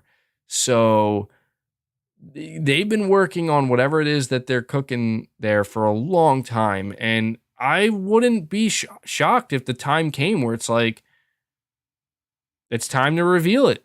It's time to reveal it, you know? Yeah, London studio. They've been ramping up. They've been doing a lot of hiring, and they're trying to make a big AAA game. So I count them as a studio that we could hear from. So that's now 5 studios underneath Sony that we could hear something from, that could be ready. Now we have Sucker Punch. Now this is interesting to me because the last thing Sucker Punch did was the director's cut of Ghost of Tsushima, and they continued to support Ghost of Tsushima Legends. But it's been rumored that a new Infamous game is in development, and it makes me wonder if Sucker Punch is the one developing this. It would make sense if maybe, guys, I've been telling you that a studio like Sucker Punch, they're a big studio. Their main team, their A team, was not working on this director's cut content. They did make that expansion, but I don't think that was their A team. I think that was just something they wanted to kind of continue to get out and continue to, push Ghost of Tsushima. There's no doubt that they are working on Ghost of Tsushima 2, but I don't think Ghost of Tsushima 2 will be ready anytime soon. So I'm just saying it wouldn't surprise me if maybe they do have a team that is working on Infamous. And I know some people might think, well, maybe these teams are being stretched out too thin. Something I do want to remind you of, and it certainly pertains to Sucker Punch and many of Sony Studios, is these development teams are massive. And one of the things that Sony has to keep in mind is when a game is in development, there's a bunch of different development phases. And so there are chunks of developers within these teams that when a phase of development is finished, if they might not have anything to work on, like they're going to have to find something else to work on. And so that's why I'm saying it's not unrealistic to think that Sucker Punch is developing both an Infamous game and Ghost of Tsushima 2 simultaneously. That's something we want to keep in mind. So yeah, that's Sucker Punch. Next up, we have Naughty Dog. Now, Naughty Dog has had a bunch of rumors, and they are a massive team. Naughty Dog is working on confirmed The Last of Us Online, and that has to be close to being finished. I'll tell you right now, if the game is really going to be free to play, this game will be out within the next, I think, within the next 8 to 12 months. I do. I think that this game will absolutely release in the next 8 to 12 months. They're apparently working on a Last of Us Part 2 director's cut. They're apparently working on a Last of Us remake. All these three things I just listed, I think they're all ready to go or very close to it. So Naughty Dog is absolutely ready to reveal something. And outside of that, they've been rumored to be working on a new IP, a new AAA IP that is apparently it's going to be set in it's like a medieval fantasy game, and Neil Druckmann isn't involved. And then it's also been confirmed that the outline of The Last of Us Part 3, even though it's not in development, the outline is done. Now, Santa Monica Studio, obviously, God of War Ragnarok, okay? But outside of that, I think some people do forget, Cory Barlog he basically has put together a second AAA team at Santa Monica Studio, and he's working on a new IP. And I don't know that it's going to be ready to show, and it probably wouldn't be shown this year because they have God of War coming out, God of War is giving Santa Monica more time to work on this, but they are working on a new IP there. And then you have to imagine that this will certainly not be the last God of War game we get. Then we have Ben Studio. Now, do you guys remember, this was the weirdest thing ever, how there was multiple rumors? There was multiple rumors that Ben Studio was working on a Men in Black game. I don't think there's any substance to that. I'm going to say that that's not true. But Ben Studio is officially confirmed to be working on a new AAA IP, although it's very early in development. So, we are going to have to kind of give them time. I don't think we'll be seeing anything from them anytime soon, unfortunately. But the game that they're making, as I said earlier, it's like a AAA stealth action spiritual successor to Siphon Filter. So, and then we have XDev collaborations with other studios. So from Sony's first party studios here, Oh, also Blue Point isn't on this list. I don't think this list is totally updated. Hold on. So it makes me wait. Are there any other studios I'm forgetting? I mean, I know they're Haven. Okay, so there's Blue Point Games. So we just talked about them. All right, Blue Point Games. Oh yeah, and Fire Sprite isn't on here. What the hell? I need an updated list. Now I'm upset. This list isn't fully updated. Doesn't Sony just have a list on their All right, so I don't think there's many studios missing here. Blue Point is missing, Fire Sprite is missing. So Blue Point, we'll just go with them next. Blue Point, I see somebody mentioning Nixus. I'm not going to count them because they're a support studio. Like, I don't think they're making their own game until we hear something about them making their own game. So we have Blue Point Games. Blue Point is obviously working on something pretty significant. It sounds like, I mean, they could be working on both a remake and original content, but they did confirm they are working on some type of original content. And that's all we know. What I do know is that they're probably ready to show something. So, yeah, so there's Blue Point. There is Fire Sprite. Now, Fire Sprite is a fascinating studio because they are massive and they have, I think, like 3, 4, maybe even 5 different games in development. They're working on a AAA horror game. They're working on Twisted Metal. There's been rumors that they may even be working on MotorStorm. And I think they have Call of the Mountain in development, Horizon Call of the Mountain, and they probably have a little something else that we don't know about as well. So holy shit, they got a lot of stuff going on there. And I absolutely believe that we are ready to see something from them. And then we have Haven Studio. And if I'm not mistaken, that is all of the first party studios. My brain is a little bit fried right now. So if I'm forgetting anybody that's first party, please let me know.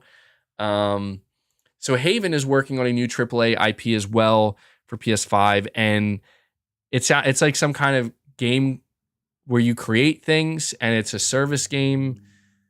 So yeah, I don't know. I don't know. That's pretty much all we know. Mark Cerny's working on it. Okay, so let me keep things going here so we can finish this out. So from Sony's first party studios, that is 1, 2, 3, 4, 5, 6, 7, 8, 9. Dude, okay, so think about this for a fucking second, people. This is why I try to tell people. This is just Sony's first party studios. I just went over every single one of their first party studios. 9 of their studios, I'm not saying all 9 are ready to show their games. What I'm saying is that 9 of their studios could be ready to show games. At the very least, half of that, like about 4 or 5 of those studios, absolutely are ready to reveal something and talk about something. So this is why I'm trying to tell people, like, for people who think that Sony and their studios are not fucking holding back and not ready to show shit, this should tell you, like, oh yeah, no, they got a lot. And we didn't even talk about their partner studios, which we'll do that now, and then I'll end the stream because this is getting really long. So partner studios, Deviation Games. Deviation Games are working on a AAA cutting edge shooter that is apparently going to have a single player portion. These are former Call of Duty developers. It sounds like Sony's essentially trying to get their own Call of Duty here with a single player and a multiplayer, and it's going to be a live service game that they can support for years to come. Oh, by the way, I forgot to mention Bungie, but I mean, I'll put it to you this way. Bungie, their first party, yes, they could be ready to show something. Like, they could be ready to show their new IP, maybe. And so that is something we could see revealed as well. I forgot to mention that. It's weird because I like almost don't even count Bungie because they just don't feel like a PlayStation studio. But they are. And so Deviation Games, I think they're the next studio that's going to be acquired by Sony. They literally have DualSense controllers all over their walls in their studio. Their studio is located in Santa Monica, and I'm like, Jesus, how much money? So for those who are not aware, Deviation Games, they have a lot of developers from Treyarch, from Respawn, but the head of Treyarch, or Deviation Games, Jason Blundell, he was the mastermind behind Call of Duty Zombies. So, yeah, that's who Sony has right now. Yeah, making a game for them. Pretty big deal. Pretty big deal. iSiler18, you're saying I refuse to believe The Last of Us remake is real. It's probably an overhaul and looks just as good as The Last of Us 2 and maybe some added chapters. Well, you just described a remake, bro. That's probably a remake, honestly. That's exactly what it is. So, all right, let me see here. After Deviation Games, Lucid. So this one's a little bit sketchy. We don't know if Lucid's actually still working with Sony and making a game. The last game they made was Destruction All Stars. So that's up in the air. Sumo Digital seems to always be working with Sony on stuff. They made Sackboy: A Big Adventure. Another studio that could be up in the air. They could be working with them. Supermassive Games. I doubt they're working with Sony right now. It's a possibility. Firewalk Studios, they are making a new AAA multiplayer IP. This is, again, another studio that has a lot of Bungie developers, Call of Duty developers, veteran talent. They're seemingly trying to make their own Destiny Call of Duty service game. Sony wanted to get in on the ground floor with them. That, again, what I'm trying to point out here is Deviation Games and Firewalk Studios absolutely could be ready to reveal their games. Okay, they could be ready. Here's a big one that I don't know about. Kojima Productions. Okay, Kojima Productions, we need to accept that they have a close relationship with Sony. There were reports, look, put the reports aside. Confirmation officially from Kojima himself, they are working on 2 projects. So I have no doubt in my mind that one of these projects is with PlayStation Studios. It wouldn't, to me, it would be crazy if it wasn't. So I am confident that Kojima Productions will show up. I am confident that Kojima Productions will show up at whenever Sony has another event and they're ready to show some new stuff. So that's as far, unless I'm missing something, like that's pretty much it, man. Like that's all of, and there's also From Software and Remedy. Like these are other partner studios that could be working with Sony on something. Like Remedy was rumored to be working on exclusive. From Software was rumored to be working on like Velvet Veil, which is like another exclusive game for Sony, like a spiritual successor to Bloodborne. Don't know if there's truth to any of this, but yeah, dude, like what you should be taking away from this is that for anybody who doubts PlayStation and whether or not they're going to have games or they're going to have enough ready or, they're going to fall behind. No. Sony just fired basically a silo of games. Like they just had an incredible 18 months and now they have to set up for the next 18 months. And they have literally like 10, 11, 12 development teams potentially that are ready to come out and start talking about some of their games. May not be all 11 or 12, but there's probably also more deals that they're making behind the scenes with acquisitions that we don't know about yet. So there you go. I am done, guys. I cannot talk anymore. 4.5 hours. I'm fucking spent. And so at this point, I want to extend a massive thank you to everybody who hung out with me. I have to give a massive thank you to everybody who donated a super chat. I make it, look, I'm not the kind of person, I'm not going to come on here and beg for super chats or beg people to donate money, but I just need everybody to know that the super chats are a critical component of this channel. It's what allows me to keep doing the podcast. It's what helps fuel the channel. So I have to extend a massive thank you to everybody who donates one. You guys are awesome. And a big thank you to all of my members. That's another way that you guys help support the channel.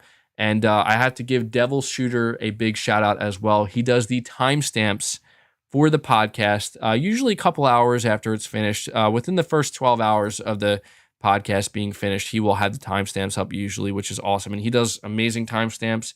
He goes super in depth and he doesn't miss a thing. And I know that people are extremely grateful of that. And so, yeah, big shout out to you, Devil Shooter. And before I go, I do have to give a shout out to my members. So Play Has No Limits Plus, a big shout out to Junior Jackson, Josh Z, Agile Ice 24, Skin Tight Salmon, PlayStation Pete, RU46 N2 Ray, iSiler18, Whiskey Gaming, Pragmaticat, Hidden Leaf Tutaka, Nakamichi.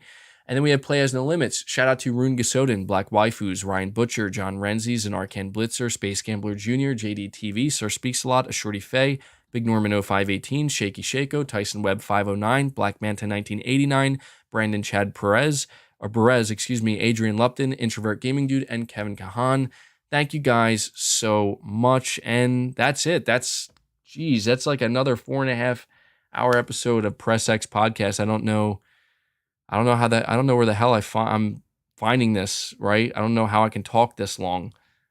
But that's it. I'm going to go enjoy the rest of my Sunday. I hope you guys enjoy the rest of your Sunday as well. And we'll see. We will see what this upcoming week holds. I want to say that maybe Sony will do something. Not saying it's going to be huge or that exciting, but I'm hoping that they do something because this past week was very quiet. It was like oddly quiet.